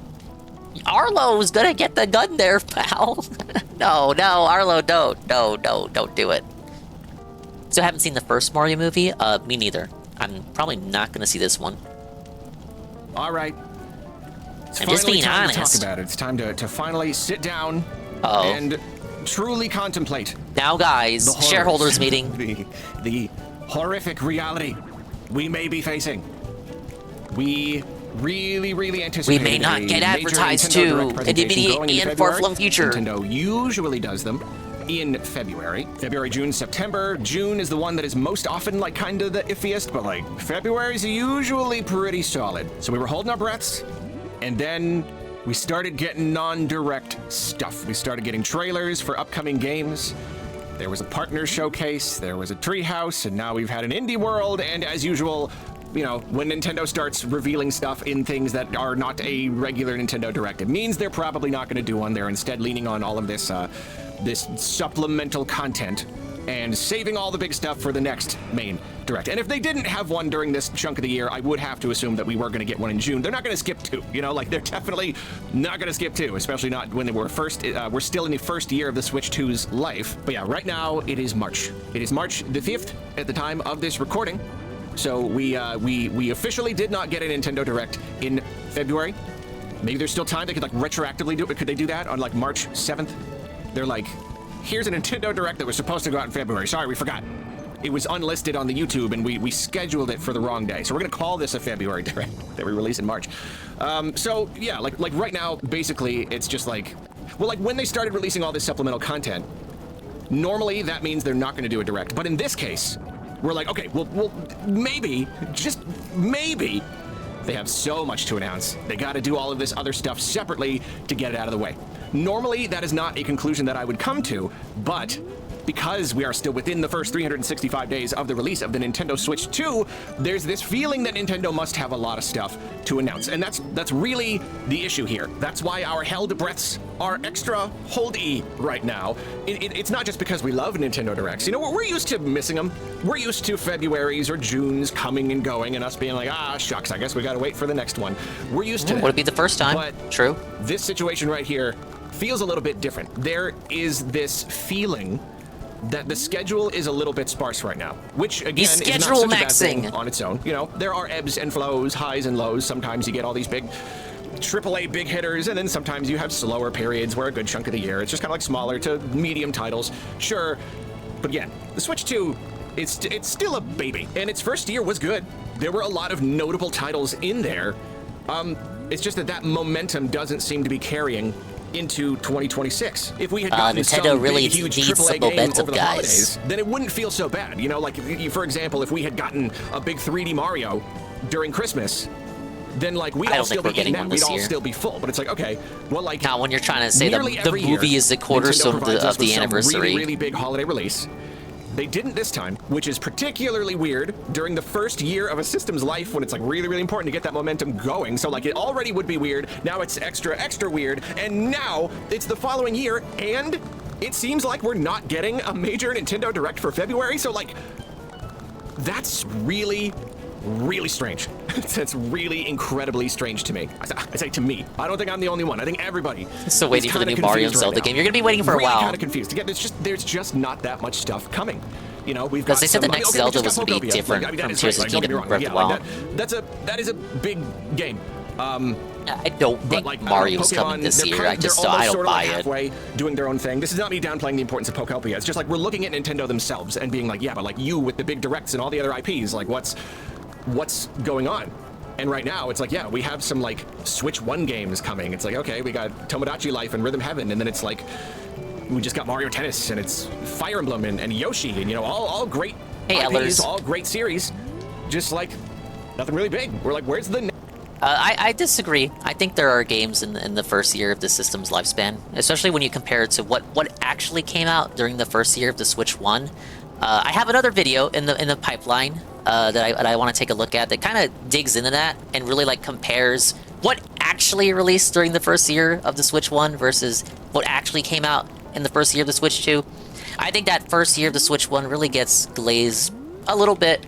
A lot of that first year, you had a lot of ports. A lot of ports of Wii U stuff. And unlike these Switch 2 editions that people are crowing about, perhaps justifiably so, for like the pricing department, when you had the Wii U ports get ported to Switch 1, you know, you may have been one of the people who had a Wii U, and if you were one of the people that had a Wii U, you had to rebuy the game again. No save data transfer. These ports were often priced at full price, even if the games themselves on Wii U were priced at cheaper. A good case is Donkey Kong Country Tropical Freeze, that launched at a discount at 50 on Wii U, got ported to Switch when the system came out, and it came out on that system for 60. I think Pikmin 3, when they redid Pikmin 3, that wasn't launch year, but Pikmin 3, I think it launched at 50, and then they put it on Switch for 60, and then they tried to delist it from the eShop on the Wii U. They tried to remove it so that the only way to get it was, if you had a Wii U, the only way to get Pikmin 3 would be to like get a physical copy. But people crowed about it, and then they put it back on the Wii U eShop. But no, we saw these same strategies with the Switch 1. Definitely did. I think the Switch 2 editions, like, we can have a conversation about like the price points, whether it's worth it. Oh, they're just they're giving us the same games again. Oh, they're stalling. I would say the presence of a Switch 2 edition does not detract from the development of wholly brand new games. It's not to say that, oh, if we didn't have Zelda Switch 2 edition and Mario Party Switch 2 edition and Kirby Switch 2 edition, oh, we would have, if we got rid of all of those, we would have had time for like one more actual brand new Switch 2 game. That's not how. That's like a fundamental misunderstanding of how game development works.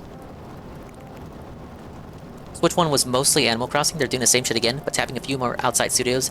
I don't think they have anything major coming up to sell their system. I don't know when we'll get Smash. I don't think we need... The thing is... How do I parse this?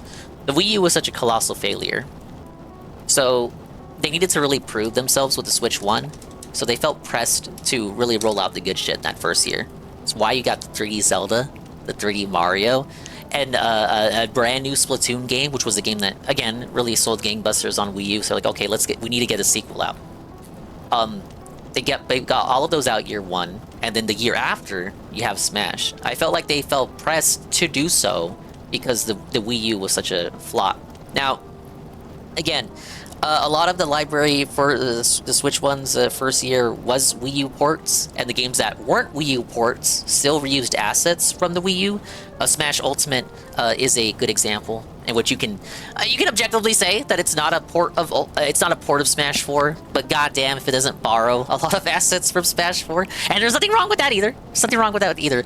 This is just how game development works. Naturally, it's just how game development works. Remember, Majora's Mask, Ocarina of Time. That was also an asset flip.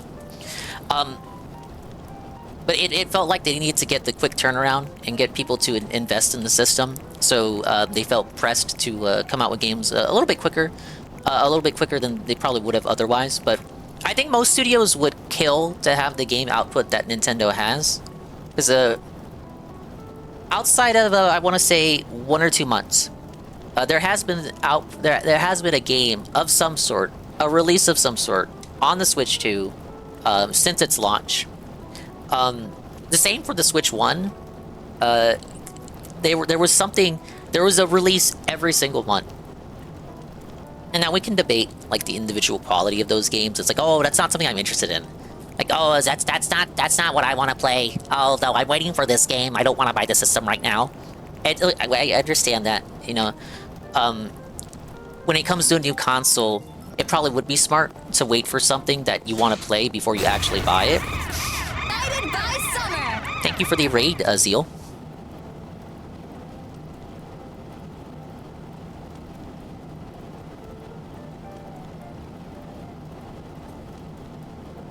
Fucking Gangnam Dance. Oh yeah, I have my thing set to that. But thank you for the raid, Zeal. Hello. I hope you had a good stream. I'm ranting about Nintendo. I'm watching videos and ranting about Nintendo. Walking through the door. I mean, I haven't done on my screen. Welcome in, Zeal. Welcome in, Mr. Crab. Welcome in, Nico. No fucking way. What? That was like a triple kill. No, wait, is that 4? Oh. No, that's actually 4. No, that's 4, that's 4. Thank you for the shout out, you're Holy welcome. Shit. We're playing Lethal Company here. That was the most I've seen die from one win, my man. Yeah, it's literally half. Okay. I'm over here busting out my golden broomstick for Nintendo. A kind of a cozy Friday afternoon here, Friday evening now. I don't know. I had a pretty funny collab yesterday, and I got my 8 hours. But I woke up kind of I don't know. I woke up feeling kind of like, oh man. I don't know. I just kind of want to unwind today. Just kind of maxing and relaxing and chillaxing. And I promised the viewers to make them suffer with an Arlo segment once I hit the partnership stuff. So I'm giving you the reward that I promised that nobody asked for. Thank you again for the raid. Of course, if you need to raid it, run it, Zeal. I understand. I'm also designing homes in Animal Crossing. I think this is my 3rd one so far today. But if, go get something to eat. Go get something to drink. Go walk around. Go exercise. Do the things that keep you being who you are. I will do the things that keep me being who I am. Which is, of course, ranting about Nintendo. We're always ranting about Nintendo. But if you want to stick around, you and your people are most certainly welcome. I kind of lost my train of thought, though. Damn it. Oh, I forgot what I was arguing about. Nintendo doesn't need now that the Switch 2 is basically a proven, because the Switch 1 proved themselves. They don't need to prove themselves with the Switch 2, so they can take time on the games that they're putting out. There you go.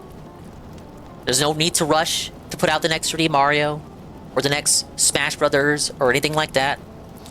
So where the Wii U ports once existed on Switch 1, they're now being replaced by these Switch 2 editions, which is the same kind of idea, except I think it's better than the Wii U ports. You know, again, the Wii U ports were always at full price, and you couldn't transfer your save data, and if you had already purchased a Wii U, it was kind of like a fell for it again award, buy the same game again. And oftentimes with caveats like the Wii U ports would be more expensive on Switch 1 for whatever reason versus their prices on Wii U. These Switch 2 editions, by contrast, if you already own the game, you enjoyed the game, you want to upgrade it, it's what, like between $5 to $20 depending on the upgrade pack. And then if you don't own the game, well, you just get the game. And then these would often include like new content or other bells and whistles and whatever. Just like the Wii U ports, these are easy releases that they can put out to bridge the gaps between the actual exclusives coming out for the system. The $1 billion would be making from new yearly Pokemon. Well, now we have the confirmation that the next generation of Pokemon won't be until next year. Which, if you look at Pokemon discourse, is what people want in the first place. Like, oh, Game Freak, oh, Game Freak should take an extra year. Game Freak should take more time to develop. Game Freak should put more care into the product that they put out because it's the most profitable IP in the history of ever. And then they do that. And now the discourse is, oh, Nintendo is in trouble. Nintendo is in hot water. Nintendo is in trouble, guys, because we don't have a yearly Pokemon slot game coming out. Take that, losers. Thank you for the ad guy with 2 names. Wario time. Did you do that because I'm shilling for Nintendo right now?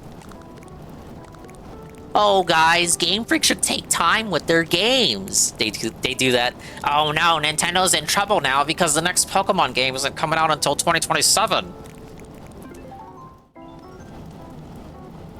Next big thing to get us excited to buy a Switch 2 or to have the Switch 2 that we have. And I do. My problem with this mentality, and in particular, Arlo in the video is concerned because there's no direct, meaning there's nothing for him to get excited about. That's my problem, is where you feel like you need to be advertised to.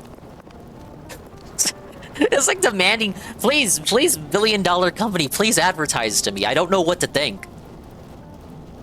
Hey, Avatar. I haven't seen a Pokemon game blow up as Pokopia recently. I feel like they made their money there. Oh, yeah.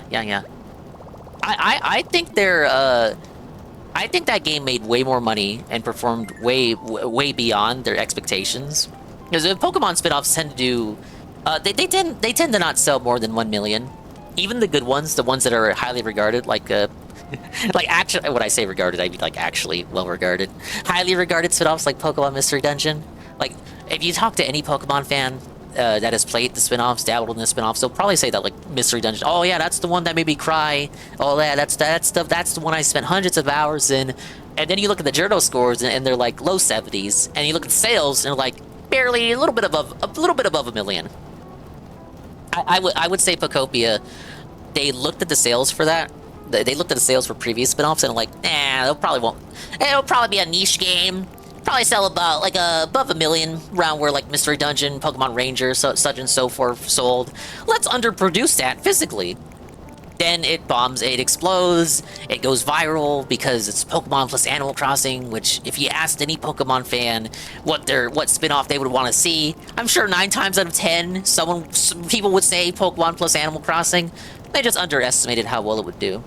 But yeah, that game did so well in popularity.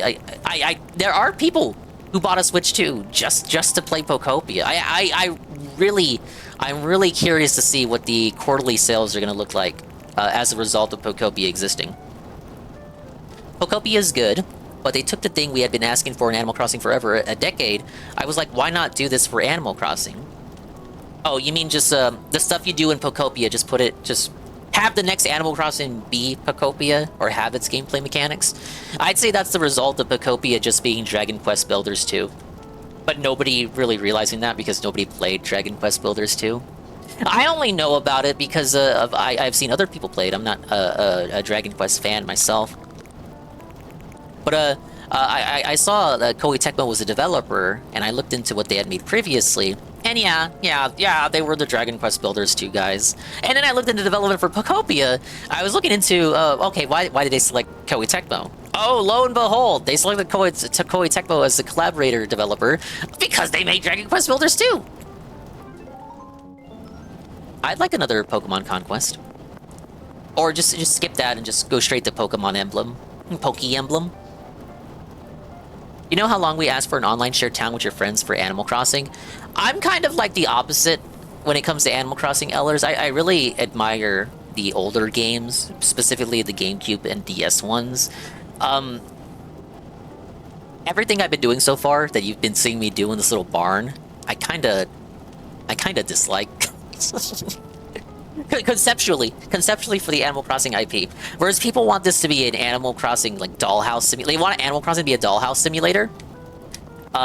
Where you have the most liberty and freedom to do anything and everything you want with your town and the people living in it. You have all this power, you're the mayor, oh, you own the island. I kind of prefer the simpler times of the GameCube Animal Crossing. It's like that guy always said, no one man should have all that power. I look back at old interviews of Animal Crossing and like the mentality and philosophies that went into making that game. The creator of Animal Crossing, I don't want to say the wrong name.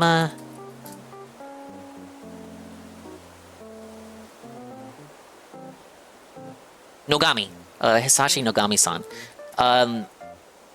The concept of the game came about to him. He's also the Splatoon guy. Nogami-san is also the Splatoon guy. So, the game concept came about when he was forced to move from his little podunk town and went to the big city, and just how isolated it was to move to somewhere that grand for the first time and not really have anyone that he could connect with. So, to me, the spirit of Animal Crossing is not necessarily having all this freedom to do like everything and just turn it into the fucking Sims. I preferred it when it was you being dealt a hand of cards and you having to deal with that deck of cards. So you can do a lot in GameCube Animal Crossing. There's a lot you can't do. Like, you have to deal with the villagers you have. There are ways you can make them move away and stuff by, like, bugging them and annoying them. But, like, the placement of the trees, you can't choose where the trees go. You can't choose where the rivers are. You can't choose where the rock... I guess you can reset. You can reset your town till you get a desirable town. But you know what I mean? Like, by and large, the game is not designed for you to reset until you get, like, the desired layout. They give you a town, and you gotta deal with it. Because that's like what real life is like. You move to a town, and you can't control what's there. You're not the mayor. You're not the guy. Actually, yes. Thank you. And I feel like we lost a lot of that ever since the 3DS Animal Crossing. Which, I think it's funny that a lot of people go back to that one. Because when that game came out, a lot of people didn't like it.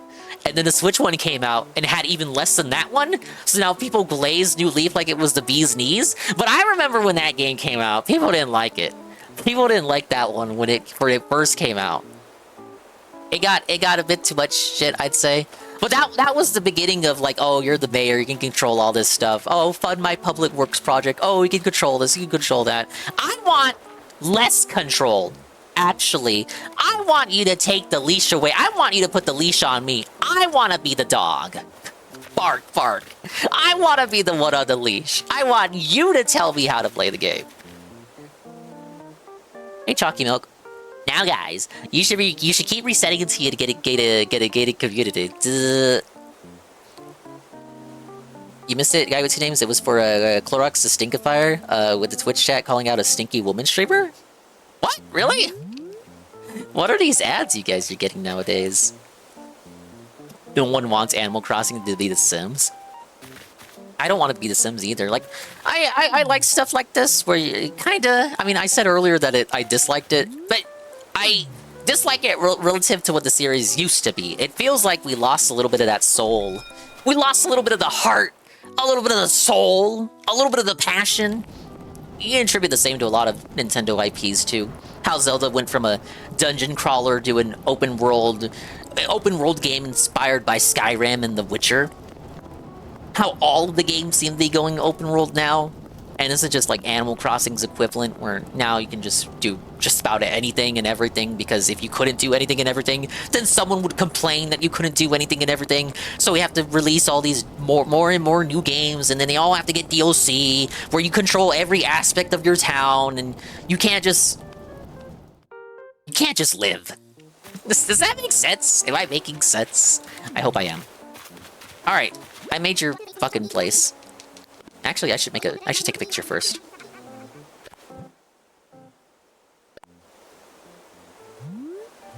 Alright, I need you guys gone. It's my little farm. Oh wait, you can't really get good angles here. Oh wait, no, that's good. That's good, that's good.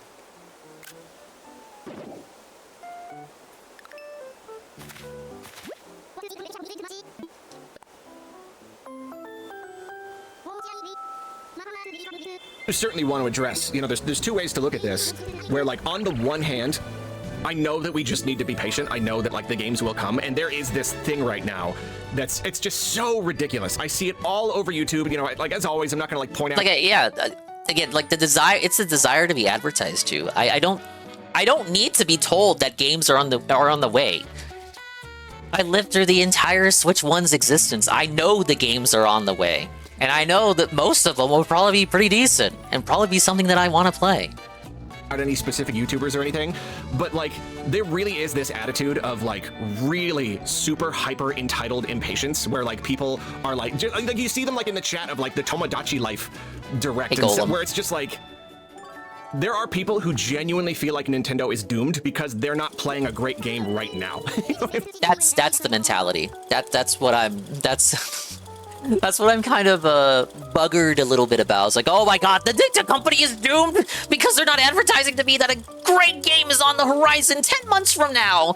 Ah! You have so much more faith in them than I do. He's paid, so that's why. I wish I was paid, unlike the Muppet I'm listening to. No, I would maintain my consistent opinions. Look, I'm not interested in everything the company puts out. I didn't buy Pocopia. That's because it was a game key card. I still don't buy everything they put out. I didn't fall for the $10 tech demo. I mean, because they have like a treehouse that's like a little bit boring, and it's like, if this is all they've got, then they're cooked. It's not all they've got. I don't know how to tell you this.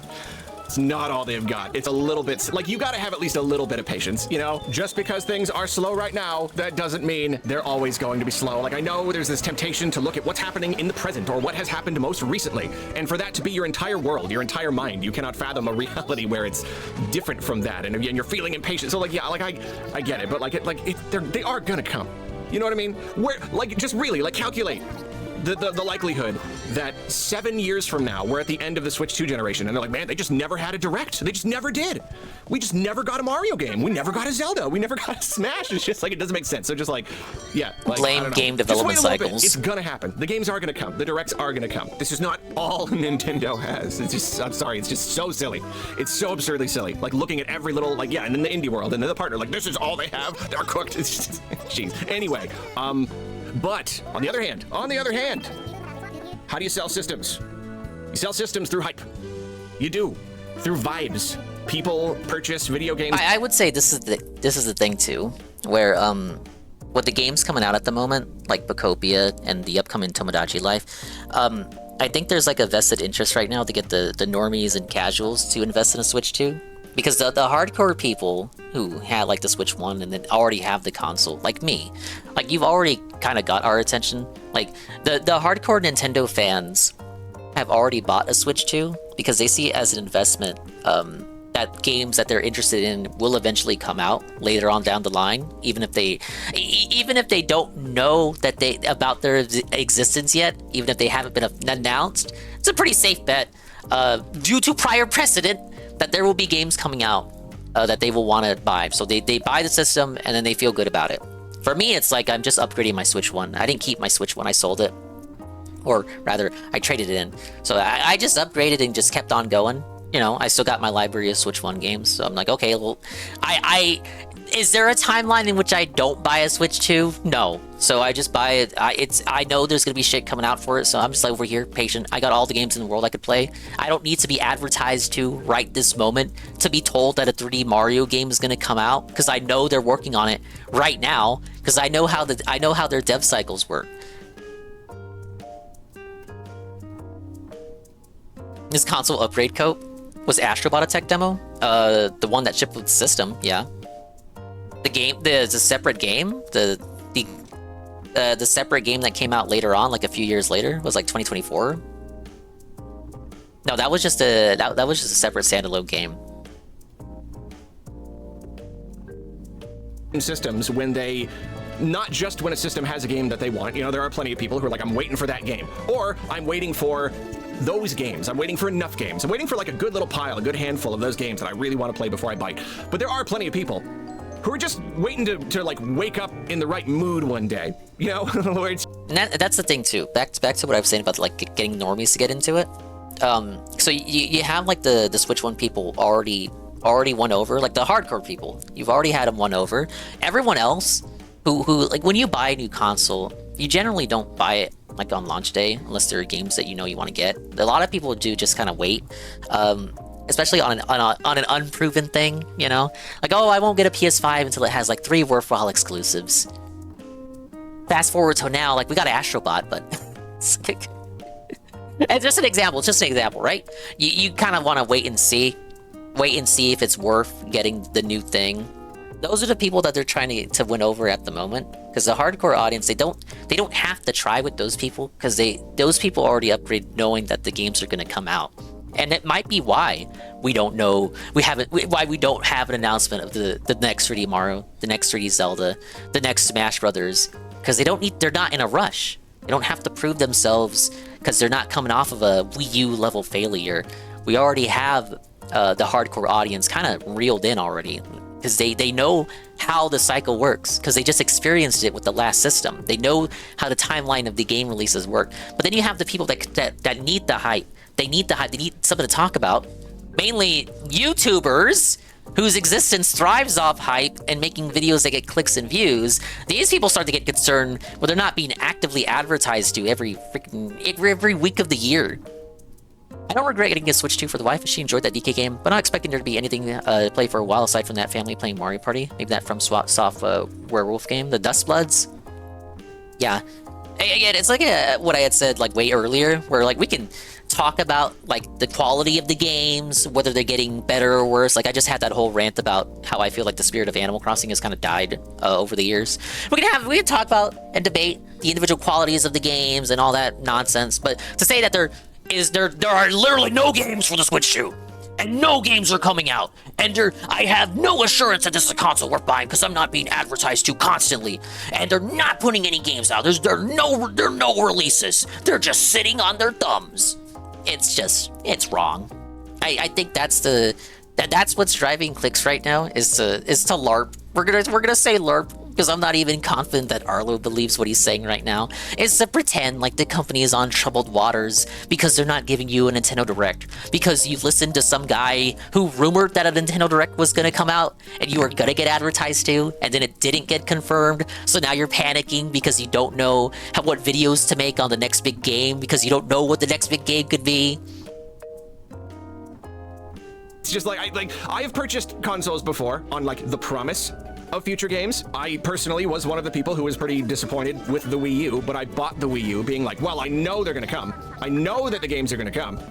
And then a lot of those games either didn't come or ended up just not being the games that I was hoping that they would be. So like, you know what I mean? Like sometimes you know they're gonna come eventually. You just need to, something's gotta push you, and vibes and hype. That's one of those things that get people to buy a system. And so right now, a lot of people are just waiting for a good excuse. And sales have been good. You know, like I still see people trying to like spin this idea that like they're not doing well. Like it's not true. The sales are still very good. For all we know, they will have slowed down. I gotta disagree with this point on the Wii U as well. Like, oh, I bought the Wii U on the promise of games. Well, whenever you see anyone talk about the Wii U, they say that it has games, it just didn't get sales. Oh, the Wii U had great games, it just didn't sell a lot. So was it that, or was it just that you bought it on the promise that it was gonna get games and then it got no games? But every Nintendo fan that you come across will say, oh, it did get games, it just didn't sell a lot. But Arlo seems to imply that he bought it on the promise that it would get games and then it got no games. Down after the holidays. I don't know, we'll see after the next like quarterly report. But yeah, Nintendo like doesn't super duper need to hurry. I'm just saying that it is like true how that Guy with Two Names says he has no horse in the race, so just you'll spam brooms no matter what I say. Really quite a reason to yet until maybe they announce something. Then yeah, it is a little bit weird that Nintendo isn't just giving us something to chew on for a bit, you know, something to whet our appetites. I don't know, maybe they felt like Pokopia would be enough. Like, we'll be playing Pokopia long enough that they can just, you know, I don't know, hold apparently on to it was more than enough depending on who you ask. Wait until June, and then in June they can give us stuff for the year. But as I've said a million times by now, February made the most sense because the February Direct, like, that gives them ample opportunity to actually release the games that they reveal. When you're talking big games, almost always you're gonna have a pretty good chunk of time between the reveal and the release. You have to have this whole like marketing cycle. There's the initial reveal, then there's the follow-up, and then maybe there's a treehouse or a dedicated direct, or just more trailers. Like you need time. The bigger the game, generally more time that you get. You do have some outliers, you know, like last year, you know, DK was revealed in April and came out in July, but that's a little bit different because that's the launch year, and we even saw that the launch year of the Switch 1. There was some like that whole cycle was kind of like upended. The rules were overwritten to like reveal some stuff and get it out within the first couple of months. But like for the most part though, we need time. So if Nintendo is not going to announce any like brand new games until June, then those games releasing even like that holiday is like less likely than is game is good. I wouldn't buy a system over it. Pokopia was made for me. Yeah, I've seen people say that like Pokopia was the trigger that made them finally get the system. It's like, you know, everyone's got different tastes, you know. That's what I feel like a lot of it is with the current lineup, where it's a lot of people are waiting on the bigger games to convince them to get the system. What you have is a lot of niche games coming out. And I feel this is the result of how, again, the dev cycles work. So like, where's the latest 2D Mario? Well, Mario Wonder came out a while back, so it's gonna take a while before they cook out another one. The way that the stars are aligning with a lot of the franchises, it's like we just got a Paper Mario, we just got a Mario and Luigi game. So it's like an odd kind of rhythm where these games that probably should be getting Switch 2 exclusive games aren't, because the devs are currently busy making the next title. The first-party games are top tier, but I dislike Nintendo's practices and philosophies. That's their political stance. A lot of people do. Pretty tight turnaround, and that's the best case scenario. That's like the best case scenario. Now, of course, there are no rules. Like they could just reveal and release anything in any way that they want. And I do, you know, I'm not the only one. I like the idea that they are gonna try to break that habit of revealing games too early, and we just have to wait years for them. So like I'm cool with that. Like maybe I don't think they'll do that again after Metro Prime 4. Have a holiday game, but they just needed to delay it, and they were just like, let's just not even reveal it. Let's just wait. Let's just wait till we're like basically almost done, and then maybe they'll have a direct in June, and they reveal it. You know, release it November, December, and everything's good. But like I could see that happening for like one game. You know what I mean? Other stuff, if they were willing to have such a tight turnaround between the reveal and the release, it's probably going to be more small stuff. It's going to be more medium stuff, more kind of niche stuff. And just like that's just what's so weird about not having a Direct in February. February Direct sets the pace. It sets the mood for the whole entire year. They can give us any number of things. So I hate the idea that right now we're like still relatively early in 2026, but like 2026 is like, no, it's pretty much already set. You know, like it's set. No, it's Yoshi and it's Fire Emblem and it's Pokopia, and then like the one thing that they reveal in June for the holiday. It's just like I don't want to feel like I want to feel really hopeful about the coming. Personally, I was personally satisfied as soon as Fire Emblem dropped, so that's why I don't really have a wish list. Here, you know, I want to feel like there's just like, oh, it's just ripe with potential. I don't want to see that the history of Nintendo's 2026 is like already basically written by February, you know? Now, there is one thing to consider. I don't know how likely it is, but it's at least worth considering. Could it be that it's still true that they have a lot of stuff to reveal, a lot of stuff to announce, and it is true that they did just want to give, put a spotlight on some other stuff, kind of get it out of the way. They just had so many third-party games coming that they did a partner direct, to kind of wet our whistle while we waited for the full thing. And they did an indie world, and okay, well, we had some games coming out soon, so we'll do a treehouse. We'll, just because like we want to get that information out there, especially for like Pokopia. And February was the 30th anniversary of Pokemon, so like Pokemon Day, revealing Gen 10. That was a really big deal. And it is possible that Nintendo just wanted to give them space. They wanted to dish out some of this other stuff, again, to just kind of wet our whistle for a bit, and then give Pokemon Day its own whole entire thing. They didn't want to clog up the news feed with all this Nintendo stuff. That's kind of what always happens on Pokemon Day, Arlo. It deserves it. And then they could do a big direct in March. It's completely possible. The only reason it didn't to happen. doubt it is because there's just not much of a precedent for it. There was no general direct in March. It could be like any format, any size, any time. It was all sort of willy-nilly. But since then they have fallen into this comfortable groove, and there just isn't much of a precedent for March directs. Like last year we got there was a whole like dedicated Switch 1 direct in March, but again, that was a launch year. That like the rules go out the window during a launch year. But now like here we are. It's a traditional year.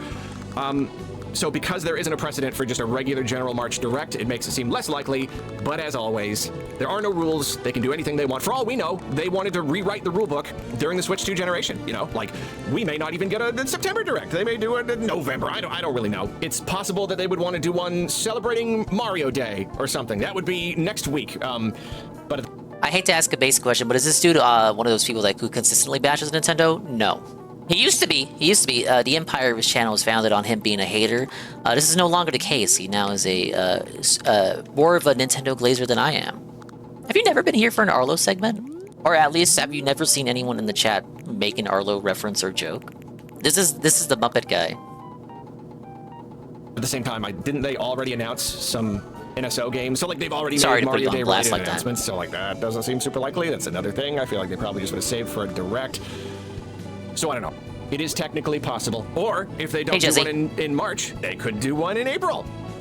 Or May. And if June is the one that they skip the most often, scaring the viewers. Actually be too opposed to one in March. I with 2 Days was familiar with Arlo, I'm sorry. That like early spring, late winter direct closer to the September direct, so there's not as much of a gap in between if they decide to skip June. But I don't know. It is a weird situation. It is just weird. We really thought they would hit the ground running with the Switch 2, so I don't quite know what's happening. There have been games. There just hasn't been the momentum I think we were expecting. We're just like, okay, like where is it? Where's the big crate? Like with the Switch 1. They had the Switch 1 presentation that revealed all these games. And then that following June, another one. They just revealed 1 million games, even some for like years out. So, are you familiar with our Lord and Savior Arlo? Are you?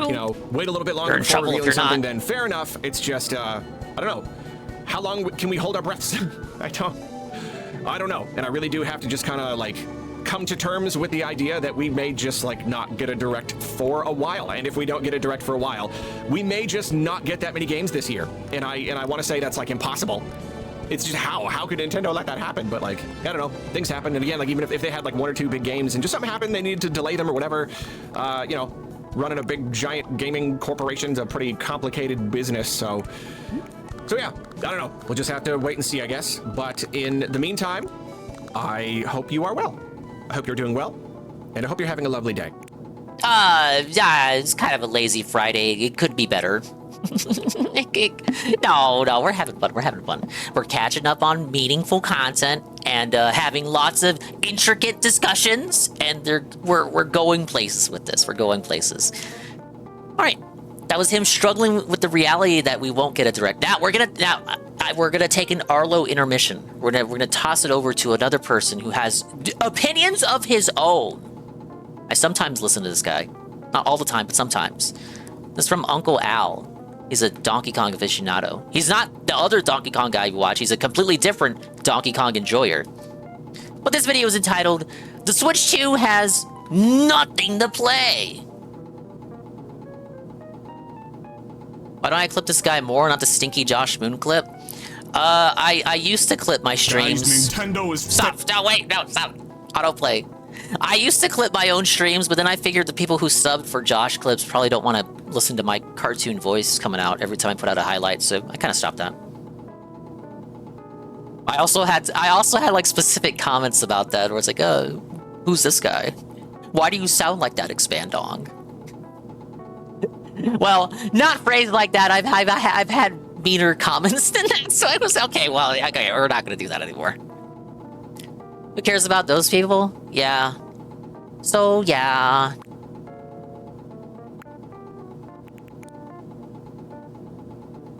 Whatever you say, Dingle. I would actively block those specific uploads if I could, but I have to support you. Thank you, Guy with Ceilings. Thank you. No, I just think, like, nah. It doesn't, because I don't want to do, like, shorts or TikTok shit, and, I don't know, the way I do streams now, I would say, isn't really suited to highlights and stuff. I don't think there's an audience for it. I'm trying to be nice to myself and say, like, there's not an audience for that. It's not an audience for that. Maybe if it was me schizophrenically rambling about Phil, maybe there'd be a place for it. But even then, I would just get comments like, oh, can we just get, like, the Phil part without you talking over it? And then it'd be like, well, don't you know there's, like, a channel that does nothing but, like, literal, raw, unfiltered Phil content?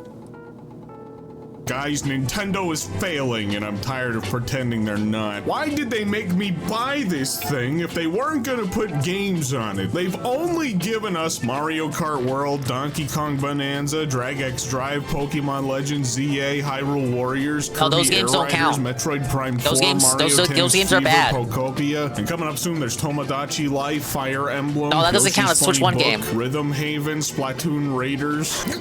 When's the next Nintendo Direct? This is what the online discourse in the Nintendo... Is this guy bullying Arlo? Look at the upload date compared to the one that we just watched, March 19th. Yeah. This was yesterday. Maybe, maybe is a little Arlo sneakness, possibly. Community has looked like this year so far, and I'll admit I don't really see eye to eye with a lot of the people who are feeling this way right now. So I thought it'd be fun to get out here and yap about it, because that's what I do. But before I do all that, if you could hit that like button and subscribe, well, that would be cool. So yeah, lately it seems like there's been this rising, building tension in the Nintendo community.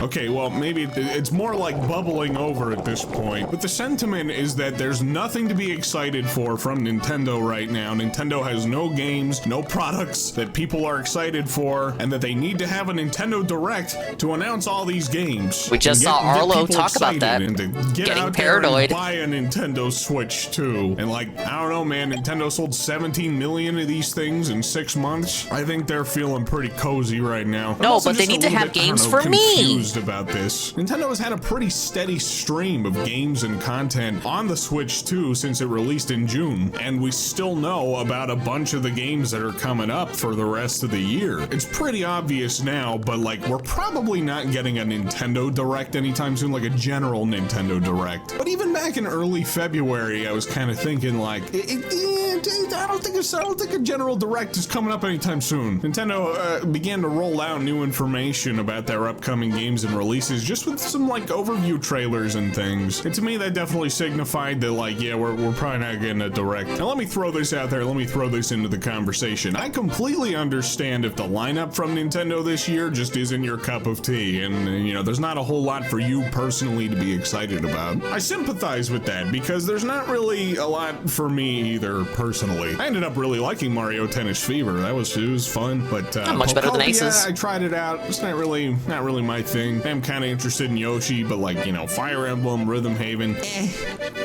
again, not really my thing. But here's the thing about that, okay? Nintendo's playing to a lot of different audiences. They have been over the course of this year of the Switch 2 so far. They got a Yeah, pretty it's not just wide about what spread of you games want. and franchises being represented in their lineup right now. A whole lot more than just Mario and Zelda. And I think that's awesome. That's a good thing. It doesn't always appeal to my interests, but it doesn't have to. There's a wide audience out there of people who these games do appeal to, and I think that's awesome. I have a shit-tillion games in my backlog that I can't possibly hope to finish before I die. If there isn't something coming up or I don't feel like spending money, I just dip into my millions of games. One of the big talking points that I really just, I don't fully agree with Who's is that this Italian Nintendo monkey needs man? a huge game. Nintendo. This is Uncle Al. I've watched some of his videos before on stream, but not often, not often. This is like, I think this is his side channel, the way Arlo's got the rambling channel. This is his rambling channel, and it feels like a response to Arlo's paranoia. If not, at least like Arlo is, if it's not a direct response to Arlo, it's a response to the general sentiment that in which Arlo has contributed to by putting out his videos on, oh, where's my direct? Where's my direct?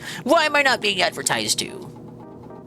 Nintendo needs a big game to get everybody excited and cream in their jeans, you know what I mean? And like, yeah, you know, that would be cool. Who doesn't like big fun games to be excited about, you know? Show of hands. But this is where I kind of feel like, you know, expectations have kind of gotten a little bit out of hand for what Nintendo as a company is capable of. For what any video game company on the planet would be capable of. In the first 2 months of this console alone, we have gotten 2 major generational games for the Nintendo Switch 2. I mean, like, these are 2 of this console's defining games, and they will go on to define the entire generation. They'll be a part of that lineup. Mario Kart World and Donkey Kong Bonanza, okay? Mario Kart is Mario Kart. It needs no introduction. And then Donkey Kong is a big, very ambitious 3D platformer. This isn't just any old 3D platformer either. This is also a game from the studio who is the gold standard for the modern 3D platformer. In my opinion, it's even better than Mario Odyssey. This studio only knows how to win. Now, generally speaking, Nintendo puts out some pretty good stuff. So maybe it's just gotten easier to take it for granted, but guys, making games isn't easy, let alone generation-defining titles. Not just generation-defining titles, but some of the best games of all time. Yeah, like that's not an easy feat. Getting even one generation-defining game in a year is impressive, but 2 back-to-back right at the very beginning, like that's pretty good right there. The rest of the year wasn't too shabby either as far as big games go. Pokemon Legends ZA, it's Pokemon. Pokemon's pretty big. Metroid Prime, love it or hate it, was a very ambitious title for Nintendo. I can tell you Nintendo didn't announce this game with the intention of it being mediocre, okay? They surely didn't want it to turn out that way. It was an expensive, major production for them. And when you consider that this is all just within the first 6 months, like this is kind of Pretty crazy. reasonable. But I want to show you Pretty guys reasonable something, take okay? on Let me Metroid. just pull up this little image here. So this right here, right? This is the first. Okay. This part. This is the first year of the Switch 2. First year of the Switch 1, rather. This is the first year of the Switch 1. I'm taking you back. I'm taking you back. This console was unproven. They had to rush a lot out. Alright, so we start with 2 games available on the Wii U. A tech demo. A nice little eShop game that got a physical release. Splatoon 2, sequel to a massively successful game. Unproven IP. Game made by Ubisoft. Wii U port. The big hit holiday game. A game that was also on a 3DS, that's also a Buso, that's also an anime game, so it has like the Nintendo debuff for being anime. Next holiday game, but also anime, so like 20 points debuff because Nintendo fans hate anime. And then more Wii U ports. There's your Switch 1 first year. Year of the Nintendo. The games themselves are solid, but it's as I said earlier, I think this gets glazed a lot in hindsight compared to what it really was. I'm not shitting on the individual games. I enjoyed my time with Mario Kart, Splatoon 2, Rabbids. I liked Rabbids so much. I bought both of the Rabbids games and did all the content there was to do in both of those games. Loved Mario Odyssey, loved Xenoblade 2. I even liked Fire Emblem Muso. I did everything there was to do in Fire Emblem Warriors. There were good games here, but look, there were 3 entire months in which there were no releases of any kind, ports or otherwise. Switch 1. This was their first party software lineup for the entire first year. I got a lot of fond memories for year 1 of the Switch 2, okay? You know, I liked Breath of the Wild, that was pretty good. Splatoon 2, Mario Odyssey was the real headliner of the year for me. I really was very excited for that game. It was Phil's headliner Overall, too. Pretty decent software lineup for being year 1. And this right here is year 1 of the Switch 2. If we're just talking... So, immediately, we have shifted to the Switch 2. First year. So we're counting from June of last year. You know, full first year by the end of May when they drop Yoshi. We only have 1 month in which there was no release of any kind. Now, I'm gonna be harsh on the Switch 2 as well. The Switch 1 had the Wii U parts, so I will count the Switch 2 editions here too as being like roughly equivalent to you know, the Switch 2 editions are the Switch 2's equivalent of the Switch 1 Wii U ports. But, you know, this month we had Pocopia. We have Mario Wonder DLC coming out later in the month. Tomodachi Life in April. Is this playable on Switch 1? But to say that, oh, it doesn't count as an experience that I can enjoy on Switch 2, we're kind of splitting hairs. Like, this is something the company is putting out. You can play it on your Switch 2. One of the last 2 Switch 1 first-party games along with Rhythm Heaven. We have Yoshi in May. Then going back in time to June of last year, we had Mario Kart and the tech demo, Donkey Kong Bonanza, and Mario Party DLC, which I got a lot of mileage out of this. A lot of collabs coming, a lot of collabs with this version of the game. The Wheelchair Basketball Jade game, which, you know, what wasn't for everybody, certainly wasn't, but it was something they had put out in August. Along with the Kirby DLC. Nothing. This was the only month. It's the only month with nothing in it. Pokemon, Hyrule Warriors Legends, Hyrule Warriors Age of Imprisonment. We, you know, first year of the Switch 1, we also had a Muso game, filling in the holiday time slot. So we have a Muso year 1 as well. Kirby Air Riders. I think even the people that aren't like fully interested in Kirby Air Riders can still acknowledge that it is a good game. It is like a good, competently made game by the Sakurai Smash guy. So yeah. Metroid Prime 4, which again, as the Monkey Man just said, this is not a game that they put out with the intention of it being mediocre, filled with super millennial characters and nonsense. Go into January, we only have the Animal Crossing update, Switch 2 edition, and then I think a very strong Mario Tennis, better, superior to the last game, and then a Xenoblade Chronicles X, whatever. No, again, the quality of the individual games on presentation here, you know, we can talk about it. Like, oh, Mario Kart was worse than Mario Kart 8.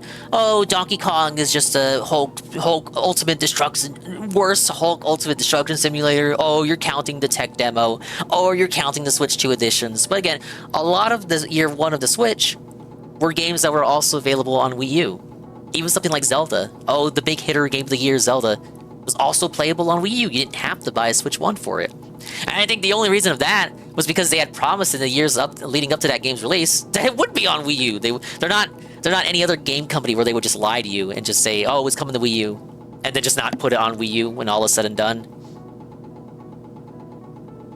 Your content, it already craps all over the first year of the Switch 1. I'm not talking anything about the quality of any of this, okay? I'm talking about the sheer volume of the content. Nintendo is firing on all cylinders. Any video game company would kill to have a lineup like this for the first year of their brand new console. Definitely. Let's talk about the PS5. You know? I think within the first 6 months alone, like taking out the Switch 2 editions even from the equation, I think Nintendo already has more exclusives on the Switch 2 than the PlayStation 5 has had in in 6 years, okay? Games are not easy to make, and I think it's important to begin to manage our expectations a little bit more for the rest of the Switch 2 generation, okay? You have to learn to wait. You can't be critical of the lineup. I know I've had my fair share of stuff to say about it myself, but like it's really unreasonable, I think, to expect a new Mario Kart, a new 3D Mario, a new 3D Zelda, Smash Brothers, all of that within year one of the system's life. Mario and Zelda were only like if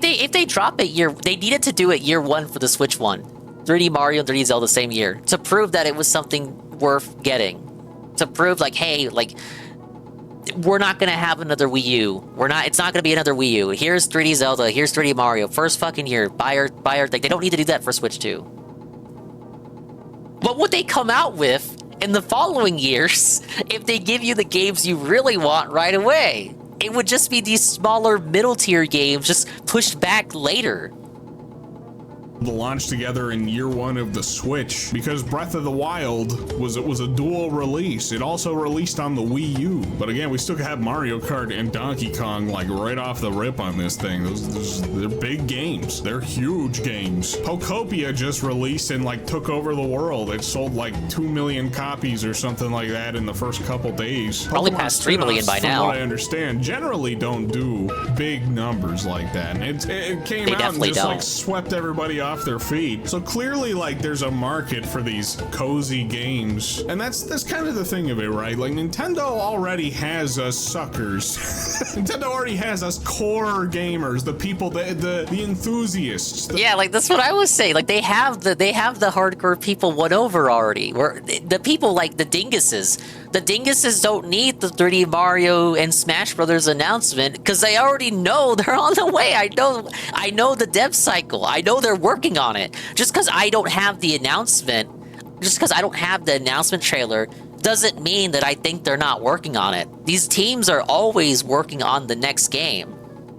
The people who are gonna buy the Nintendo thing no matter what, okay? They don't really gotta get back around to us too quickly because we're already bought into the thing and they know they've got us. We're gonna buy the core games that we're waiting for when they're ready to be released. We're not really that broad demographic that they also want to capture. We're not mentioned for a minute, true. For some of the they more did restart development people though. out there who are gonna buy a Switch 2 for Pokopia, or the Animal Crossings and the Tomodachi Life. Because that's a much bigger a much bigger audience of people to tap into. And so I think he's got a good point here with the casual games. I think it's very tactical and on purpose that January you have Animal Crossing, March you have Pokopia, and then right after in April coming up, we're gonna get Tomodachi Life.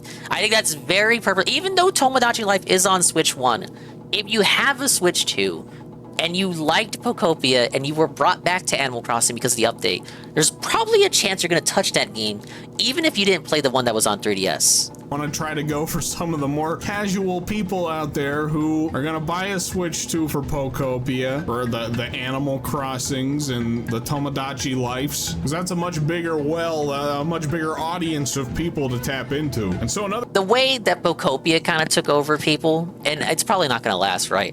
But once Tomodachi Life comes out, I think that's gonna sweep them the exact same way, and it's gonna start all over again. And even though that game is on Switch 1, it will probably lead to people buying a Switch 2. Another sentiment I see being thrown around a lot lately is Nintendo isn't releasing games for us. Yeah, it's the Wii-style Blue Ocean strategy. Gamers, us Nintendo people, where are the games? Why did I even buy this thing? And for one thing, yeah, you probably shouldn't buy the console if there's not really anything on it that you want to play. That much is true. But another thing to keep in mind is that buying a brand new console early, like right at the very start of the generation, it's always a gamble. It is a bit of a roll of the dice. It's a gamble. It's an investment. I bought the PlayStation 5 early because a lot of their early lineup for the first year looked interesting to me. Despite my character, I also bought the PS5 day one. No, come on. Like, I was raised in a PlayStation household. early because a lot of their early lineup through the first year looked interesting to me. But since then, they've done very little to keep my interest, and this will probably be the last PlayStation console that I buy. The thing about Nintendo is that I feel pretty confidently that in the years to come, Nintendo is going to provide the games. I feel like it's just obvious, but they're not going to front load the system with every single game that everybody is looking for right now. Especially when there's no reason to anymore. But even then, guys, I mean, they don't need to convince the hardcore people to pick up the latest toy. We are absolutely going to have a Nintendo Direct, probably, you know, in like May or June. It's going to reveal more games coming through the rest of the year, give us more information about games that they've announced that we're still waiting on. Nintendo's not done making games, and yes, those games that we're waiting on, the 3D Marios, the Zeldas, the Smash Bros, they're gonna happen eventually. I mean, it's inevitable. It's all this like fear posting going on around the state of Mario. It's like, dude, it's Mario.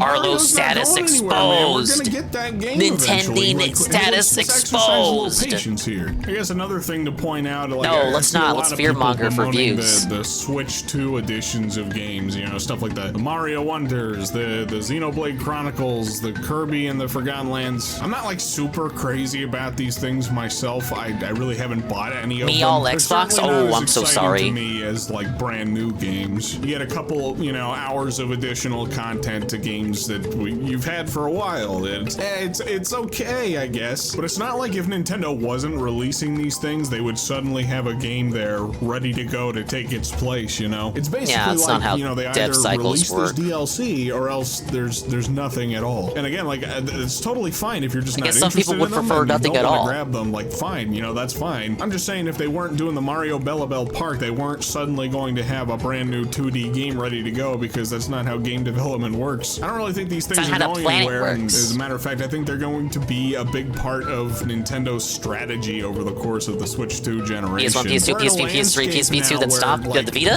The tech, I stopped after PS2, then came back with the 5. That like games are going to take I skipped much PS3, PS4 than ever before. Okay, PSP. And like this isn't just something to get used to for this generation. It's pretty much just like from now until the end of video games. Games are going to take a while. They're going to take a while to make. And so these Switch 2 editions and these like DLC editions and all that fun stuff, these are ways for Nintendo to have a consistent trickle of content whenever there's not a game ready to be released in the, you know, in the present. They employed a similar tactic during the Switch 1 generation, which I mean, I was pretty critical of early on, where it was Oh yeah. Hey, Golden Cream. This is what I was saying. A lot of these experiences, you know, for a lot of people who didn't pick up on the Wii U, for a lot of people, these were like new experiences because less people own the Wii U. But for the Nintendo hardcore people, they owned a Wii U and had these games. They put their faith in the Wii U being a good system, and it was a good system, but it didn't sell a lot. So they were rewarded with the Switch 1, the actual successful console, largely being a port machine, or games with reused assets from their Wii U counterparts. And unlike the Switch 2 editions we have now, there was no way to transfer save data, and you were pretty much just asked to buy the same game again for full price. In the cases of games like Donkey Kong, games that were more expensive on Switch 1 than they were on Wii U. Except for Kirby. Well, yeah, that's the only one where it just did not share out. It's not the most accurate infograph, but more or less kind of conveys the point. Like, I don't know, the Kirby example shouldn't be here. But these are all just like the same game, but again. Now, a lot of people may not have experienced them, but the hardcore Nintendo people did, and they got basically nothing out of having paid for the game on Wii U. No save data transfer, no discount for having the game previously on Wii U. Just buy the game again. $60, in some cases more expensive than they were when they launched on Wii U. And you get a little bit of additional content with these Wii U ports for the most part. Some of them had like additional content like Captain Toad and shit. Some of them didn't. And it was just the same game, but again, with like an assist mode, like Donkey Kong Country Tropical Freeze, which was the one that was more expensive on Switch 1 versus Wii U. But yeah, it's just a repeat of the same strategy that we saw before. And again, a lot of people didn't have a Wii U, so the people who glaze these first year and a half, first 2 years of a Switch 1, you know, for those people that look at it as like, oh, every month we had a brand new game, they didn't have a Wii U, so to those people, that was a new experience. Same can't be said for Switch 1 with Switch 2 editions, because so many more people had a Switch 1 than people who had a Wii U. So these Switch 2 editions of Switch 1 games, for a lot of people, these aren't new experiences. There's a very small minority of people who bought the Switch 2 without having the Switch 1, or upgraded to the Switch 2 from the Switch 1, but didn't play the games that are getting Switch 2 editions. There's just a very small minority that are being catered to with these Switch 2 editions. Outside of people who already had the game, already journeyed through it, and might want to upgrade again to, you know, for a better experience and in some cases additional content. I don't want to say revisionist history in terms of like comparing the Switch 2's first year with the Switch 1's first year, but I'm seeing a little bit of it in how that first year of the Switch 1 is getting compared to how people are feeling about the Switch 2's first year. I really don't see that much different in terms of output. I'm seeing re-releases, Switch 1 Wii U ports, Switch 2 editions, and I'm seeing the occasional brand new game. Just like on Switch 1, just like with Switch 1's first year, so too is the same for the Switch 2's first year. Occasionally you get a brand new experience, but the release calendar is propped up with these, we'll call them tentpole games. They're propped up by these filler releases. It's mean to say filler, but these are like releases that they act as stopgaps between the bigger tentpole releases. Maybe people just forgot the Wii U existed. Basically just like a Wii U port factory. They would add a couple of little bells and whistles to some Wii U games and then re-release them on the Switch at full price. The difference now at least even includes to some Wii U games and then re-release. This wasn't the only case. I'm pretty sure Pikmin 3 was the same idea. Pikmin 3, I'm fairly confident Pikmin 3 was $50 on Wii U, and it came out on the Switch 1 for $60. Them on the Switch at full price. The difference now, at least, is that they're adding those bells and whistles to Switch 1 games and re-releasing them again. But considering the install base on the Switch, you know, there's a decent chance that you probably already own the games, and so getting that additional content isn't going to cost you the entire full price of the game again. A lot of these have been releasing at about $20, so. And again, like, I mean, it's fine to be critical or recent of it. Switch 2 editions have been like $5. I can kind of see, like, why they're doing it, you know? So I think we're going to see more Switch 2 editions and probably more additional content added to games that they've released so far. Like, we've already seen it with Donkey Kong Bonanza. They added an Emerald Rush DLC. Surely Mario Kart World is going to see some DLC at some point. It's going to extend the life of these games, and that'll help to grant them more time to cook up whatever else they're cooking up. But here's the thing too, like, even if you just take the Switch 2 editions just totally out of the equation, I still think their software lineup is impressive for the first year. Like, almost a game every single month for an entire year is just crazy. And from the looks of it, they might even be able to keep it we just up mentioned throughout 2 is the 40 whole on rest 3DS of the and 60 year. on Switch. We don't really know what's going on with Rhythm Haven and so too would it also be true for Donkey Kong Country Returns? 40 on 3DS, 60 on Switch 1? Because that port is based on a 3DS version. It's not based on the Wii version. Fire Emblem just yet, or Splatoon Raiders. Surely they'll fill in the gaps through the later months this year, and surely they also have more games to announce for this year. And again, I'll re-emphasize, it's not like you have to be excited for these things, okay? You're perfectly fine to be critical of it and say, like, dude, I think this lineup sucks. I'm just saying, I think it's important to manage your expectations. There really wasn't a reason between the beginning of the year and now to just blow their lid off for everything coming for the rest of the year, because they already have a whole bunch of games announced that they needed to cover. And then the big elephant in the room is the Mario movie, which comes out at the beginning the cornerstone of the focus to be of on the that. 40th anniversary. Mario Wonder Bella Bell Park DLC literally like days before the movie. That's an easy little dose of content for them to push alongside the movie and still have the movie be the big main focus. And then sometime after April, I want to say either May or June, I'm leaning towards June, that's when they're probably gonna blow the the lid off of the stuff for the rest of the year and allow some new games to you know, get us excited. They can put a big focus on, a big spotlight on. Personally, like, I still feel like a 3D Mario is reasonable for this year, and I think that This guy's gonna get proven so wrong. Game to sort of follow You're gonna up have so much the Mario egg on your movie face. with. Slots right into the holiday time slot. That's just me guessing. I don't really know. Who knows, right? So yeah, I don't know. I guess that really kind of just about covers it. So I just kinda felt like offering up my perspective because, like, I don't know. I just feel like the conversation around Nintendo right now is it's just a little bit short-sighted. Nintendo has this volume of games and content right now that is just completely Dreamcast port of unmatched. Super Mario 64? It's honestly, like, really I saw that. I didn't look too much into it. I did skim the tweet. I like the talk about the technical aspect of it. Reminds me of what was it? Was it someone porting Monkey Ball to Dreamcast? No, it was a Grand Theft Auto 3. Grand Theft Auto 3. Could Grand Theft Auto 3 have worked on the Dreamcast? And I think this might even be the same people. No, but it looks cool. I was aware of this. Dreamcast has a popular homebrew community, just because it was the last Sega console, you know.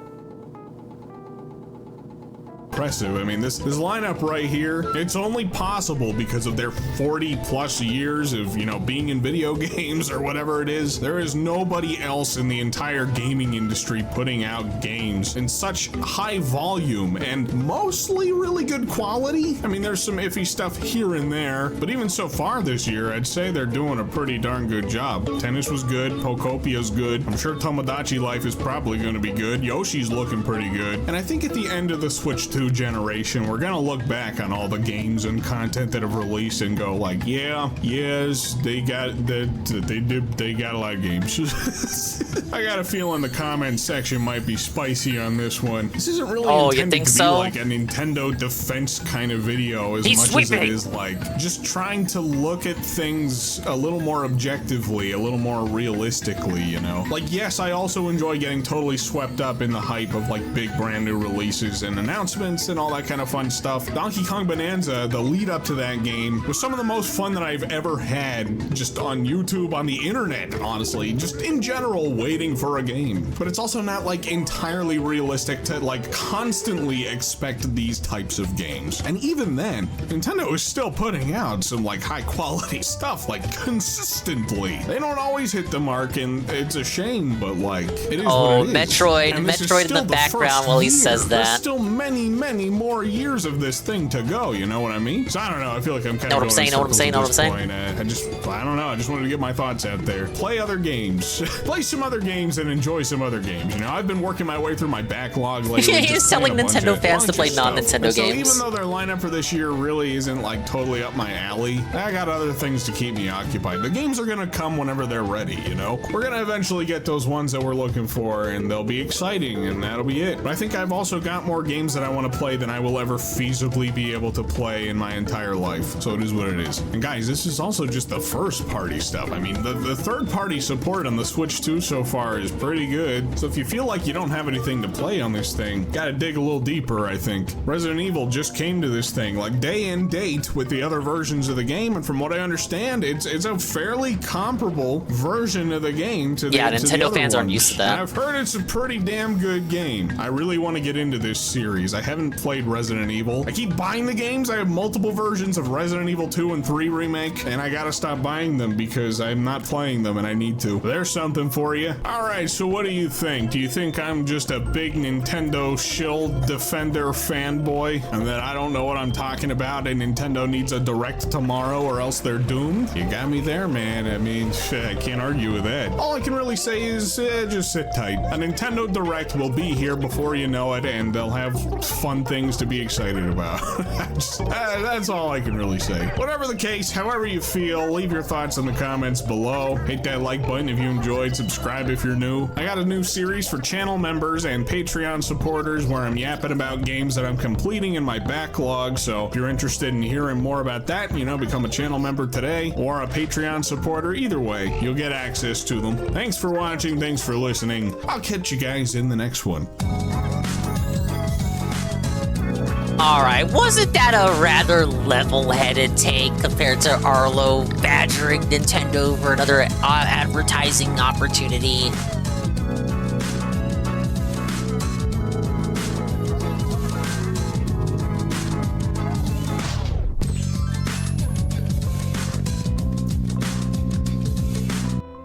I really should listen to his stuff more often.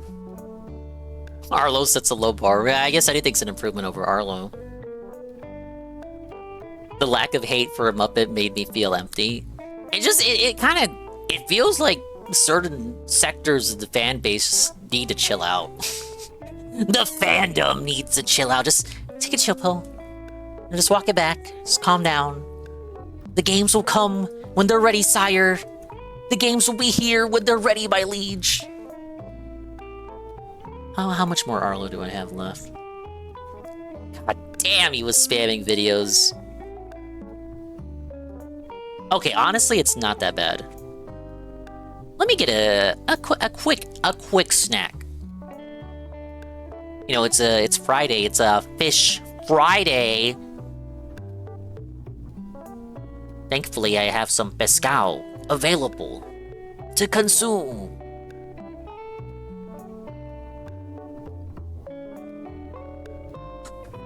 Now, I'm off my desk.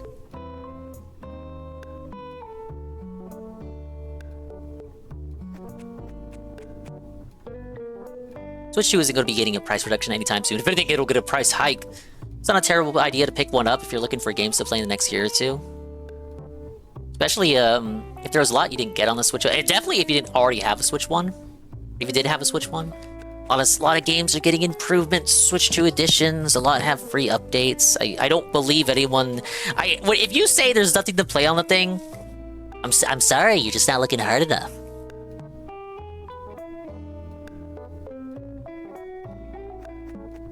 You're just not looking hard enough.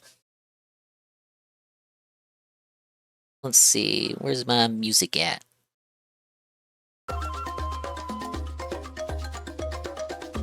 I might get some fish.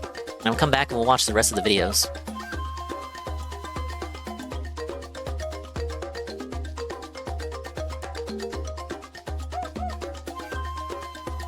Welcome to DSP React and welcome to my review for episodes 4 and 5 of The Last of Us TV season. Oh, come on! How many? I filled her with goo! How many more goo shots does she need in her? I'll be reviewing tomorrow, but last night I caught up on the show and watched... You're alive! I thought you were dead.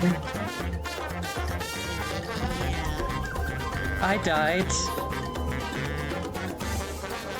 I died.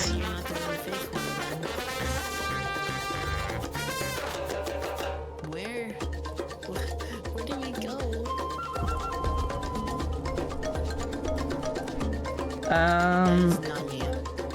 Are you sure? That is not me. Your eyes have a crazed glint in it, is what he means.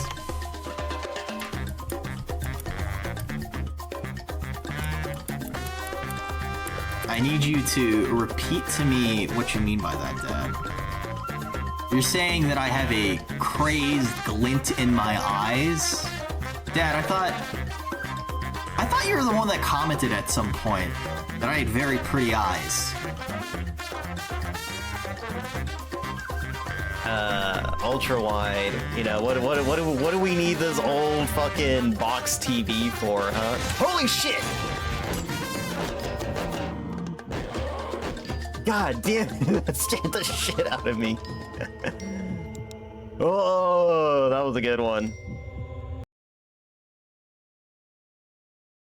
Anyways, I'm gonna launch Ball Pit right now. Now that I've washed the taste of fish cock out of my mouth, I almost said something far more embarrassing. But to die! I can't do anything! He just starts mashing shit! So it's insane! ran all the windows up. It's insane, dude! I just can't do anything. He just starts smashing. It's mashing. And here's what we got. Yo, that's so nuts. I actually can't. There's nothing I can do about that. Not using it. She says, yes, yo, it's a no. Use. What's the point, bro? You know, of having a PC just sitting there, right?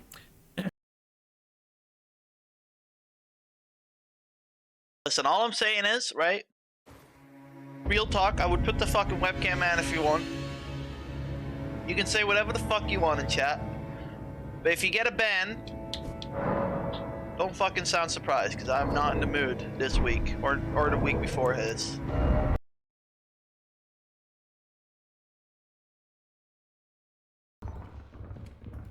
Bomb, no.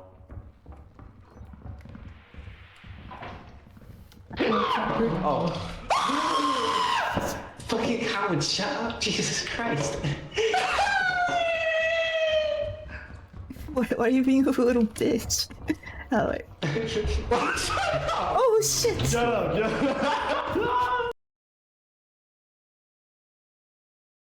Okay, interesting. That's like asking Da Vinci why the Mona Lisa was popular. He said the same thing. It's a good painting. I mean, I guess, like, some people ask me, why do I think I was popular back in the day on YouTube? Why did I get the notoriety that I had, like, ages ago? And I'm like, I mean, all I could do is speculate. I would...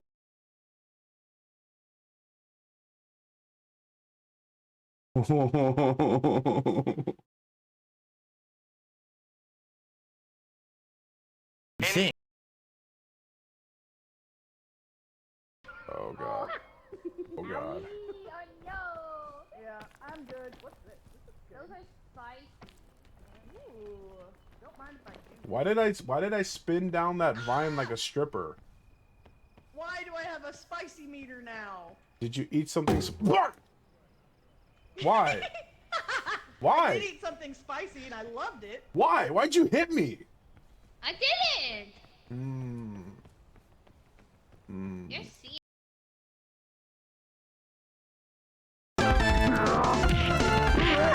Oh, and I get stabbed in the kidney again. Nice. Really, that's my only complaint with Hagar, is his grabs are really slow. Like, Cody's grab is super fast, so it rarely leaves you vulnerable. But you really gotta fucking commit to Hagar's grab. He just basically sticks his fucking fat ass up in the air, and it's like, ooh, ooh, I hope none of these street punks decide to stab me in the kidneys while I'm vulnerable. That would just be silly.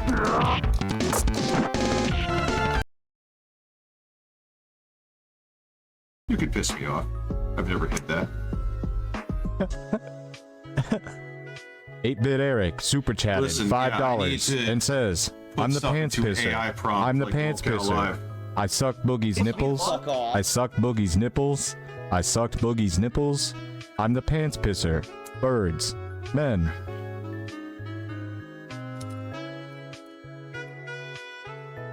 Shrek from the movie Shrek super chatted $5 and says, "Ha ha."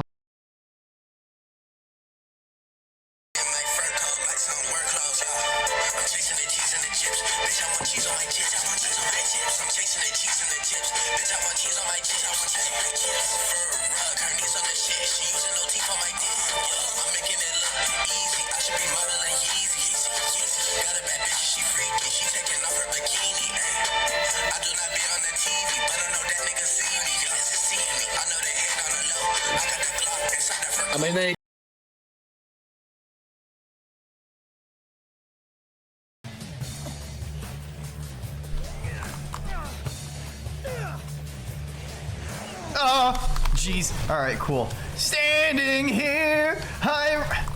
Oh, Jesus fucking Christ.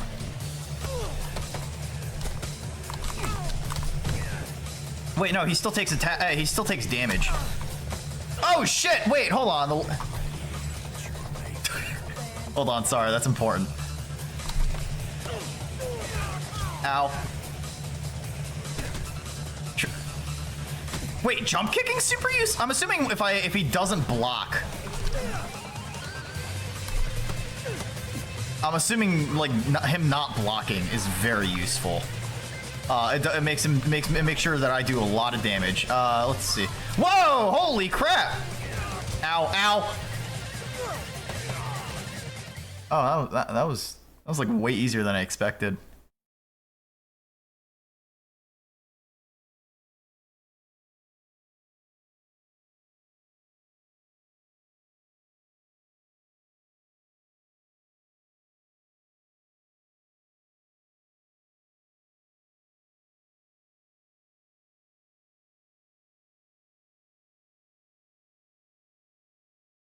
What are you shouting out? What's going on here? Nurgle, you don't have that power. I got my fish. My pescadito. Alright, give me 1 second.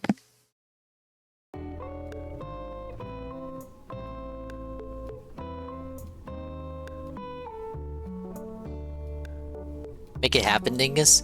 You gotta file something with Anne.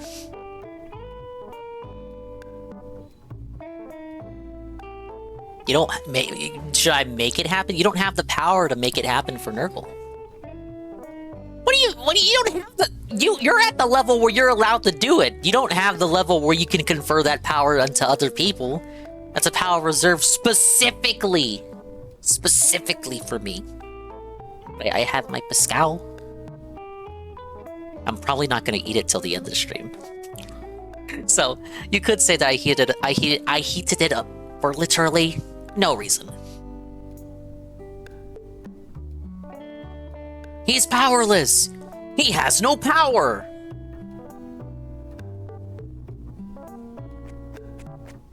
Hey, dog explained. All right, continuing on the Arlo trend, we are unfortunately returning to Arlo. Highguard is officially dead. Yes, Arlo. Does anyone remember when we had an Arlo segment and Arlo was sweeping and capping for Highguard and said, guys, you're being too hard on Highguard. Guys, you're just negative. You're just being a hater. There's like a desire amongst the YouTube community to hate on something before it's even out. Guys, it might be a good game. Why are you doing this? And then the game's announced as dead, and Arlo's being a misery merchant about it. Arlo was such a big Highguard fan, guys. He was like its biggest offender. So he surely played the game when it came out, actually. Yeah, like how Phil was sweeping for Crimson Desert. It was like, did Arlo fall for the AstroTurfing for Crimson Desert? When Highguard was first announced, we all thought, for Highguard? Oh no, another AAA big corpo garbage can. And we all expected it to follow the usual trend where if it if it launches and it doesn't do well on day one, then whatever big company is funding it pulls the plug. We've seen a lot of publishers do that. Arlo didn't want to believe it. No, they wouldn't do that. They wouldn't do that. They wouldn't do it for a third time, fifth time, seventh time. Immediate They did. cancellation of a game that's not working. So we expected to see that again. The thing is, though, later on, as like the dust kind of settled, we all realized, this game doesn't seem to be backed Arlo was by glazing any it. He one said big, people huge were company. bullying it. I don't know if you'd call it indie. I mean, it's hard to call something like this indie, but like kinda, like sorta, the kinda, at least like privately funded. Indie in the same way Clear Obscure's indie, I suppose. So the idea was that it launched, and the launch It had was a bad, concept of an very idea, bad, guys. Obviously, but if it's not backed by some big, huge Sony-like company, EA-like company who's just gonna pull the plug the second things don't go their way, like maybe, in theory, they'd have a little bit more leeway, a little more runway to get the game rolling. I think the general consensus is that it's not a super well-designed game, some just like elements not really that well thought out, but like maybe there's a seed of something interesting there. It wasn't like the most generic copycat garbagey hero shooter kind of thing ever. Like no, like there's some, like they did try here, like they really did try. They tried to make a good game, There's some but seeds it of some didn't good work ideas. out. So it's like, all right, but So like, Safa, I guess. what if they could just hold on a little bit longer? If they are privately funded, maybe they still have some money to just keep the game rolling a little bit longer, and like all eyes are on the game. It's not an issue of like not enough people knowing about the game. Was Highguard the one that was funded by Tencent? Potentially, again, in theory, if they Like could so turn many of things these, it's around, easy to lose add track. some updates, get a little bit more momentum going. There's at least a chance that they could right the ship a little. This is a no teeny bully tiny bit, zone, sir. maybe. And you know, learning that they were independently funded, I even started to kind of root for them a little bit. You know, like, yeah, I mean, like, again, this is not just this like corporate slop copycat kind of game. Like, there's people who care about this. You know, there's some real heart went into this. Yeah, you're not one of them, even if Arlo. It was largely Wait. misguided. You know, just like if they could turn it around, I'm rooting for them a little bit. But then it turned out, at least according to rumors, Tencent backed That's the pretty game. cool. He's just hanging out there. So you know, when they say it was privately funded, it's more that, like, privately, as in, like, it's a secret. You know, like, it's a secret. It's been privately. Like, he wasn't even personally funded interested in the game. He had no personal investment in the game. He just thought people were being too harsh and bullying people. You're being a bully. Isn't that just no bully zone? Why are you being so harsh on the game that I'm not gonna play? Big giant evil corporation. And The industry has too much negativity. Indeed, You're all misery pulled the plug. merchants. High Guard is officially. By the way, shutting now I'm down A-logging the on game that March it 12th. So, I mean, it has died.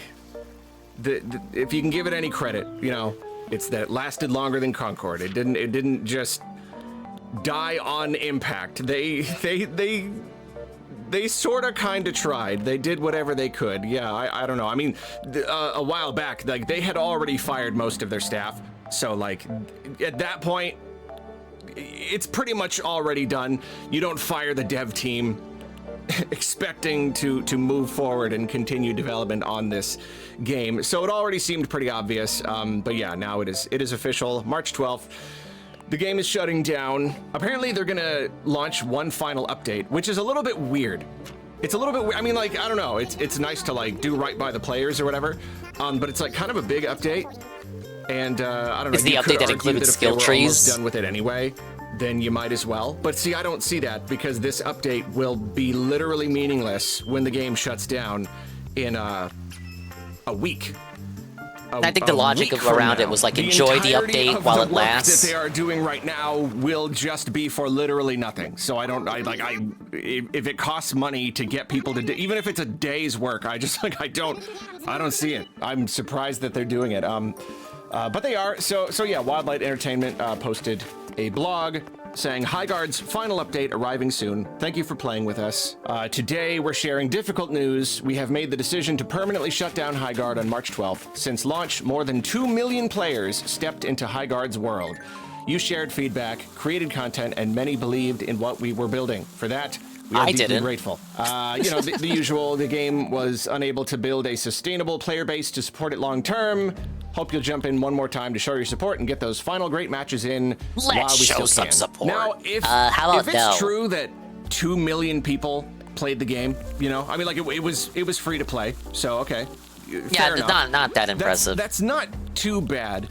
It's really not. It's like bragging about your Game Pass numbers. These other big giant flops. King of Meat certainly comes to mind, where, like, despite all the marketing and everything, it was like hundreds of people, like maybe thousands total, based on, like, the concurrent number. I really don't know what the total numbers are. Yeah, but it's Arlo catch up. So I mean, the fact that 2 million I did people promise it if we hit the partnership at some point, even if it's thing. just someone free, like, booting up the game for like a second to, like, see how it is. I mean, like, you can't say they didn't get a fair shot. I'm here, you know? until we catch up. That is a bummer here, because again, it really does just seem like the consensus is they just didn't design the game very well.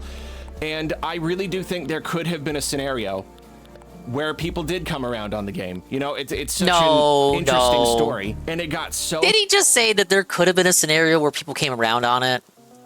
Where people did come around on the game. You know, it's such an... Could have been a scenario where people did come around on the game. You know, it's all right. Well, that's not the an timeline we're living in. Interesting story, and it got so much attention. It does seem like a lot of people did give it a chance. Well, it was free, so yeah, it's. I mean, with Marathon, you had to buy it for $40. It was $40, not $70, but like you had to buy it. You know, so more people gave it a chance. Advertised at the Game Awards, which should have been a windfall, ended up actually having the opposite effect that I believe they intended. So obviously that wasn't a really good It's just start. not the kind of game you reveal for the one final reveal at the fucking Game Awards. Simple as. A lot of people were playing it. And it just didn't work. And you know, there's always the question with games like this. There's like always. But it's this so idea, weird. and The I'm sure- reaction here again. It's like he was the one finger wagging everybody for being negative about it. We saw the videos he put out on it. Then the game comes out. He doesn't play it. He doesn't even give it a chance. He did not play it. It was free to play. He didn't play it. And he swept for it so much in pre-release, and now he's mourning it like we lost something truly great. And it's such a shame. And all the devs, oh boo-hoo, the devs. They're being forced to put out this final update, and there's gonna be no point to it because the game's gonna go fucking it's gonna go and die anyway, so why even do it? Like, he didn't even play the game. He didn't even play it. It was free. So many people, over 2 million people allegedly played this game. And he was one of its biggest sweepers, one of its only sweepers on YouTube of a certain level of subscriber base, and he didn't play it.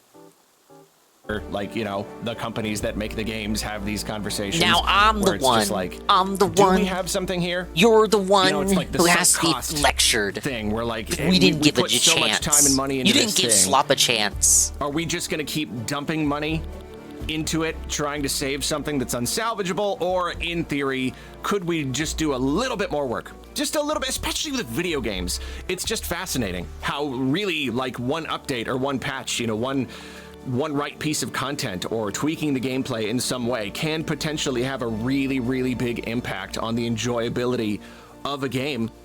Let So it's people like, run their where own do you draw servers. that line? EA hates you know, like how much time do you hates put doing into that. it? So maybe it's in a way, in a grim, morbid kind of way, sort of lucky when there's a big company that can just pull the plug because they make that decision for you. No, we're not going to keep trying to support this game. We're just not. Which is, of course, not surprising from Tencent because, like, perhaps more than any other company. I guess you it know, was a out of Tencent all funded of one. the big giant corporations that just throw money at live service gambles, just throw all the spaghetti in the world at the wall and see what sticks. Like, they may be number one. They just fund everything. They've got their fingers in every single pie possible so that if any of those things works out, then they can grab onto it and they can expand it and they can like develop it for the Chinese audience, and then that's a really huge audience right there. And so like, yeah, like it's absolutely their thing. It's their whole, it's throw the money around like crazy and everyone's gonna take it.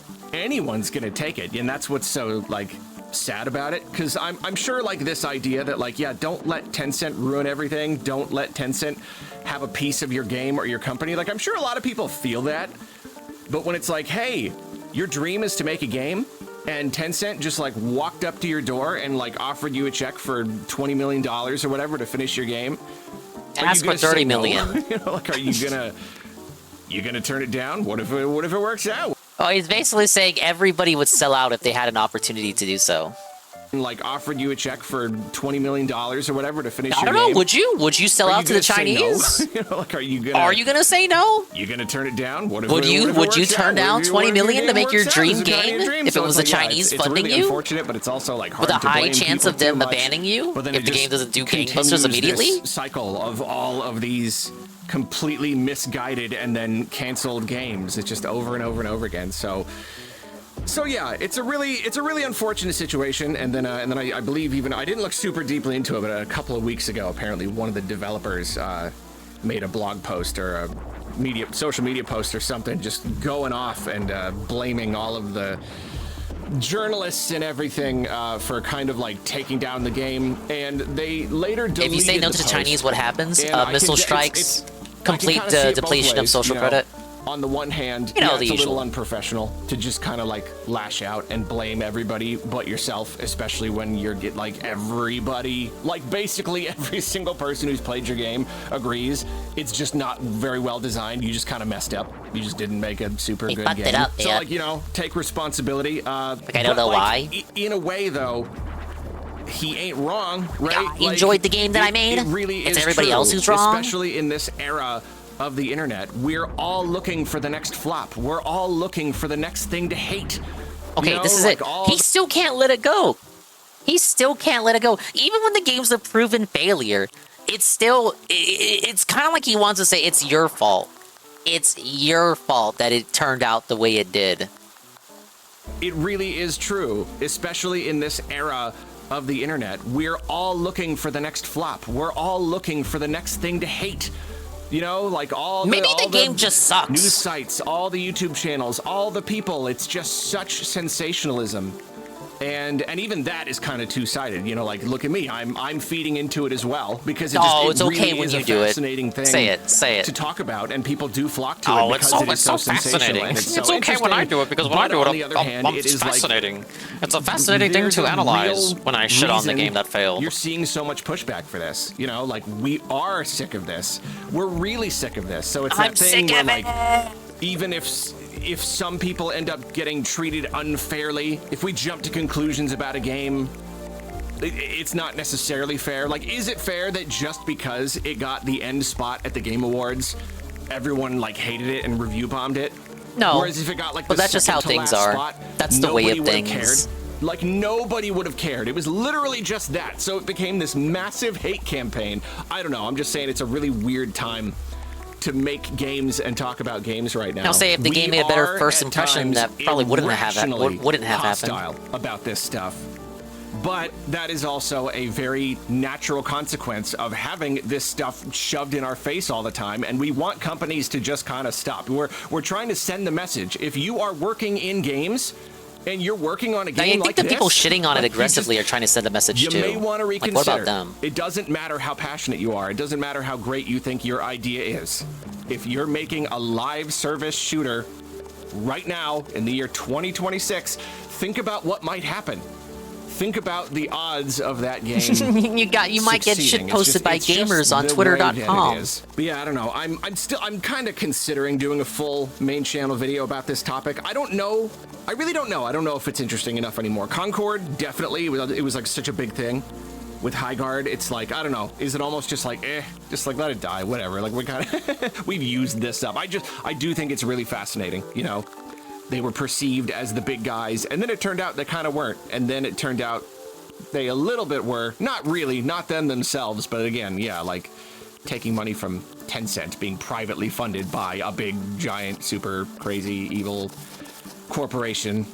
Yeah, you were kind of painting yourself as the little guys, and that's like sort of the case, but also sort of not really the case at all. So I don't know, really messy situation. I'll think about if I want to do the full thing, but yeah, it's just it's another one, you know, another one bites the dust. It's just another, like, how many more? You know, just like, how many more of these products just coming out all bold and confident? Wow, Zarpacha must be doing the new Kirby event. We're completely sure that out of all of the live service games that you could be playing, you're definitely going to play ours. And we'll be like, why? And they'll be like, because we want you to, because we super, I was right. So much.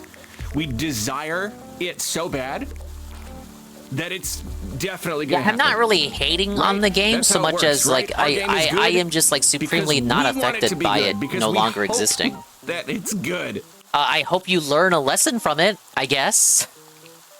I hope there's a lesson to be had in understanding like games of this nature probably aren't what gamers want to see.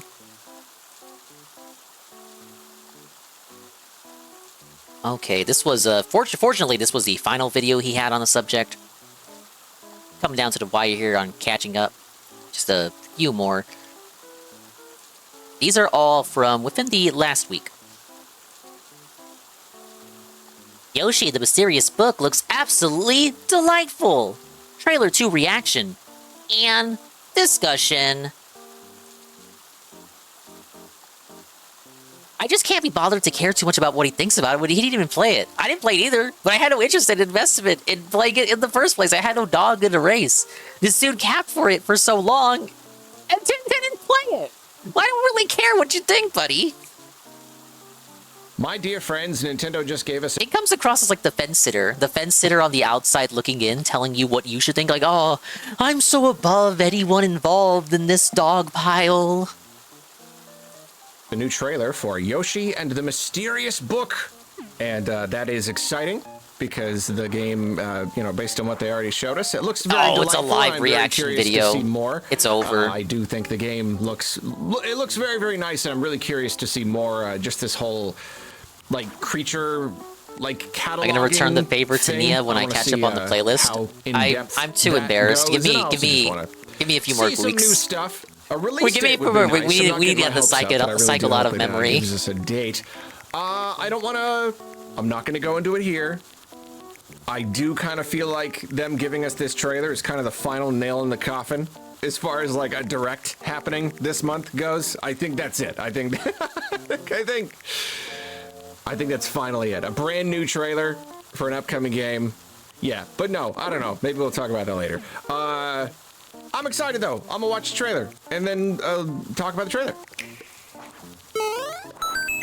No, at least he's letting us watch this one.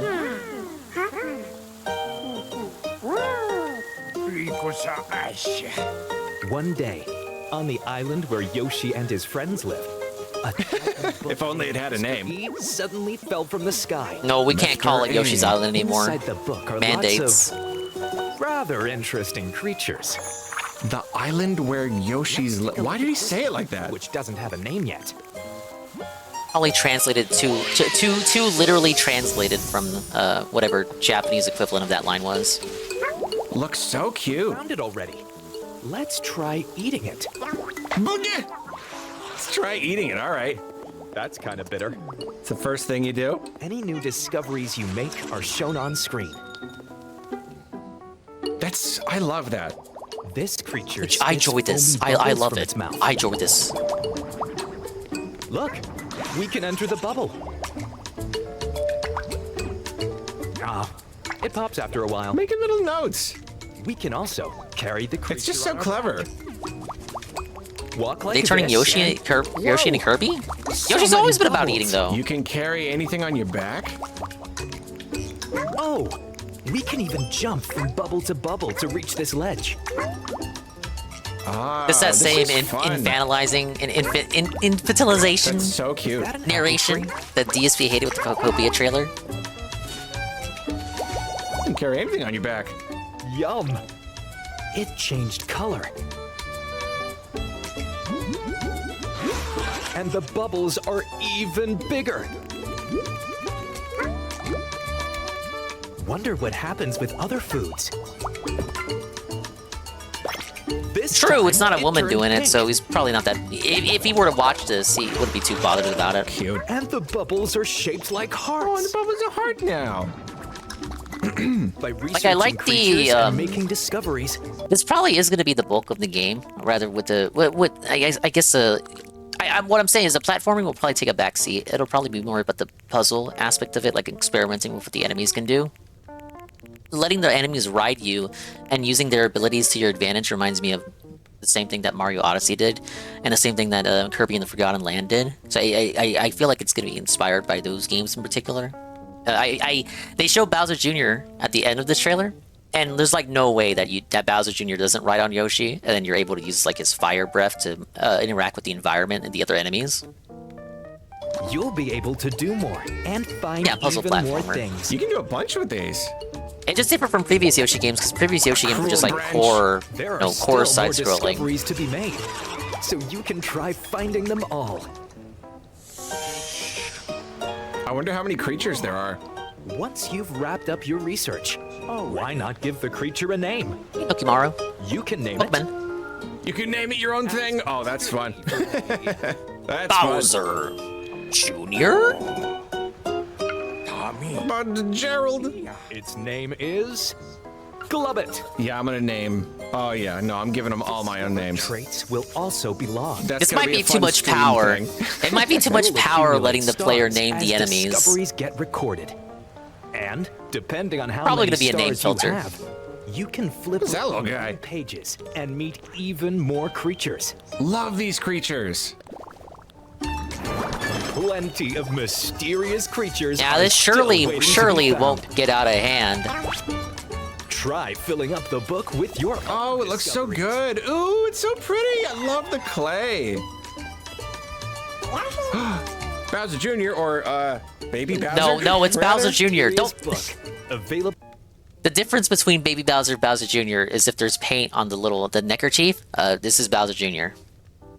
Bowser Jr. or Baby Bowser? It's Bowser Rather? Jr. Mysterious book.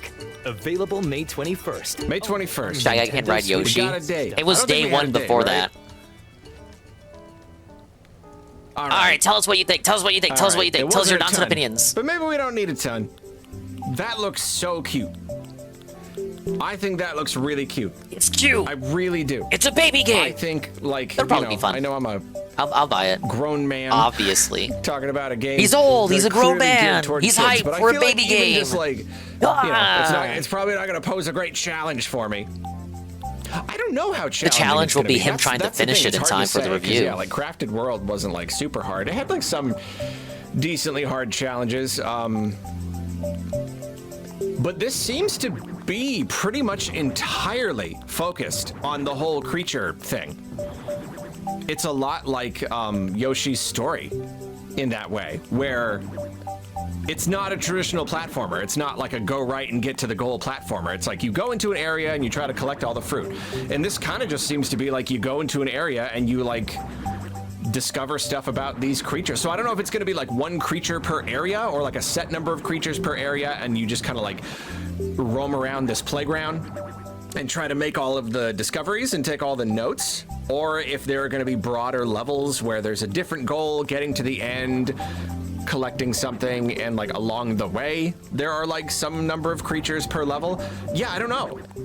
It kind of looks more like it's just not like there's a page of the book for this creature and you go in and you discover stuff about the creature, but obviously there's like some cross stuff going on. You see multiple creatures in one and they're even interacting, so I have to imagine that there's going to be I'm sure I haven't watched this already. There. You're probably not going to get every single note for a creature within just one. I don't know. I can't guess right now, but all the videos we saw on the last Arlo segment, which was a Roller Coaster Tycoon stream, I removed those from the playlist as we were watching them. So everything in here we haven't watched before.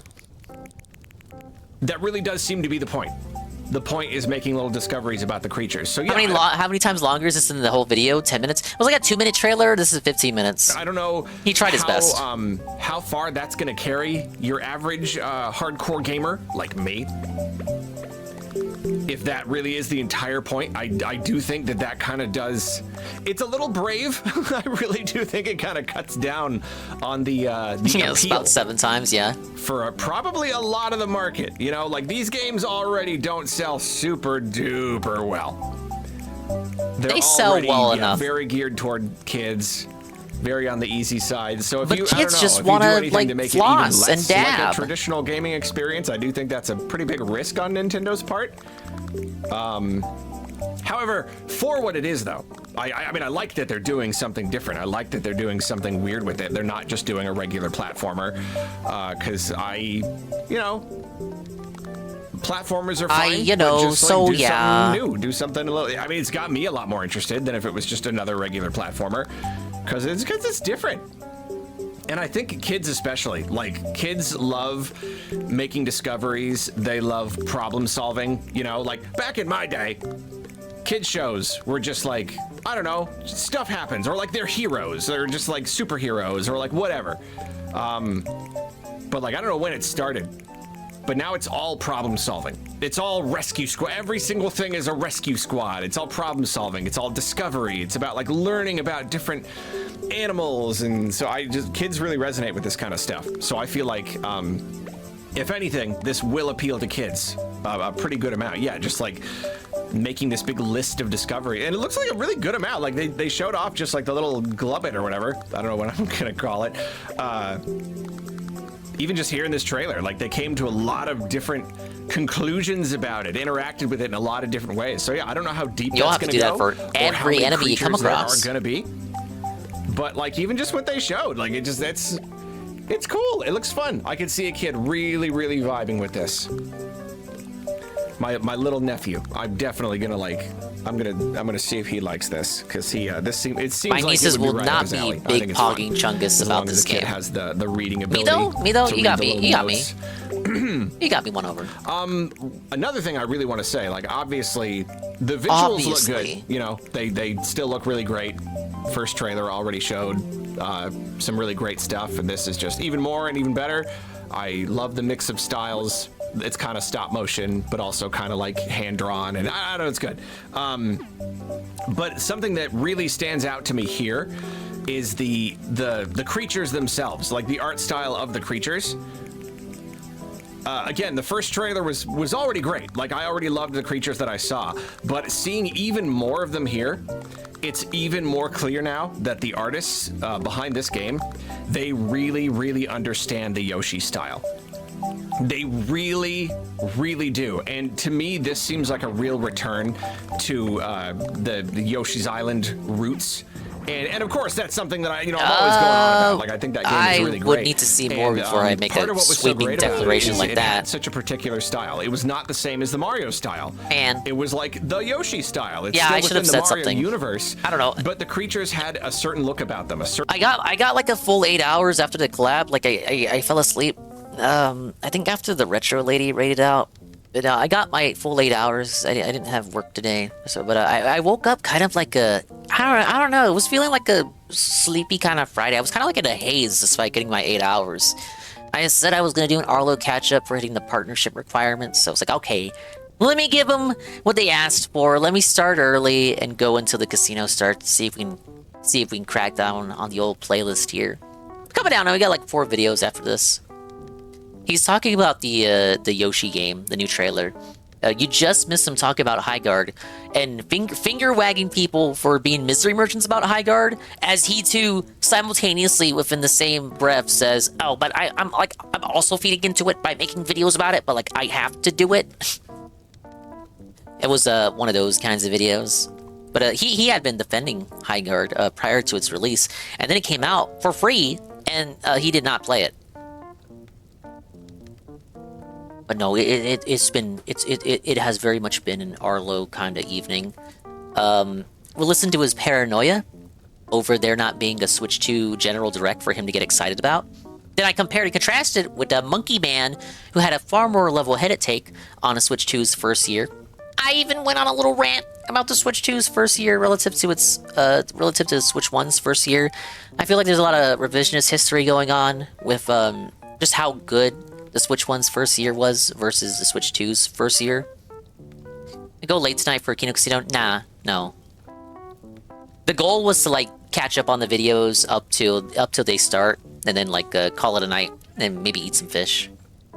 I say maybe eat some fish. I have it right here, but I don't like eating on stream. So once I finish with the videos, I'm probably gonna raid out. I do have kind of an idea of where I want to go. Certain like weird stylish cartooniness that you just don't get in as much in other Mario games. And ever since then, it seems... He also talked about the Indie Direct and the Mario movie Direct, which by and large were just him. He was live reacting to the Mario movie trailer without showing it to us. It was kind of like a DSP Virtual Boy moment. And then lost it when they announced Donald Glover as Yoshi. But like we had to sit through him watching the Direct without him showing it to us because he didn't want to get copyright struck. The pennies of ad revenue are very important. And the Indie Direct made him crash out because it wasn't a general Nintendo Direct. Seems like the Yoshi games have just been kind of not really introducing a lot of new stuff.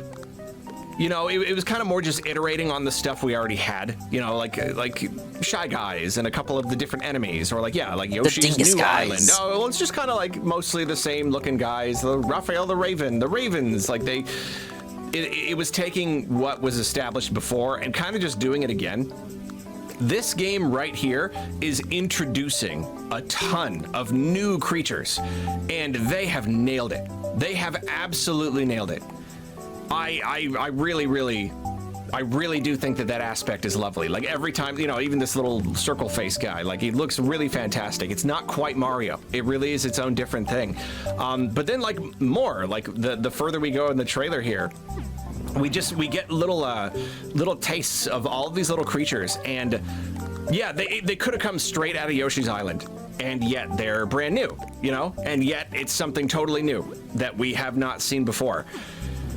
He just nails it, and I love it. And I've always just loved, I played the original Yoshi's Island, or I didn't play it. I watched my friend play it a ton when I was a kid, and that style really just, it sank into my brain. It's a classic. I just think it's so appealing and so cute. Like, yeah, little guy with the nose, walking along, that little fish guy, like straight out of Yoshi. Paper Mario really took a lot of those ideas too. The original Paper Mario. Yeah, those, just like the way that the eyes look, just the strangeness of them. I think it's perfect, and that really excites me right there. If anything, just to see the fun, the visual style, the creature designs. Really, with any game, I just love weird creatures.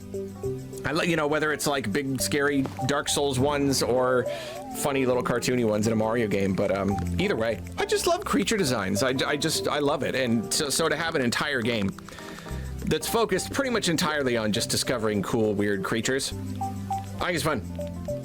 I think it looks really good. I think this is yeah. Yeah, again, I don't know how much it's gonna appeal overall, but like, Probably won't sell gangbusters. Weirdly excited. Might sell to play better it. than Yoshi's Crafted I think World. it's gonna be good, and yeah, more than anything, I want to show it to my nephew and see what he thinks.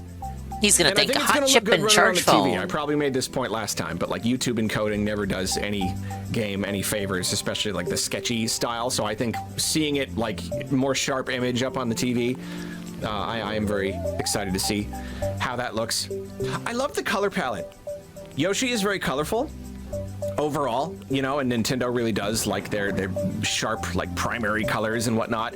I love the softer vibe, just the overall softer style of this game, the more sketchy, because like Crafted World was like, yeah, visually, like it's all crafts and it's super colorful, popping, just like it's nuts. And then Yeah, that's what how definitely softer negative overall, people were being, like, towards really based on, Crafted like, World. You think it would wool have to and sell better than yarn stuff. Crafted World? But like it was still pretty colorful. This is Hopefully, very hopefully. subdued, but in a very, very soft and very nice way. Like obviously it's still colorful.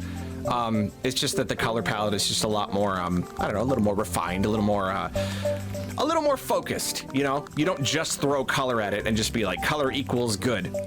I think they've really achieved something here with by yeah, just softening it up a bit. It just looks really nice. Some of these ladder shots too, near the end when it kind of like, yeah, I love these little, like in the book, the little like diorama, but it kind of looks 3D, kind of looks 2D. I think it's really, really cute. And then, yeah, just like the last few shots, seeing all the different creatures and like this one in particular coming up. I love that snail. That looks really, really good. I love that. The Shy Guy, he's all happy on his back. I love that. Oh, you're collecting a bunch of Shy Guys. That one. Ah, it's stunning. I love it. With the background and just like the clay look. I really do hope that they used actual clay figures like they did in Kirby, the Kirby one with the clay. Kirby Clay Attack, that's what it was called. No, Kirby and the Rainbow Curse. And it looks fantastic, and yeah, just the background and everything. It's just so. It's just Could also mention Pikmin 2. It's just even looking Earthbound. really, really delightful. Just looks like a really Marketing for those nice, games have both used chill, clay models. fun time. So yeah, and May 21st. So yeah. March, April, May, a couple of months. Just a couple of months. We'll be playing Yoshi and the Mysterious Book. And I'm excited. So yeah, that's that. Where's our direct though? Now he claims to be excited, but he put out another doom-mongering, fear-mongering video blaming Yoshi. He says here, Yoshi just killed our last shred of hope. Ah!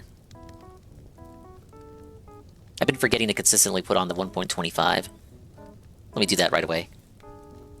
But now he's gonna maul about Yoshi, the Yoshi trailer existing, plus the Treehouse thing, where we had Mario Wonder gameplay with Pokopia. This is like, he's gonna maul about both of these things, and how it prevented him from getting his precious General Direct.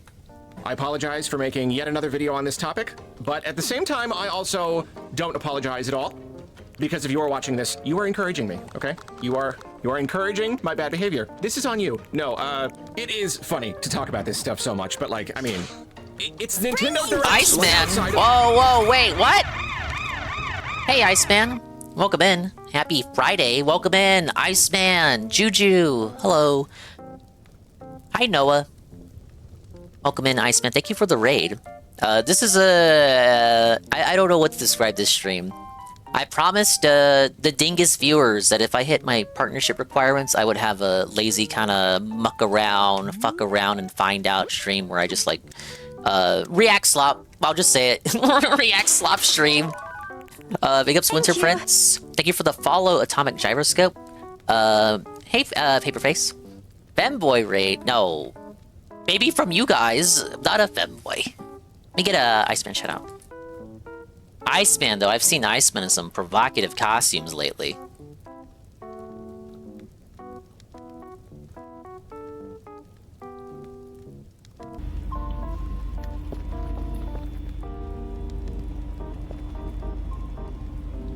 You know, I can just go out there and try to fight them. Those aren't mannequins. Those are something else. It's the aliens from Chicken Little. What the fuck are those things?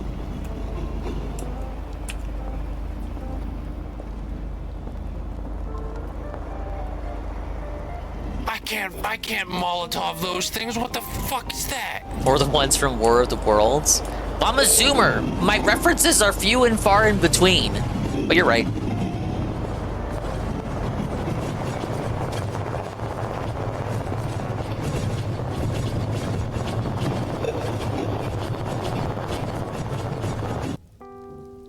Thank you again for the raid, Iceman. If you have to raid run, I understand. Go get a bite, go get a drink, go walk around, go exercise, do the stuff that keeps you being who you are, and I'll do the stuff that keeps me being who I am. But yeah, I'm just messing around. It's a Friday. I had no obligations today, and I felt kind of sleepy waking up, even though I had my full 8 hours. But I was like, you know what? I'll do a bit of React slopping while designing vacation homes here. Very, very cozy game. But if you want to stick around, thank you very much for doing so. We're watching, this is we'll call this my guilty pleasure. This is Arlo, the Nintendo shill Muppet, and I like to listen to him rant about all things Nintendo. Unfortunately, more often than not, he glazes the company. It might be because he's sponsored to do so. And he's gonna rant about the new Yoshi game coming out. Hope you have a good stream, man. Thank you. Thank you again. Big game releases. Like, this is the thing. Like, this is the thing to talk about. Yeah, it was all that Mario Party I was playing. One, whether we're talking about one coming or one that came or one that did not materialize. For some reason, it's just fun to talk about. So if you're here, then there you go. Let's lean into this. Because it really is a particularly weird time for Nintendo Directs. And, you know, I'm not going to rehash the entire thing. I recently put out a video talking about, you know, just kind of struggling with the reality that it seems like, okay, yeah, we're not getting a Direct for this time of year. Normally we would get one in February, and it was like, okay, we've had a lot of non-direct stuff. Maybe in March. March is still technically possible. It's not something that Nintendo has really done a lot, especially not in the last few years since they've established a real cadence with these things. There isn't really a precedent for a March Direct, but it was at least technically possible. And it's so funny, too, because normally when they start giving us this non-direct supplemental content, it means we're not getting a Direct, as we've discussed plenty of times. It's just that when you get the overview trailers, you know, like we really, when you get the overview trailers mixed in with like the stuff like the Treehouse gameplay stuff, you're probably not going to get the general Direct experience. Really extra looking forward to seeing one, and so it was like they gave us all this extra stuff, but each individual item was like not necessarily proof that we weren't getting a Direct, because each individual thing could have, in theory, been like on top of a Direct, you know? It's like Indie World. Okay, they have Indie Worlds a couple of times a year, so that's not necessarily proof of anything one way or the other. Okay, fine. Partner Direct. Okay, yeah, in the past we've gotten Partner Directs instead of regular ones, but at the same time, Switch 2. It's early in the Switch 2. Putting him on a 1.25 just makes him sound so much more manic, doesn't it? So that they could just focus on first-party stuff or more important third-party stuff in a full Direct. Okay, like you can kind of rationalize it in a way. Tomodachi Life Direct. Okay, maybe it's... Is this news on what could have been? Yes. It's not... Okay. You've seen news videos. Now you've seen potential news videos. News on what could have been, rather than news on what actually happened.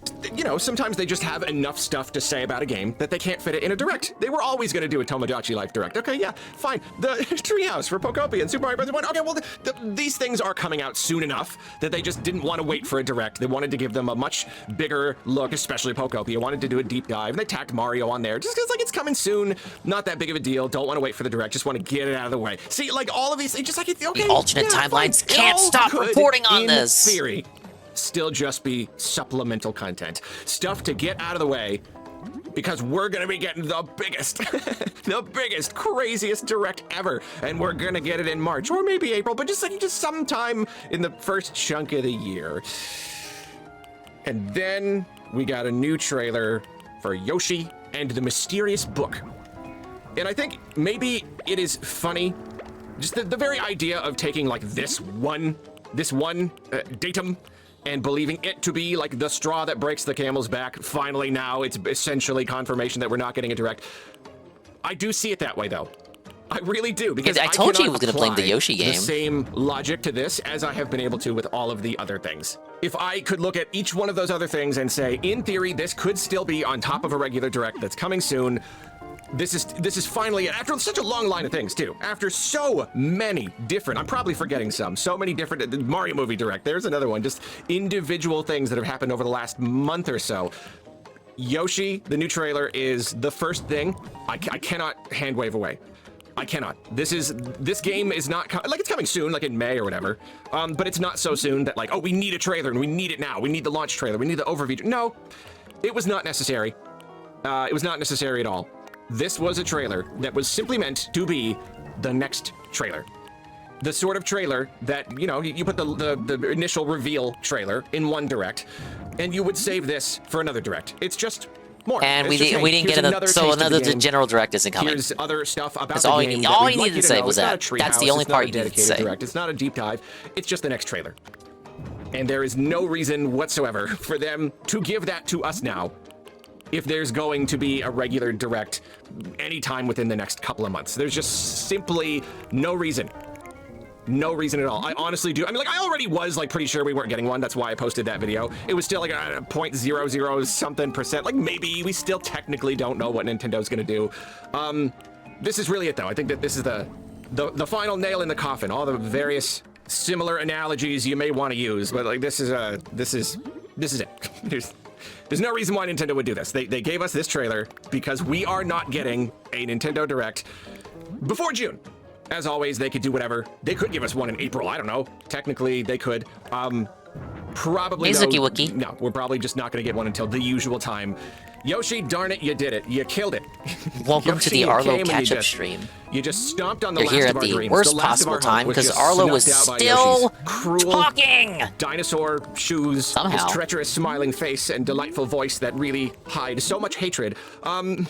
So yeah, I took a quiz on the Nintendo website, you know, one of those little like things like right there in the browser, and it was like Yoshi's 3 favorite things are eating fruit, sleeping in the sun, and delighting in the suffering of others. So now that it feels more or less official, I do find myself just kind of marveling at it all over again. This situation that we're in. I think it's so strange, and the that's situation why I we're can't in stop where we're talking not about it. being actively Because throughout advertised the life to. of the Switch, there were times, a really good handful of times, when it just seemed like a guarantee that we were going to get a direct. It just seemed like a guarantee, like for whatever reason, like whatever the scheduling of the games that we had gotten up to that point, and like combined with what we knew of the future, there were these convergences of everything. Where it's like, oh, like this really is the moment where it's ripe.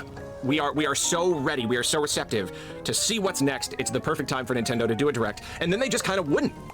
And it would be weird, and it would feel weird. Like that did happen. Then they do give you a direct, and it's like a mini direct or something. Strong as it felt like it should be. Like didn't announce as many things for like the next year as we thought or whatever. The thing is, I don't know. This may be the strongest example yet, at least since I've had this job and been like following Nintendo super closely. This may be the strongest. He considers it to be a job of an occupation. There being a need for a direct, and Nintendo just being like, he gets paid this week. It's true though, he does. And it's a combination of it being so early in the Switch 2's life, but then also the release schedule itself just being weirdly light. Like we basically haven't had like a really big, solid, crazy direct since before the Switch launched, the Switch 2 launch. Like we had the one in April, the one before launch. Like that was as good as it gets. I really believe that. You know, like revealed a number direct. of humongous. Did he legit forget the September general direct? Too. That was great. That was incredible. We got DK. Because Nintendo split the directs up more categories sometimes. That was great.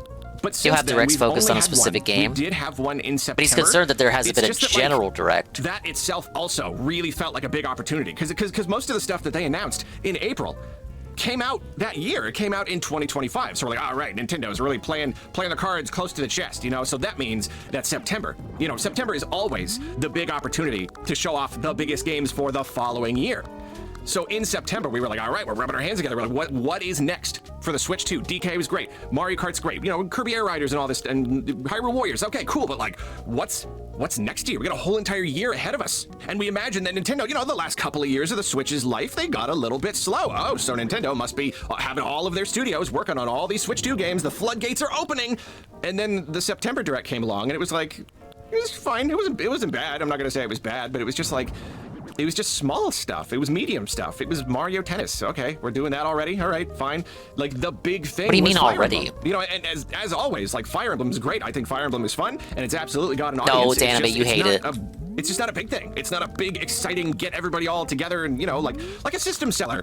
Basically. No, you know, there are we're people waiting for the buying games, it. you put on the Super No, Bowl there are commercials, people who will buy a that Switch kind 2 of for stuff, Fire just Emblem. because, again, it's just so early in the generation. Just because it's not so nothing early for in the you doesn't mean generation. it's nothing the for Switch 2 everybody. is selling fine. You know, we know now that like the sales numbers are still good, but there is still this just kind of feeling that Nintendo hasn't quite provided enough of those big games yet to push a lot of people over the edge. We got a lot. I mean, we got, you know, the Switch 1 sold so many units, so like I already ranted on it earlier, Zuki Wookie, kinda... but I straight up pulled up the Switch 1, the year 1 of the Switch 1 and year 1 of the Switch 2. And those Wii U ports on Switch 1, I think a lot of people glazed that in hindsight. A lot of the Switch 1's first year were just Wii U games sold to you again at full price with no way to transfer your save data, just buy it again. Or at least on Switch 2, you get the equivalent in the Switch 2 editions, but you keep your save data, you don't pay the full 60, 70, well, it was back then, so you don't pay the full $60 again. But no, I think it's glazed in hindsight to the point of, I don't want to say historical revision, but people look fondly on it without understanding that a lot of those games were games that we had played already. Maybe the casuals didn't indulge in them because not as many people bought a Wii U. But for the hardcore people who believed in the Wii U and bought a Wii U, a lot of those experiences were games that they had already played. Just kind of waiting for the next big thing, for a couple more big things. So it was already really surprising when that September Direct happened and just didn't really deliver a lot of 2026 stuff. So I was like, oh, okay. I mean, like, you know, we did eventually get like Pokopia, you know, Pokemon. Like, Pokopia is really carrying the Switch 2 right now in 2026. Yeah, I brought up the calendars and I showed people what came out. That's the first system seller since like DK and Mario Kart, you know, like I thought. And within the first year, because we already know what the full year is going out. Like May is the final month of the Switch 2's first year, so I compared two systems. The Switch 1 in its first year, first full year, had 3 months where nothing came out. The Switch 2 year 1 has had only 1 month, September, in which nothing released. Now, I'm counting Wii U ports for Switch 1, so I'm counting Switch 2 editions for Switch 2, but there is stuff being put out on the system. It's just, like, if it's not what you're personally interested in, fine, but I'm seeing a lot of, Nintendo's just like they're putting absolutely nothing out. Like, nothing is releasing for the system. Why did I buy this? Da-da-da-da-da. Well, why did you buy it, really? Why did you buy it if there was nothing you were interested in? The hardcore people bought it as an investment, because eventually people like me, the dinguses, we don't have to be told what's on the way, because I know eventually those games that I'm waiting on are going to come out. In a case of, like, specifically me, like me personally, for real, I wanted Fire Emblem. I knew reasonably, in reality, that a mainline non-spin-off Fire Emblem was never going to be a year 1 title. So I contrasted with the Switch 1. I saw Switch 1 got Fire Emblem 3 Houses in 2019. That was the 30th year of the system. So I looked at it and thought, well, it's probably going to be, given that Engage came out in 2023, it'll probably be year 2 or 3 on the system.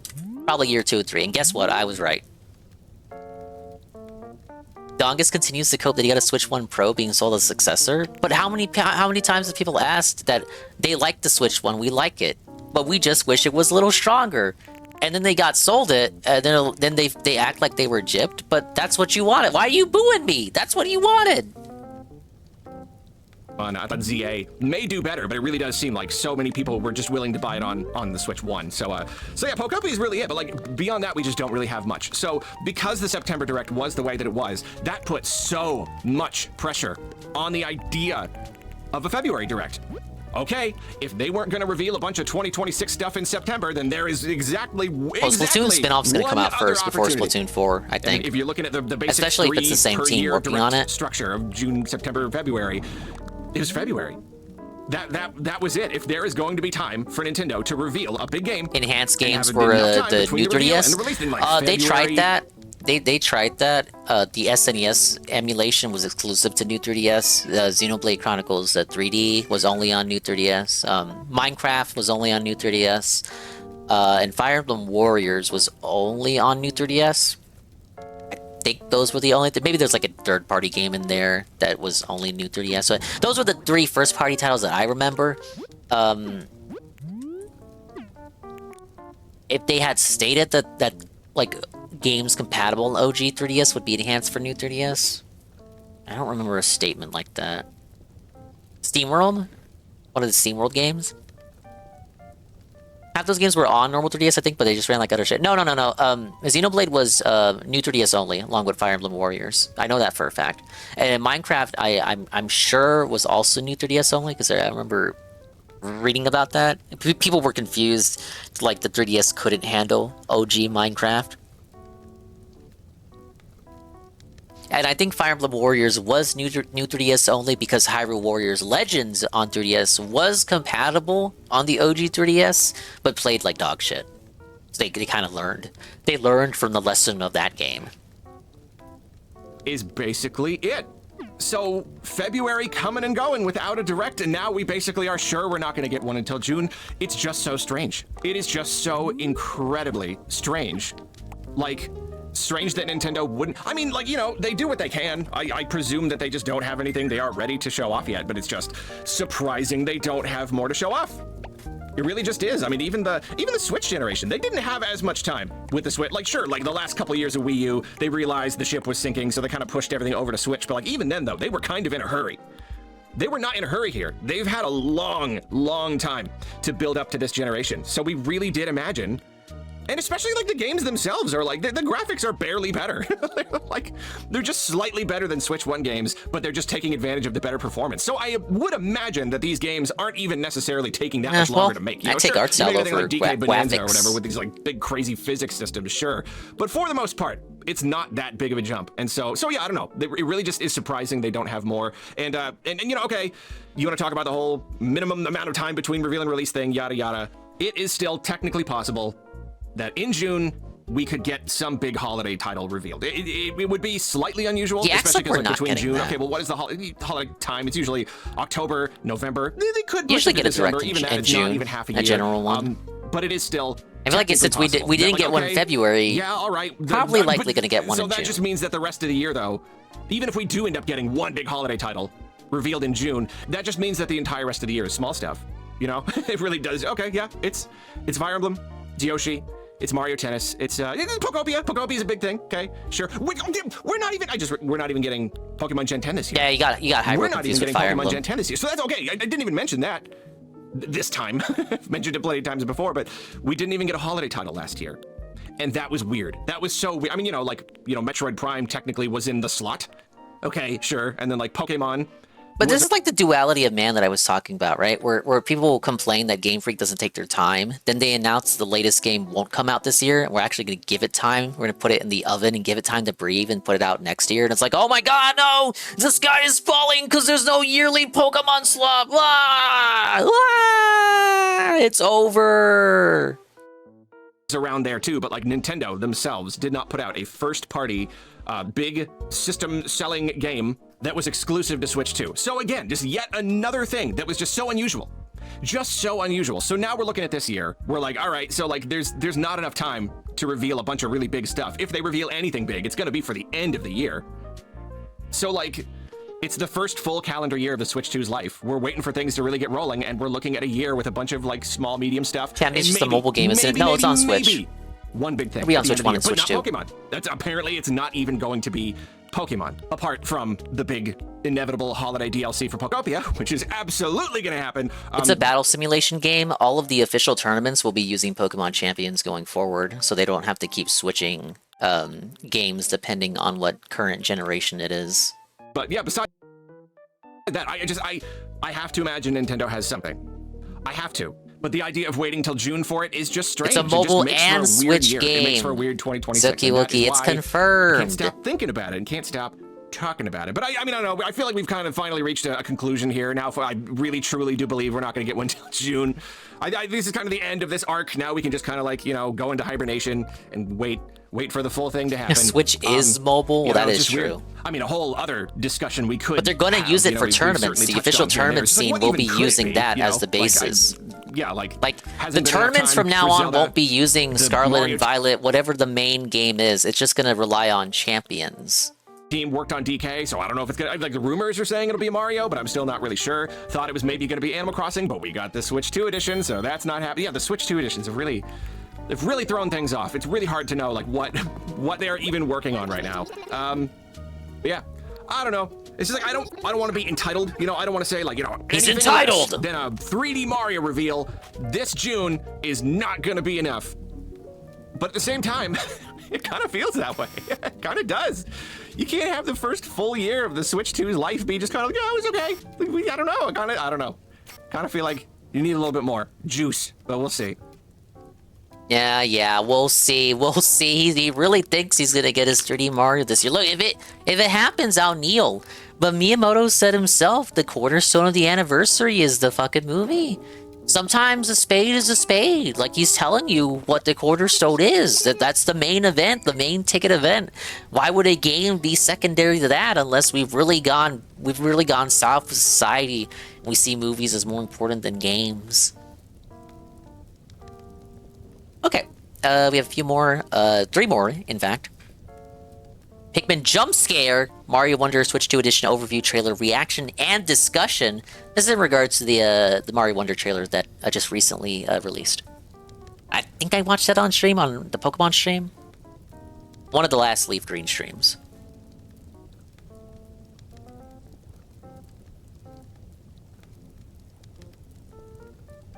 Like I said, it's a 1.25. It seems that Nintendo has released an overview trailer for Super Mario Bros. Wonder Switch 2 Edition Plus Meetup in Bell Park. Got it, one try. And under normal circumstances, I may not even do a video about it. It's not like super duper exciting or anything, but Kane is my guy who lets me know whenever there is a thing where there is something that may be worth looking at, perhaps even capturing a reaction to. And he says that there's something kind of fun in this trailer. I don't know what that is. So yeah, I may as well watch it and record myself watching it and put it on the internet. So let's watch it. Even more content is on its way to the Flower Kingdom. I've said recently I've liked content. There's Wonder Nintendo Switch 2 Edition plus Meetup in Bell Park. I love content. Take a look at what can I say? Outside of the main Super Mario Brothers Wonder game. Let's go. Apparently he's not a fan of putting out good content. Hog. A variety of multiplayer attractions can be found in Bell Park's Attraction Central. Here, you'll find 3 plazas that each host different ways to play. So smooth. 4 people can join the excitement on the same system in local multiplayer plaza. You can choose from 17 attractions. Like a drum cloud. Or this stupid bitch is talking down to me. Game Fuck share you. is also supported. One player has no, a game, really. They can share locally with others who don't have it. Game Room Plaza supports local wireless or online play with everyone on separate systems. Oh yeah, overview trailer. It's gonna be a lot of repeated stuff. 12 friends can compete. I just want to see the flower. Their own I want to see the flower pot power up. 6 They're definitely gonna show that, right? Played this way. In Tour Plaza, you'll play a series of different attractions in a row. You can set up a tour to be a free-for-all versus experience, but you can also compete on teams to rack up the most wins, or work together to clear courses. There's a variety of fun ways to play. Did the King Boo put her in a spider web? Missed that part. Hey, Kusarin. Another explorable area in Bell Park is Camp Central. In the Go to my Slappa stream. I'm just kind of relaxing right now. After yesterday's Mario Party collab, I woke up kind of sleepy, kind of in a haze. I didn't have work, so I'm just kind of doing... I promised I would do like a stream of just watching this guy look at Nintendo stuff. His name is Arlo. He is a Muppet, and he really likes Nintendo. Sometimes he criticizes them, but he gets paid to shill for them, so he doesn't criticize them as harshly as, I don't know, literally everybody else on the internet these days. I hope you're having a good day. He's a Nintendo Janny. In short, he's a Nintendo Janny. He's talking about this Mario trailer that came out. But yeah, I'm just messing around in Animal Crossing while listening to this.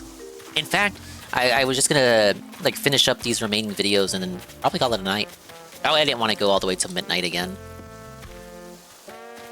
Toad Brigade tent that was set up here, you can take on how you doing? games set in courses from the main game. 1 to 4 players on a single system can join the challenge and try clearing the objective. There are 74 different training courses, and you we have a number. access to them as you 74. progress through the main game. I guess that's pretty good. Completing enough training, you'll rise the ranks of the Toad Brigade. Aim to become an elite I explorer. thought there might be more if they're like really small challenges, but I don't know. I guess that is a pretty good By amount. playing attractions and trainings, you'll earn Bella Bell I think I read there was over 70 of Pour it on those. sprouts in nearby flower beds to grow a variety of flowers. Huh. That's a new thing. Then decorate the park to your liking with flowers you've collected. Cute. You can pluck new greetings Oh, they give you emotes. or instrument flowers can bloom. The more you grow, the more the Poplin Band will expand and inject musical energy into the park. That's cute. I like that. That's another thing to collect. Here we go. The stars await. Rosalina has made a crash landing with the Oh same my God, the abilities as lady. Mario. Whoa, whoa, whoa! What the? What was that? What the heck? What is that? What the glow Pikmin? What the? Why are there glow Pikmin randomly in this Mario thing? Because Pikmin are everywhere now. Okay. What? Whoa! We just hit something. With this is some real precedent set. And yes, he did give this its own video. He reacts to it here and then gives it its own video. Things like this ice is shattered. Nintendo's been hiding Pikmin places. You know, okay. Mario movie, there's a statue. Super Nintendo World, okay, I get that. But in other games? That's not even like, that's pretty blatant too. That's not even like, oh, you blink and you miss it. Like, no, they're just sitting there. Nobody would not see that. They're just putting up. Have I missed any others? In this trailer? What is this? This Pikmin in the Mario! Okay. All right, I gotta just keep watching, see if there's more. What the heck? What in the wild heck? Yeah, it is kind of like a And then, blink and you miss the glow moment. That's Pikmin the of only all moment things. where they appear in the Yeah, trailer. I mean, I have to imagine that there are going to be more Pikmin elsewhere. I mean, because this is a game about flowers. Okay, so I guess I can't even get into like the whole. I can't. No, sorry, no. This is a full discussion kind of thing.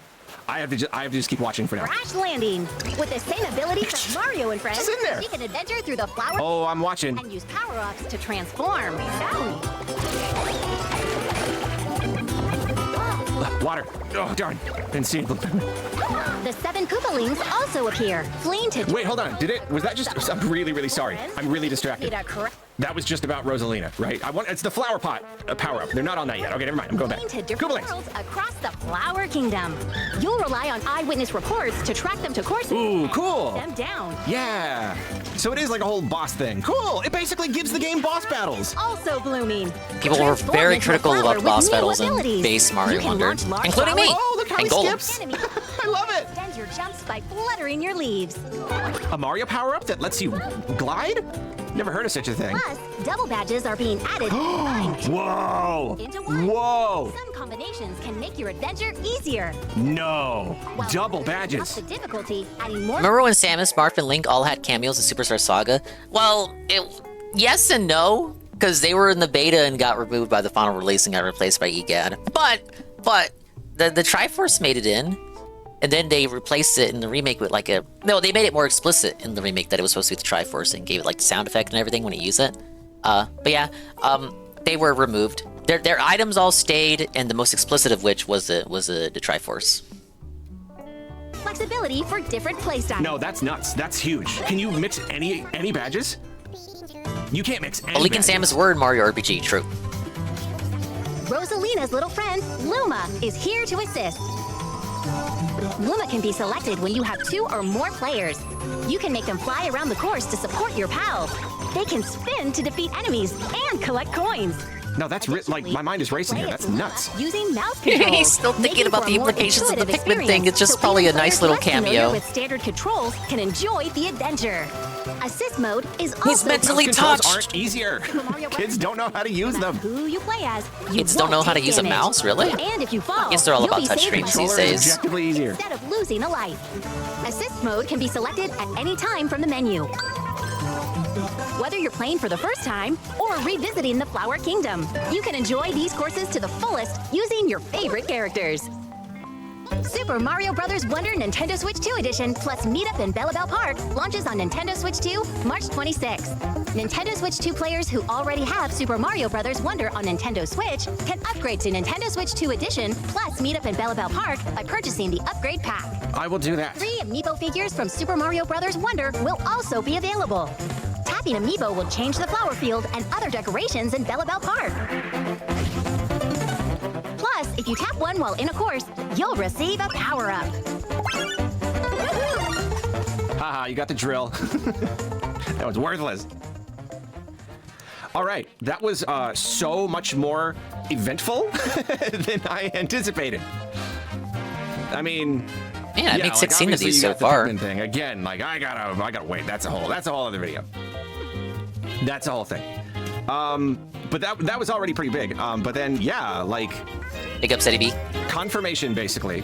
Yeah, we're doing Arlo catch-up. Are like the Arlo catch-up you've earned by helping me hit the partnership requirements. It looks like each one is just congratulations. Yes. So okay, that's awesome. Obviously, that is a direct response to the very common and valid criticism that the game's boss battles really kind of weren't. There just really weren't a lot of them. So there weren't a lot of them. And the ones that were there were pretty bad. Like what? Kind of undercooked. Nice way to put it. Undercooked. There's got to be limitations on. There's got to be some combinations that would be too crazy, right? I don't know, but that's great because yeah, like playing the main game. Anybody would think, yeah, it'd be really great if I could equip a couple of badges. Then you could like really, really customize the experience. Oh, but of course they're not going to let us do that. That would be too overpowered. But no, they're I have to hold on. I got to look it up right now and see if there's confirmation that you can mix any badge.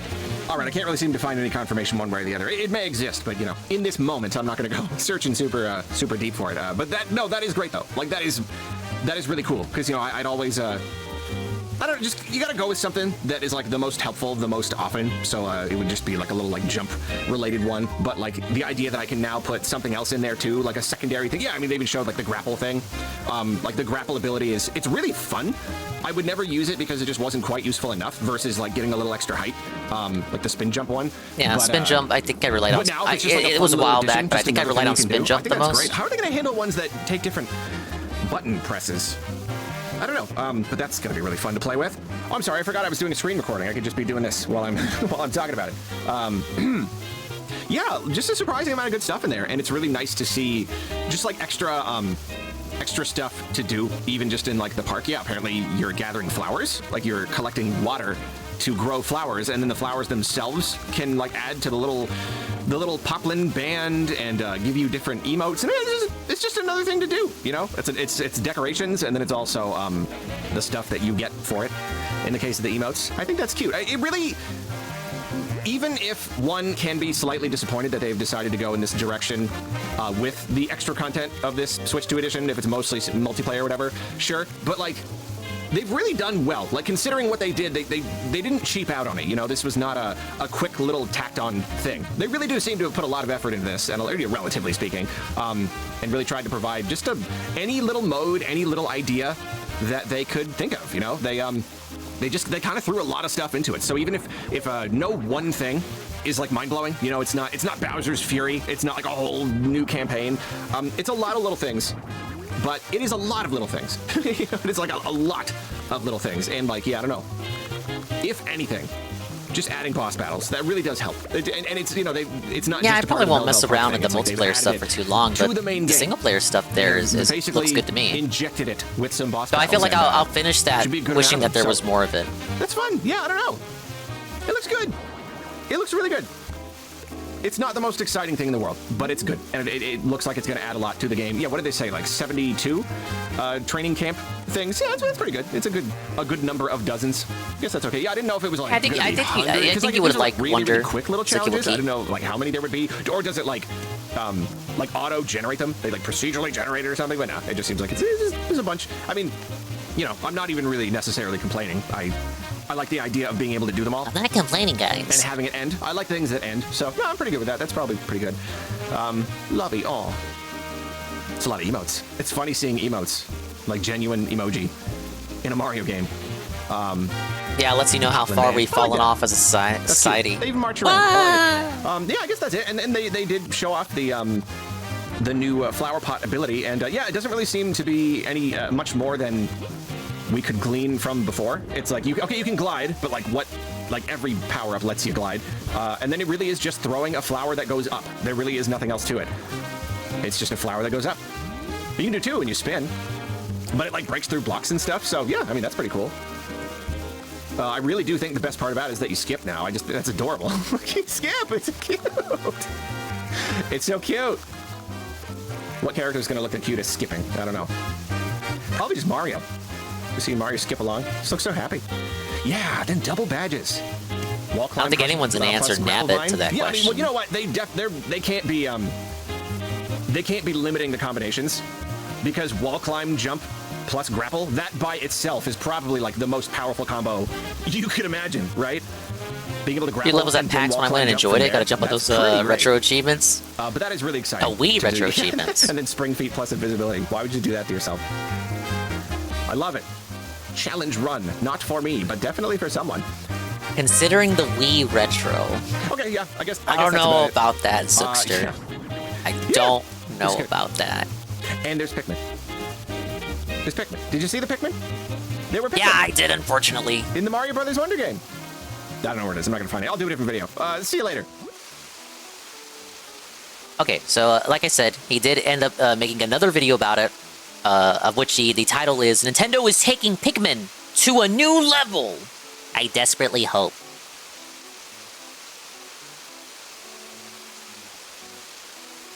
Wii was 06. I know. I don't want to accept it. I disavow the retro is 2 gens behind idea. Because by the time we're at PS6, you're going to tell me the PS4 is retro. I want to see motherfuckers argue that the PS4 is retro.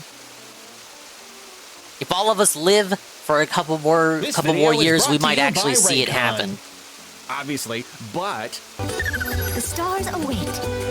Rosalina has made a crash.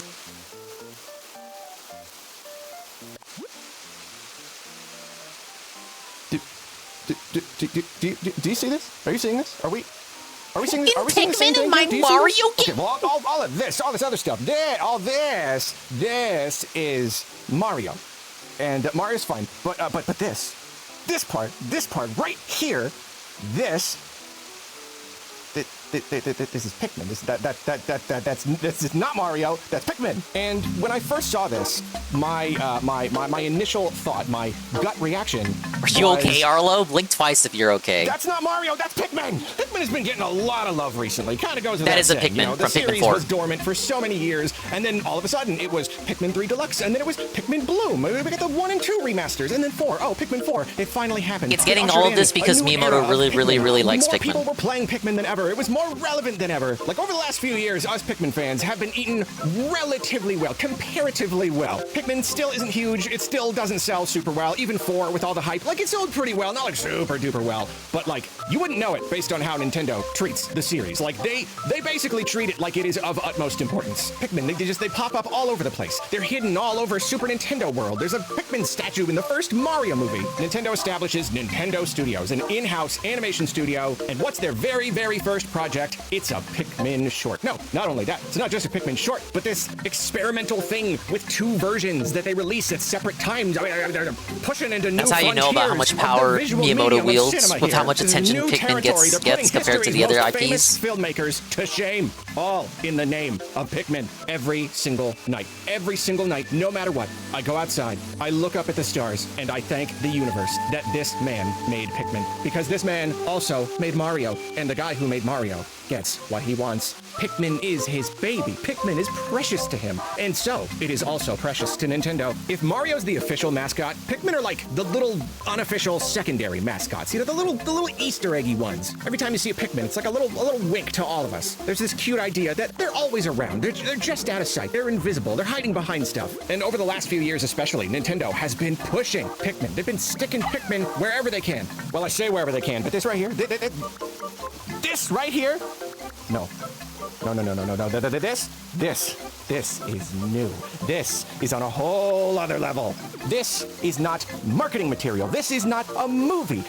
This is not Smash. This is Pikmin appearing in a non-Pikmin game.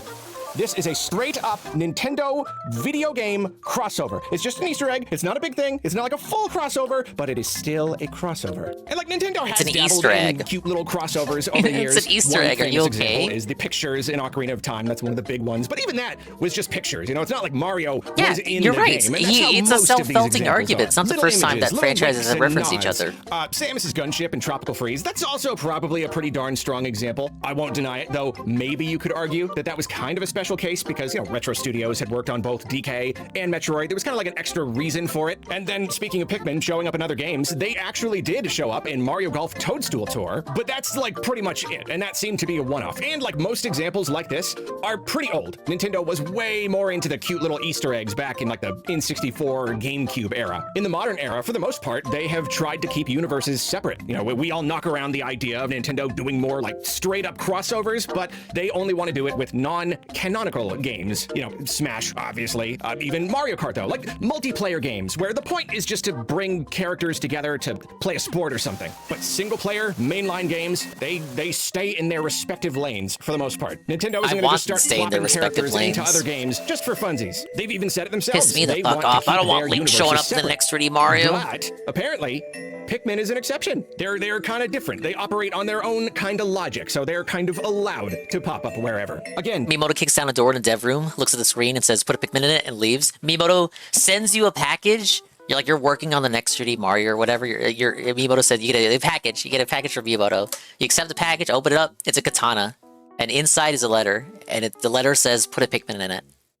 They are the Easter egg characters. It's just absolutely perfect. They're so tiny you might not even see them. They're hiding all over the place. It's just that when Nintendo said that about them, we didn't really know exactly what they meant or what they planned to do with Pikmin. So to me, putting this right here, actual animated Pikmin, not picture of Pikmin or something with the likeness of Pikmin, but real Pikmin in a Mario game in the modern era, it really feels like it's setting a new precedent. The idea of Pikmin showing up in non-Pikmin games is now officially on the table. It is on the menu. If they're developed by EPD, I suppose. Like I could cry. I don't think Pikmin. Cameo. Before we continue, I must remind.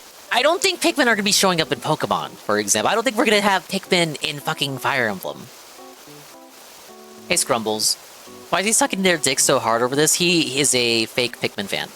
You that this video was brought to you by Raycon. Spring is finally here, and you know what that means. It means the only thing he sucks up harder is the Well, Raycons. when the sun comes out again, I'll be happy I've got my Raycon Everyday Earbuds Classic. Whether I'm out for a walk during a brief window of sun or at home waiting for a brief window of sun, I use my Raycons constantly, sometimes just about all day. Quick charging is perfect for catching those windows. I can get like 90 minutes of playtime with only 10 minutes of charging, so I can be out the door in no time. Then they Great last up to segue. 8 hours Thank on you. A full charge, up to 30 too using the charging case. Sometimes I'll use them all week without charging them, and they're super sleek and comfy. They never fall out. Yeah, I think it's funnier if he's a real, unironic Raycon fan. All the modern features you expect. He's the Active one. Noise cancellation, multi-point connectivity, multiple sound profiles, the Wikes. They come in all sorts of fun colors, lots of fun cases to choose from, and you've got a 30-day happiness guarantee. How about that? The Everyday Earbuds Classic are perfect for refreshing your routine this spring. And if you head to buyraycon.com/Arlo or hit the link in the description below or scan this handy-dandy QR code, you will get 20% off your very own pair.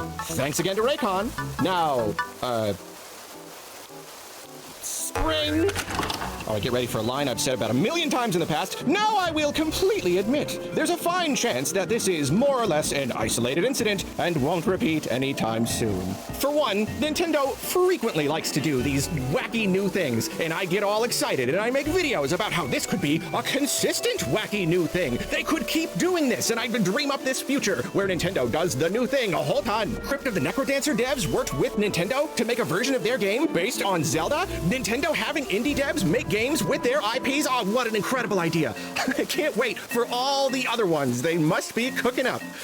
Yeah, still waiting for that whole thing to materialize. I didn't think that was going to go anywhere. The bones, I thought that was just a nice little and thing. assets and all that from a pretty old game and repackaging them into a totally new, kind of bite-sized campaign. Sign me up. I'll take 100. Here's a huge list of games that they could do this with.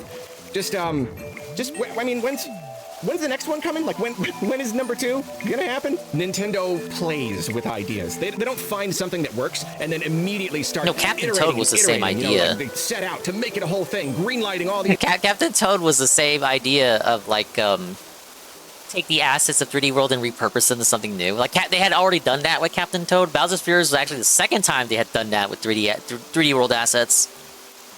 Hey, Pancake Mix. These ideas, these long-term plans, they, for the most part, just kind of do what seems fun. Yeah, I've never played Necrodancer. This is really good for a lot of reasons, but it does also mean you have these incredible ideas that Nintendo they do once or twice, and then they just kind of leave them behind. So for all we know, this will literally never, ever happen again. Or not for another 20 years or something. We also have to consider that this could be a special case. Super Mario Bros. Wonder is all about flowers. There's this big flower theme. So, oh, look at that. Pikmin. Pikmin is also all about flowers. So it could be that this made sense this time, but it's not necessarily going to make sense for other games. You know, maybe Nintendo won't start hiding Pikmin in every single game. In my opinion, though, and I could be biased here, you know, stop me if this is off base, but I feel that they should do that. I feel that they should do exactly that. I'm probably getting more ahead of myself here than perhaps I ever have before, but can you imagine a world where every time you boot up a new Nintendo game,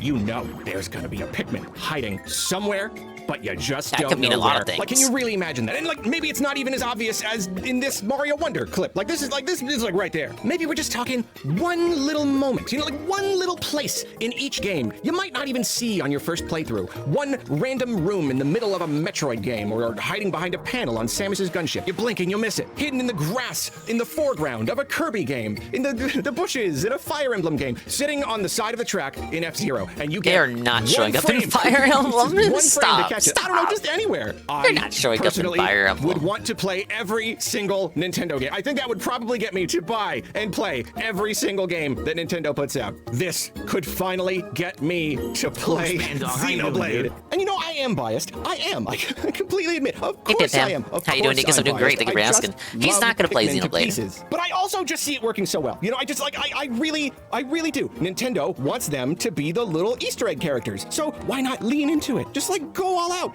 Make this a consistent thing. At the time of this recording, we don't quite know how many Pikmin may or may not be in Mario Wonder Switch 2 Edition. The fact that they casually slipped this into the overview trailer makes me think there are probably going to be more. Also, the fact that they showed glow Pikmin. Like, if you're going to finally stick an actual Pikmin into a non-Pikmin game after all these years, why glow Pikmin? I mean, I love glow Pikmin, but just because they're ghosts and it's a ghost level. You want to go with something a little more iconic. So yeah, I think there will probably be more. We probably got to keep our eyes peeled. I mean, that's slow news day for this one. Well, he does LARP as a Pikmin fan, and if it's true, so he was going to have to acknowledge that this appeared in the trailer. That definitely supports the idea that this is probably a special case. So I can't get my hopes up, but on the other hand, I can. and I will. I want random Pikmin cameos in Nintendo games to be a thing. I want this right here. This right here to fling the doors wide open on the idea. Okay, well, thank you for watching. Please let me know what you think about all this down in the comments. And I'm gonna walk away now, and I'll bet there's not gonna be some sort of little cute Easter egg Pikmin cameo in this video.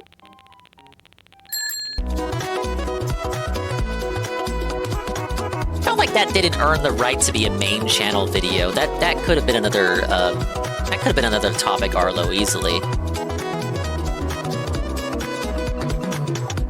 LucasArts used to hide Max from Sam and Max. A lot of their games were pretty common for devs to do things like that back in a long, long time ago.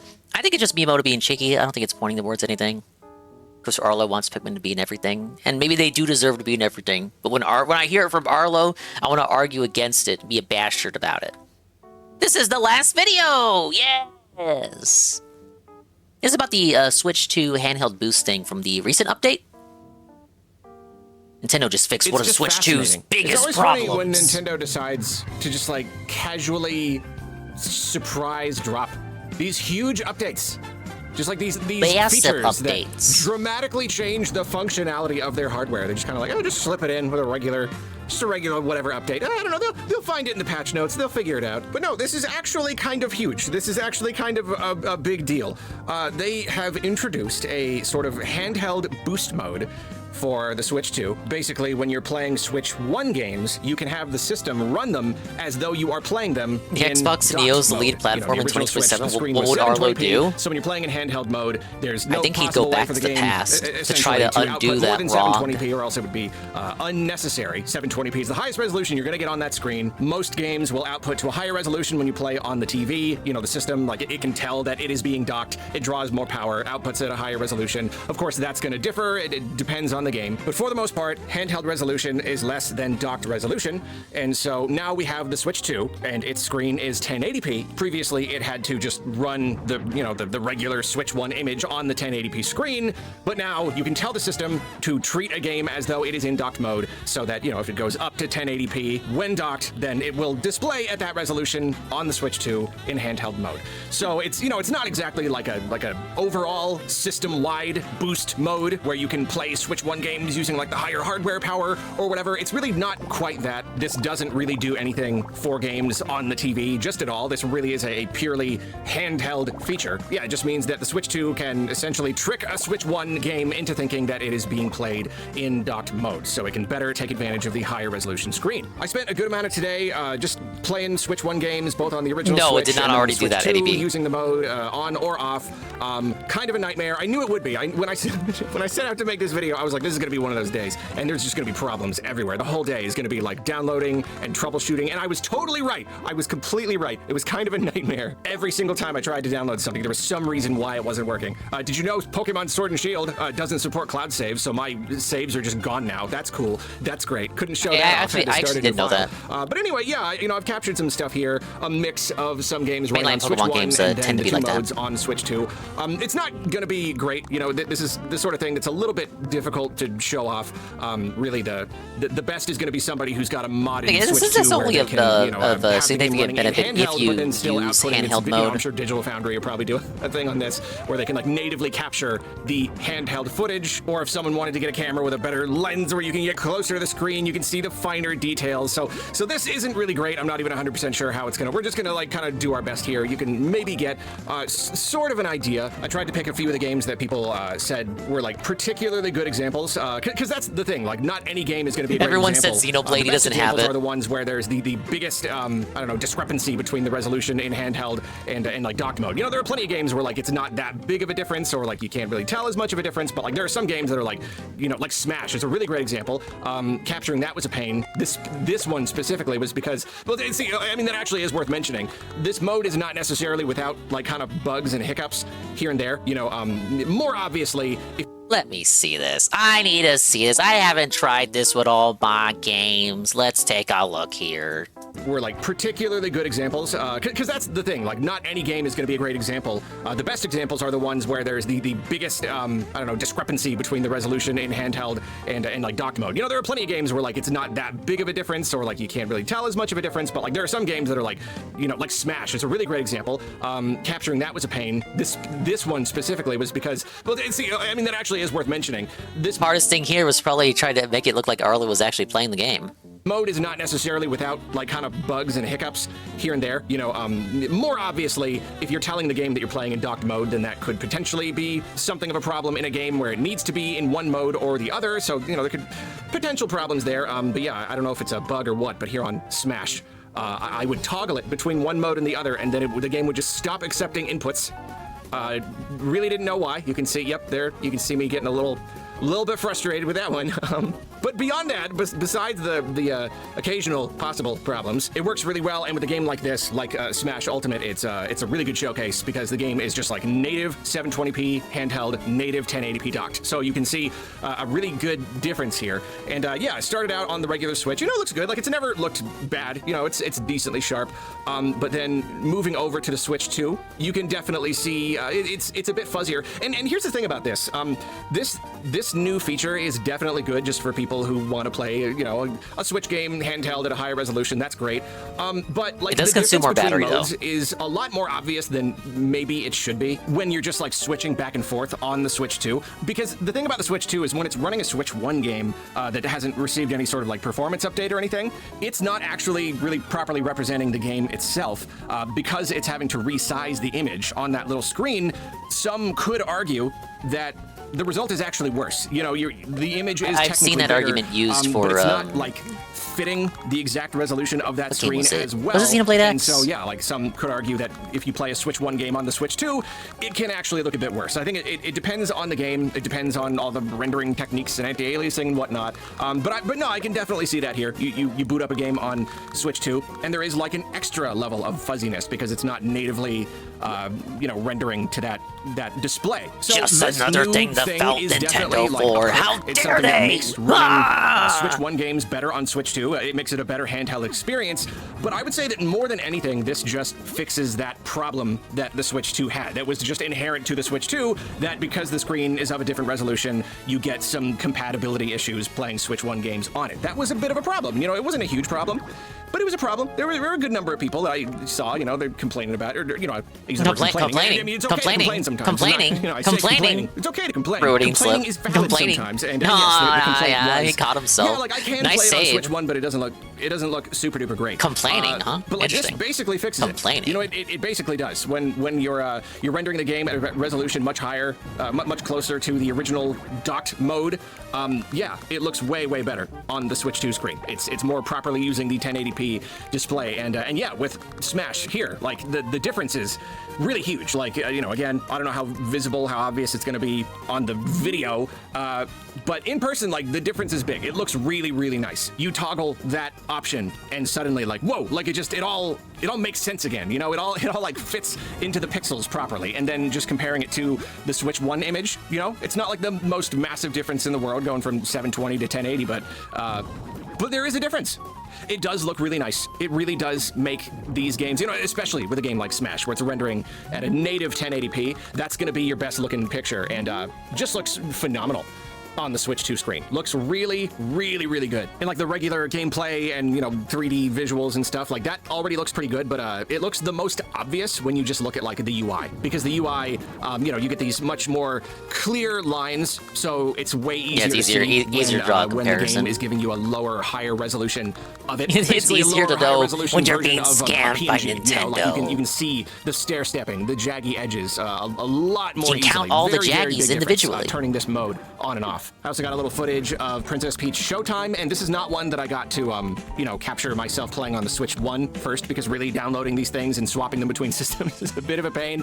But I was able to just play it in both modes on the Switch 2, and this is definitely a case where playing the game on Switch 2 without any help at all probably does look a good bit worse than it would on Switch 1. Like that image right there, I don't know if you can tell, but that image is pretty darn blurry. But yeah, you know, you turn on the thing, you toggle the thingy, and it just looks great. Just suddenly it fits. It just fits the display. darn Let me see this blurry one more time. than it would on Switch 1. Like that image right there, I don't know if you can tell, but that image is pretty darn blurry.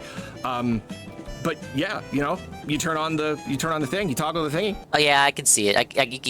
You can see it. You can see it most on Peach. Bit worse than it would on Switch 1. Like that image right there, I don't know if you can tell, but that image is pretty darn blurry. But yeah, you know, you turn on the thing, you toggle the thingy, and it just looks great. Just suddenly it fits. It just fits the display. The image is a lot more sharp with this game. I do not believe it's rendering. What an amazing show off of the differences. So it still doesn't look perfect, but it is. Nurgle, he said at the start of the video, just go watch Digital Foundry. A humongous improvement. Don't over even just watch my trying to video. play Go the watch original Digital without Foundry. without this feature at all. I I also mean, played Fire Emblem Three Houses, a game that is famous for its beautiful visuals. And here, no, I mean, like, I was like, people chatting all over online were like trying to figure out like what games are the best examples, and I saw a lot of people bring up Fire Emblem Three Houses, and they were not wrong. They were not lying. There's a very big difference. It looks very bad. It looks very bad in its regular mode, running on Switch 2. Didn't look great on Switch 1 either. It really didn't. None of that game looks good in Fire Emblem fans. But like, yeah, I mean, I would think that even on the video, you could probably see the difference here. There's a pretty big difference just in the raw number of pixels coming out of these character models, and especially with like the kind of cell shading. It's a very visible difference. So yeah, again, it's a little surprising that they just kind of snuck this in with a basic update.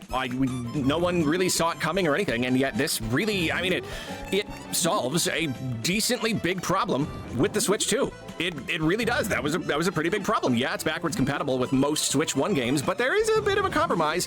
That compromise is now just done. You know, it's gone. It's dead. It is going to come down to the game again. Like it really does depend on the resolution that the game hits in docked versus handheld. And the more games get Switch 2 editions, the less this will be an issue. All of these games are designed to run at a high resolution in docked mode. So essentially, basically, every game is going to take advantage of this, and just across the board is going to look substantially better running on Switch 2 now. You know, when the Switch 2 launched, they were definitely aiming for backwards compatibility with basically every Switch 1 game, but there was a pretty good number of games that were just not really quite Pikmin 3 right, Deluxe, you know? Pikmin 3 Deluxe that you swept for? Nintendo games with the problems, you know. Pikmin 3 Deluxe that you swept for? It was very glitchy, but like over time, they have really been fixing up most of these games, and yeah, with this feature right here, I'd say backwards compatibility on Switch 2 is it's just about perfect now.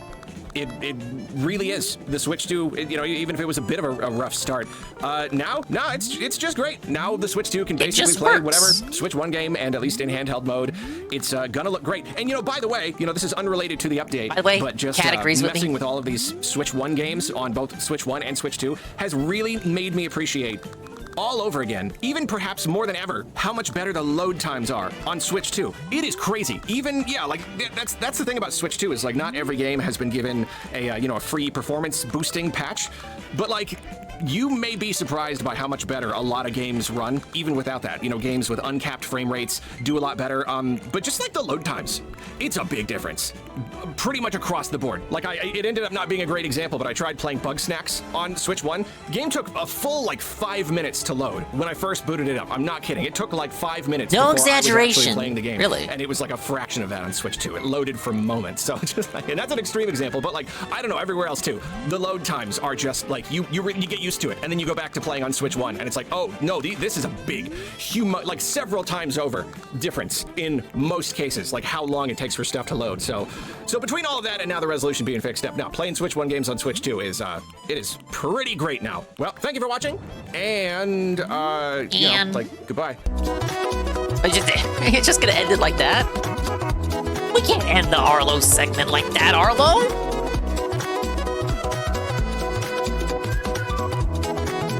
Yeah, Animal Crossing's pretty quick now, especially with the Switch 2 edition now available. But yeah, he is right. A lot of these games that have uncapped frame rates, games that could, in theory, run at 60 frames per second, if the Switch 1 could handle them at 60, they could run 60, but they just never hit it because the Switch 1 is what the Switch 1 is. These games don't necessarily, I mean, everything could benefit from a, like, explicit Switch 2 edition, of course. But these games with uncapped frame rates, like, they, without an update even applied, just run better on Switch 2. Hyrule Warriors Definitive Edition, I think, is another good example. I think I saw Shroom playing that when the Switch 2 released. But I've read that one does benefit. Just from it being on the Switch 2 and being played on it, just plays better. It just works. Alright, I'm gonna finish this. I'm gonna finish this little house here. It's my little apple house for my little hamster pal. I think I did pretty good. I think we did like, what was that, like 4 or 5 houses? I did unlock the roommate feature, but I don't know how often I'm gonna dabble into that. Roommates? I don't want to give my villagers roommates. Maybe I will. But it's just more to consider. I like that I'm unlocking features, but they're all progress gated, right? So I unlocked the features, but they weren't previously available to me in the earlier ones. So it means if I want to implement that feature in the houses that I've already made, I gotta like backtrack. In some cases, even change up, designs I give into the houses. I think I've made, what, 16 so far? I think this is house number 17. I don't know how many I gotta make. I think I have to fill every square on that island chart they show me every time I want to choose a location. I'm gonna give her the most garish colors imaginable. And we'll give her some teddy bears. Obviously, she would be a teddy bear enjoyer.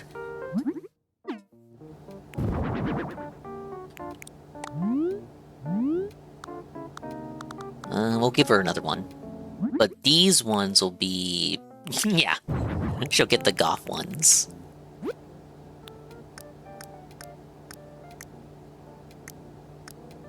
She's got a simpler, smaller house than most of the ones I've done. But she's a little hamster. She don't need nothing too big.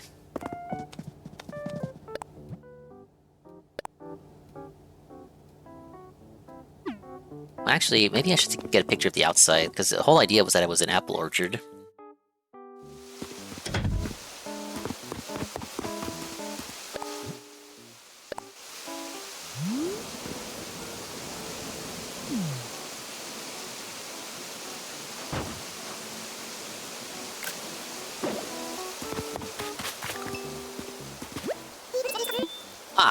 Ah yes, it's ready.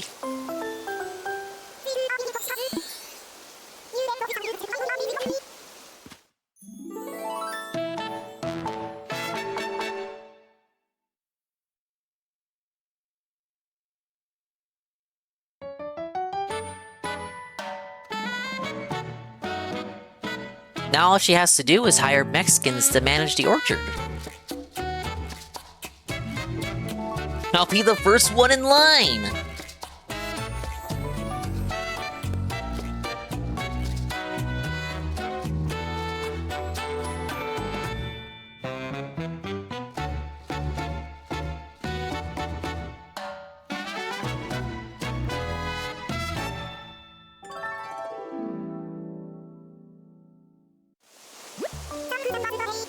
Thanks so much for today!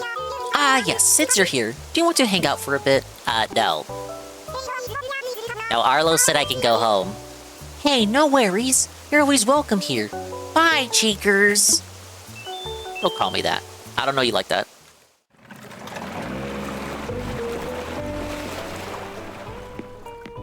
Big ups to VR Joe for the 60 stream streak. I'll work for Manzanita. Picking apples was surprisingly chill. I have had Manzanita. It is pretty good. Recently, I had like a green apple soda, also pretty tangy. But up till that point, I'd only had the Manzanita, the red apple soda. Welcome back. Looks like you're satisfied. Another job well done. Here's what you earned this time. Ah yes, 12,000 Poki. Pokemon? Pokemon? I have some exciting news to share. We're ready to start providing 2-story vacation. Oh my god, it's another feature unlocked. So now I gotta consider whether or not to add 2 stories to all the homes I've already done. When am I gonna get the ability to do basements? The final houses we do will be like as big as my own home back on my island. Yes, thank you. Congratulations. Golf clap, golf clap. So offer lots of possibilities to our clients. Wow, they could have an extra bedroom, a hobby room, wow, and so much more. I'm sure our clients who share a vacation home would appreciate the extra space as well. Consider offering a 2-story home when talking with future clients. That means offering our existing clients a remodeling option that includes home expansion. I say that for after. Start using the second tier as a roommate room. Oh, like the second story for the roommate. That's better than just... Why did they... Okay, it is kind of annoying, though, that earlier I was told to use the partition walls to have, like, a room for the roommate in the gym, since they were sharing the room. And then, like, one house later, they're like, okay, here's your 2-story house. One house later, okay, you've unlocked 2-story building. Right after telling me and making me think that, like, partition walls were the only way to, like, separate the houses for situations where you have like 2 roommates. I know, I understand. They're guiding me along the unlock cycle so I don't have everything at once, because if I had everything at once, surely I would be overwhelmed by all the abilities and nonsense that I have, all my powers accessible all at once. I am aware. Don't hold back. I want to get out there and offer this new service. Now I can suggest 2-story homes to my clients. Things are looking up. And so are my clients. Wouldn't it be looking down if the clients are on the 2nd story? So they're looking down on you? Why would they be looking up? They're on the 2nd floor. If you're on the 1st floor, you would be looking up at the 2nd story. Oh, I'm being autistic. No, I get it. No, I'm not criticizing it. I'm just kind of like... I understand why the flow of the gameplay is the way it is, because if I had everything all at once, I wouldn't know where the fuck to start. So having me gradually unlock everything, adding it to my arsenal, you know, typical game design philosophy. It's like playing Ratchet & Clank. What if you had all the guns unlocked at the start? You wouldn't know which ones to start with. So in a game like that, you gradually unlock all the guns as you progress throughout the game. Weird comparison. I think it works.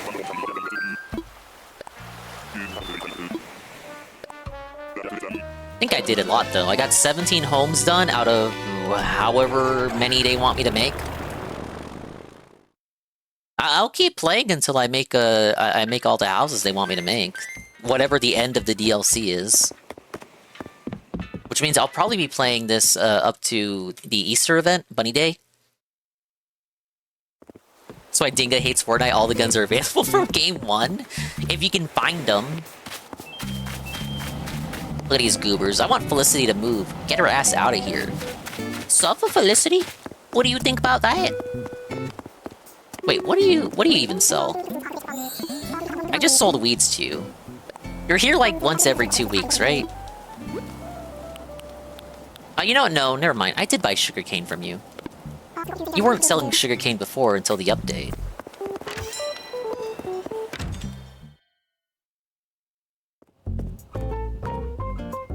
Do do do do do do do do do do do do do. He's singing. He's desperate. That means he's run out of things to talk about. La la la la la la la. It's 1 to the gratuitous singing counter. I guess I should check if I can craft anything. Let's see here.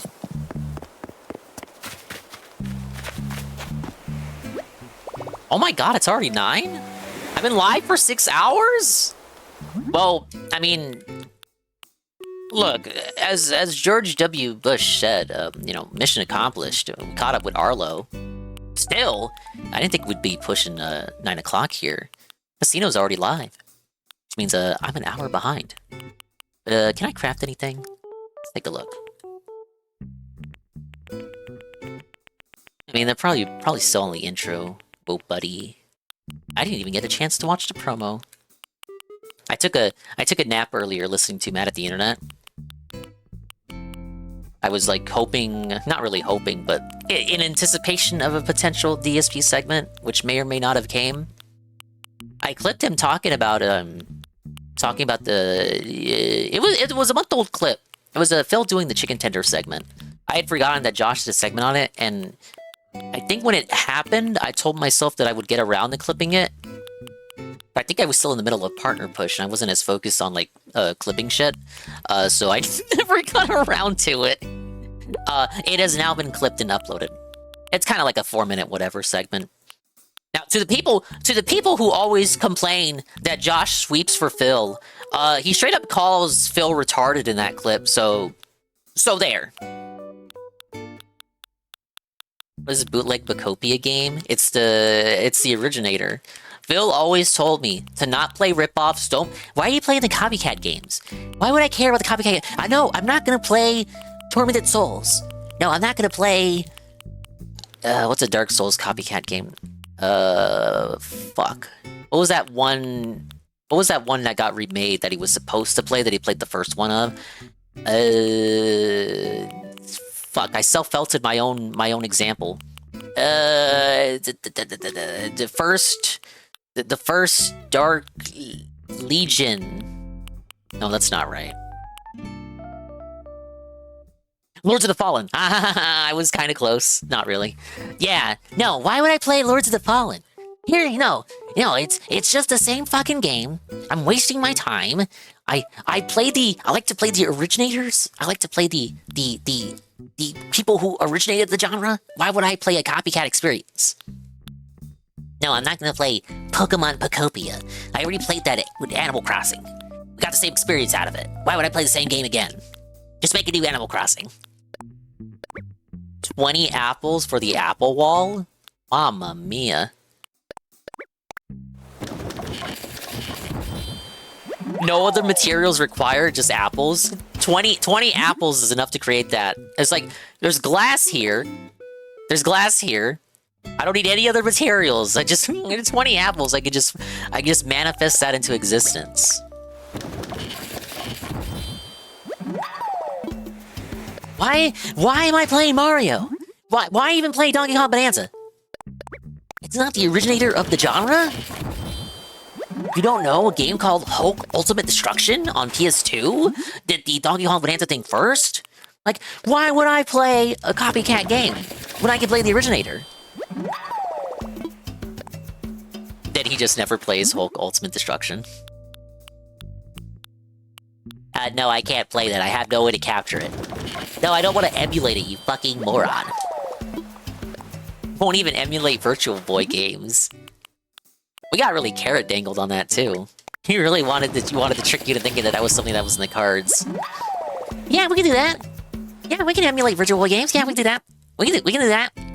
And then we just never do it. Well, if you want, we can do that. We can do that if you guys want.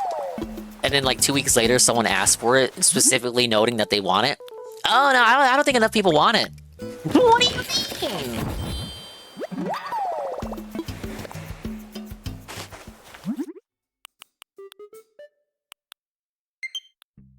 Oh no, low battery. Even the game wants me to end the stream. Oh, let me just check. I can just check. Got a lot of materials earlier at the start of the stream. I just want to see if there's anything new I can make that I have not already made. Kind of weird to not have them on a Friday though. Usually I usually would be ramping up for Friday night fights. Let's see, partition wall. Anything else?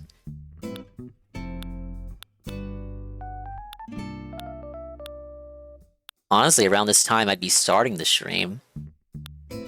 Feels weird. We're gonna end the stream. Then I'm gonna have to just lie around and wait. No, I'll probably just get to eating. Put all this away. Hey, Playam. Yeah, I have the Splatoon 3 Pro Controller. It's the one I currently use. It's the main controller. Oh, getting shit on internationally by the trolls now. I did. Someone linked that, I think in, either Tevin's server or Baby Park. I saw that, yeah. His international audience has turned on him now! Suffer, Phil! This is why Dinga's streaming early, even as an X-Ray streamer. He's forever in Dave's wake. I gotta respect Dave's time slot, dude. Accessory streamer. It's true though. That motherfucker needs to stop. He needs to start playing Nintendo games.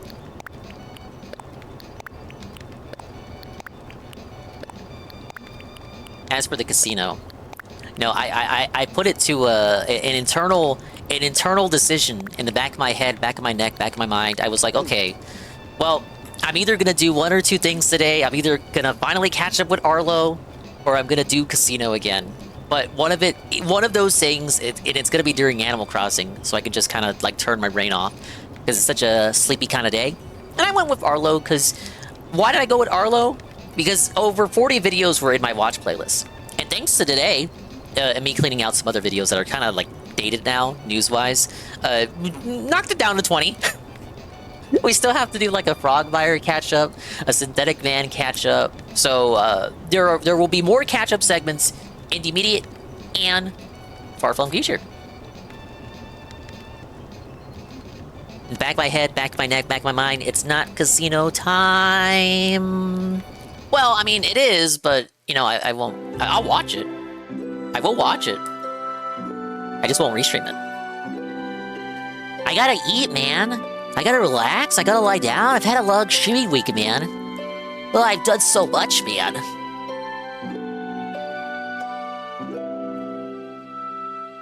No, but I got stuff to attend to tomorrow, so no Saturday streams. I'm sorry, you guys. I'm sorry. Maybe stream Sunday. We'll see. If there is a stream Sunday, late night, I think I kind of have something scheduled already. Like the proverbial schedule, potential schedule, will probably be Mario vs. Donkey Kong, finishing the plus worlds of that. We're streaming Synthetic Man Crimson Desert Noob. Somehow has 1.3k viewers on YouTube right now. Is that not what he usually gets on YouTube for his streams? And Casino's on Blade right now. I see. Well, I think that's it for me. We're caught up with Arlo. If we do another one of these in this same kind of weird afternoon sleepy time slot, it'll probably be Synthetic Man and Frogmire. Because we gotta catch up with Synthetic Man, talk about like Fallout and everything that's happened in gaming. Did you know both of them have videos on High Guard? And I think one of them did a video on High on Life too. A game Phil didn't touch, even though he touched the first game. So, yeah. Really was one of those sleepy day, sleepy weekend vibes. I don't know, like, I got my 8 hours, and then I had another little mini power nap watching Josh. So you'd think I would be well-rested, but no. I think it was because I was having too much fun yesterday. I was talking nonstop, trying to, like, set the tone and get along with everybody for 6 hours straight. So I don't think I rested my voice. I woke up. I think if you go back to the start of the VOD and listen to me, I still sound tired despite sleeping for so long. I feel awake now, but it's so weird. Like I feel awake still, but it's like a general tired but not sleepy. But I'm awake, but it's like my mind thinks it's still tired. But I'm definitely not sleepy. If I laid down right now, I could not go to sleep. See the dumb Phil tweet? Let's check it out. 4 Fallout Season 2 videos. We're like halfway through those, Eddie B.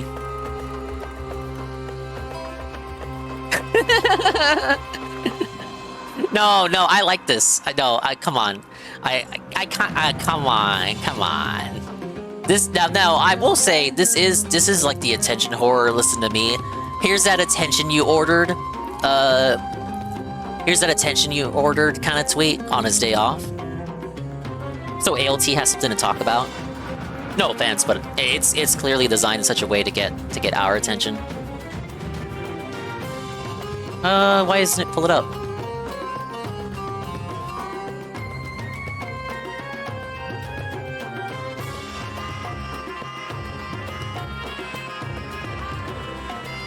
Okay, right here.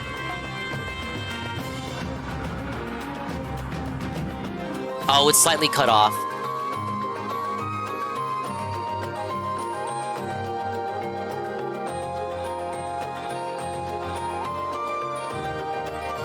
There it is. It comes in denim. The Sennheiser Momentum For wireless adaptive noise canceling over-the-ear headphones, denim, $200 at Best Buy. It comes in denim. It's a troll-targeted tweet. It's targeting trolls. It's probably not even real denim. Yeah, Phil has to ban himself by his own logic. True, that's a detractor beam. Oh, I saw that too, Praise. That's that Muppet song. it's kind of fitting for the theme of today. Let's see. The theme of today. The theme of today is we just do React Slop. This is by Songs in the Key of CWC. This is the guy who makes all the songs for Kino Casino. Here we go!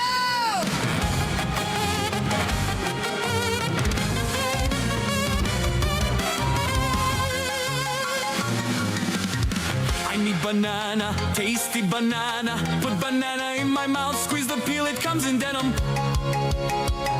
Squeeze banana!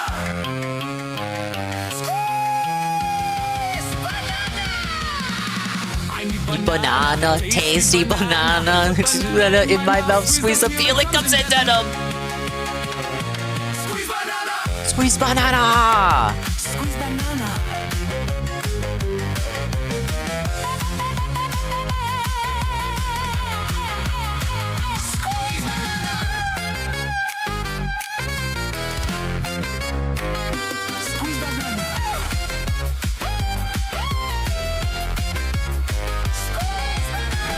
We need to get Cat in here. Has AI not gotten good enough yet to make a Muppet Cat? Pretty good. Pretty good. I enjoy that. I enjoy that. I enjoy this. I enjoy that. I enjoy you guys. I enjoyed spending my Friday afternoon with you guys. Thank you so much, everybody, for tuning in, stopping by, all that positive stuff. But I'm gonna roost. I'm gonna finish my fish.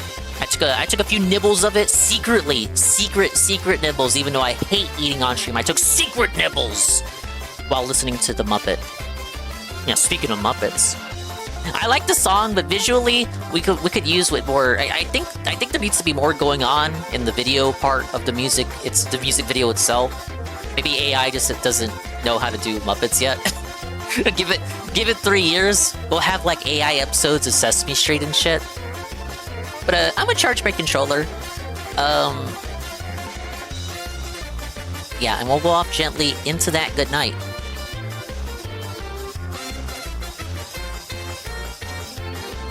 I'm just glad that, we were able to put a big dent in the playlist. You know what? We gotta do a Carl Jobs catch-up, too. There's just way too much in here. Way too much. Alright. Pablo, take it away.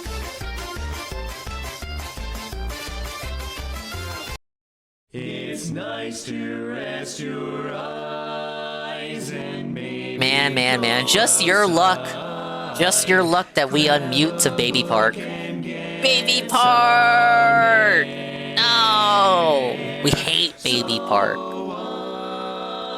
Oh, thank you guys. Let me pull up Streamlabs here. And see what we got. Why not take a quick break? Tune the radio. Alright, we got something. Thank you, Ludwig World Order, right with a party of 21. Guitar Punk Master GPM, thank you for the raid with a party of 8. Zero, thank you for the raid with a party of 20. Iceman, thank you for the raid with a party of 42. Atomic Gyroscope, thank you for the follow. 0707, see you later, Dinger. Thanks for streaming, later, Dingus. Thank you, guys. I'll still be around with the night. The night is young, and the night has barely begun. But I'm taking it easy. We're just gonna take it easy today. Oh my God, everyone's live today. GPM is live again. And he is. Anne's live too. Anne's doing fantasy life and is chilling out. What else do we have?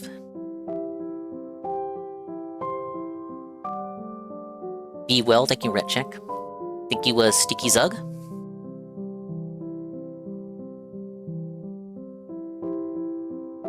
Shybot's live. Kai's live. Rennie's live. No, no, no. Why is it? Well, I guess it's Friday night. It makes sense.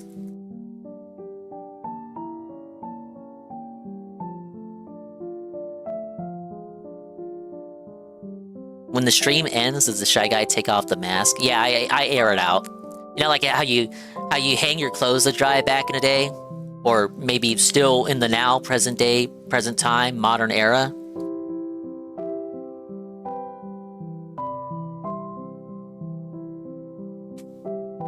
It's a good style weekend.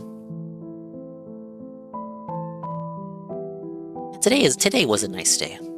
Even if I got absolutely nothing done. What do you mean? I designed like 5 or 6 vacation homes, guys. The Shy Guy releases them and then he unloads. Yeah. I get released from the booba. Yeah, the work Shy Guy outfit put on the weekend Shy Guy outfit.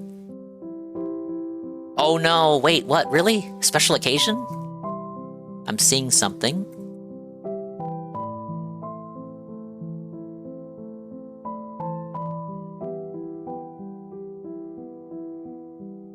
Let's see how this person is doing.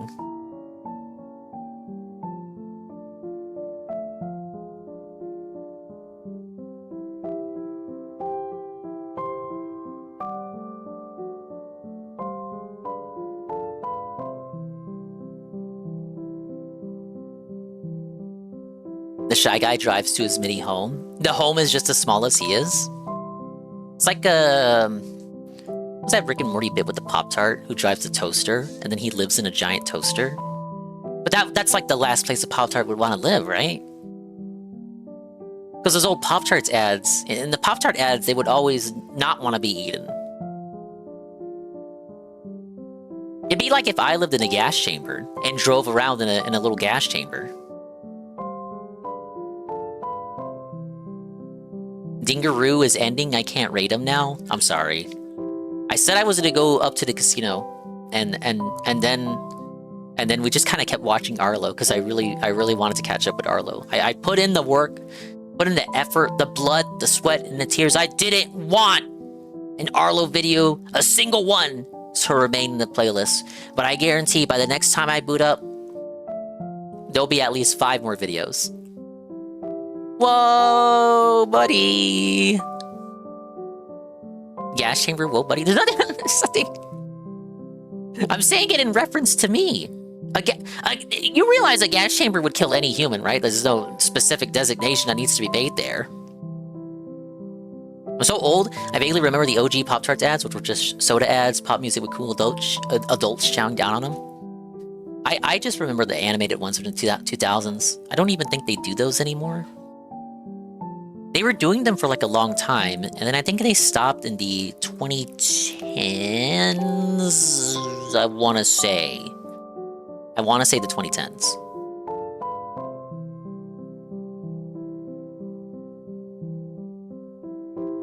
Okay. I do see your suggestion, Golden Dream. I also see a bunch of other suggestions being posited to me. Okay. I do have to pay this person back for a raid. And it is a special occasion for them, so I feel like we should make this person's night. It's hard, right? It's hard when I end earlier than usual because there's many people who I do owe raids to because they assisted, you know, not just during the partner push, but they're all just generally nice people. They're not typically people that I get to raid, and in particular, of the many people, many lovely people who I owe raids to. For the partner push and just for being good people in general. This is one in which it kind of knocks out the I owe them, and also they're a nice person, and also it's a special day.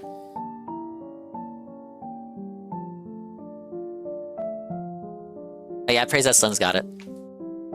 Of course, Tevin is on BRB watching Locale Live. Anne is playing Fantasy Life. I'll probably sneak on in there in a moment. There are many places for you to go to. But it's Haru's birthday. Let's wish him a happy birthday. Literally, at least wish him a happy birthday before going wherever it is where you intend to go to. You can even watch the casino. There are many places for you to go to tonight. You just can't stay here. Let's see. Yeah, let's do this. But Haru's a fun retro enjoyer, and he stopped by last week, I think through the Mario vs. Donkey Kong stream, and he actually stayed a while, and yeah, was a pretty chill guy. Pretty chill guy. Let's pay back the raid. I think he's playing Mega Man Battle Network. Wish him a happy birthday, and then we'll see you on the next one. It won't be tomorrow. No stream on Saturday. Now that the partner push is over, I can actually adhere to that.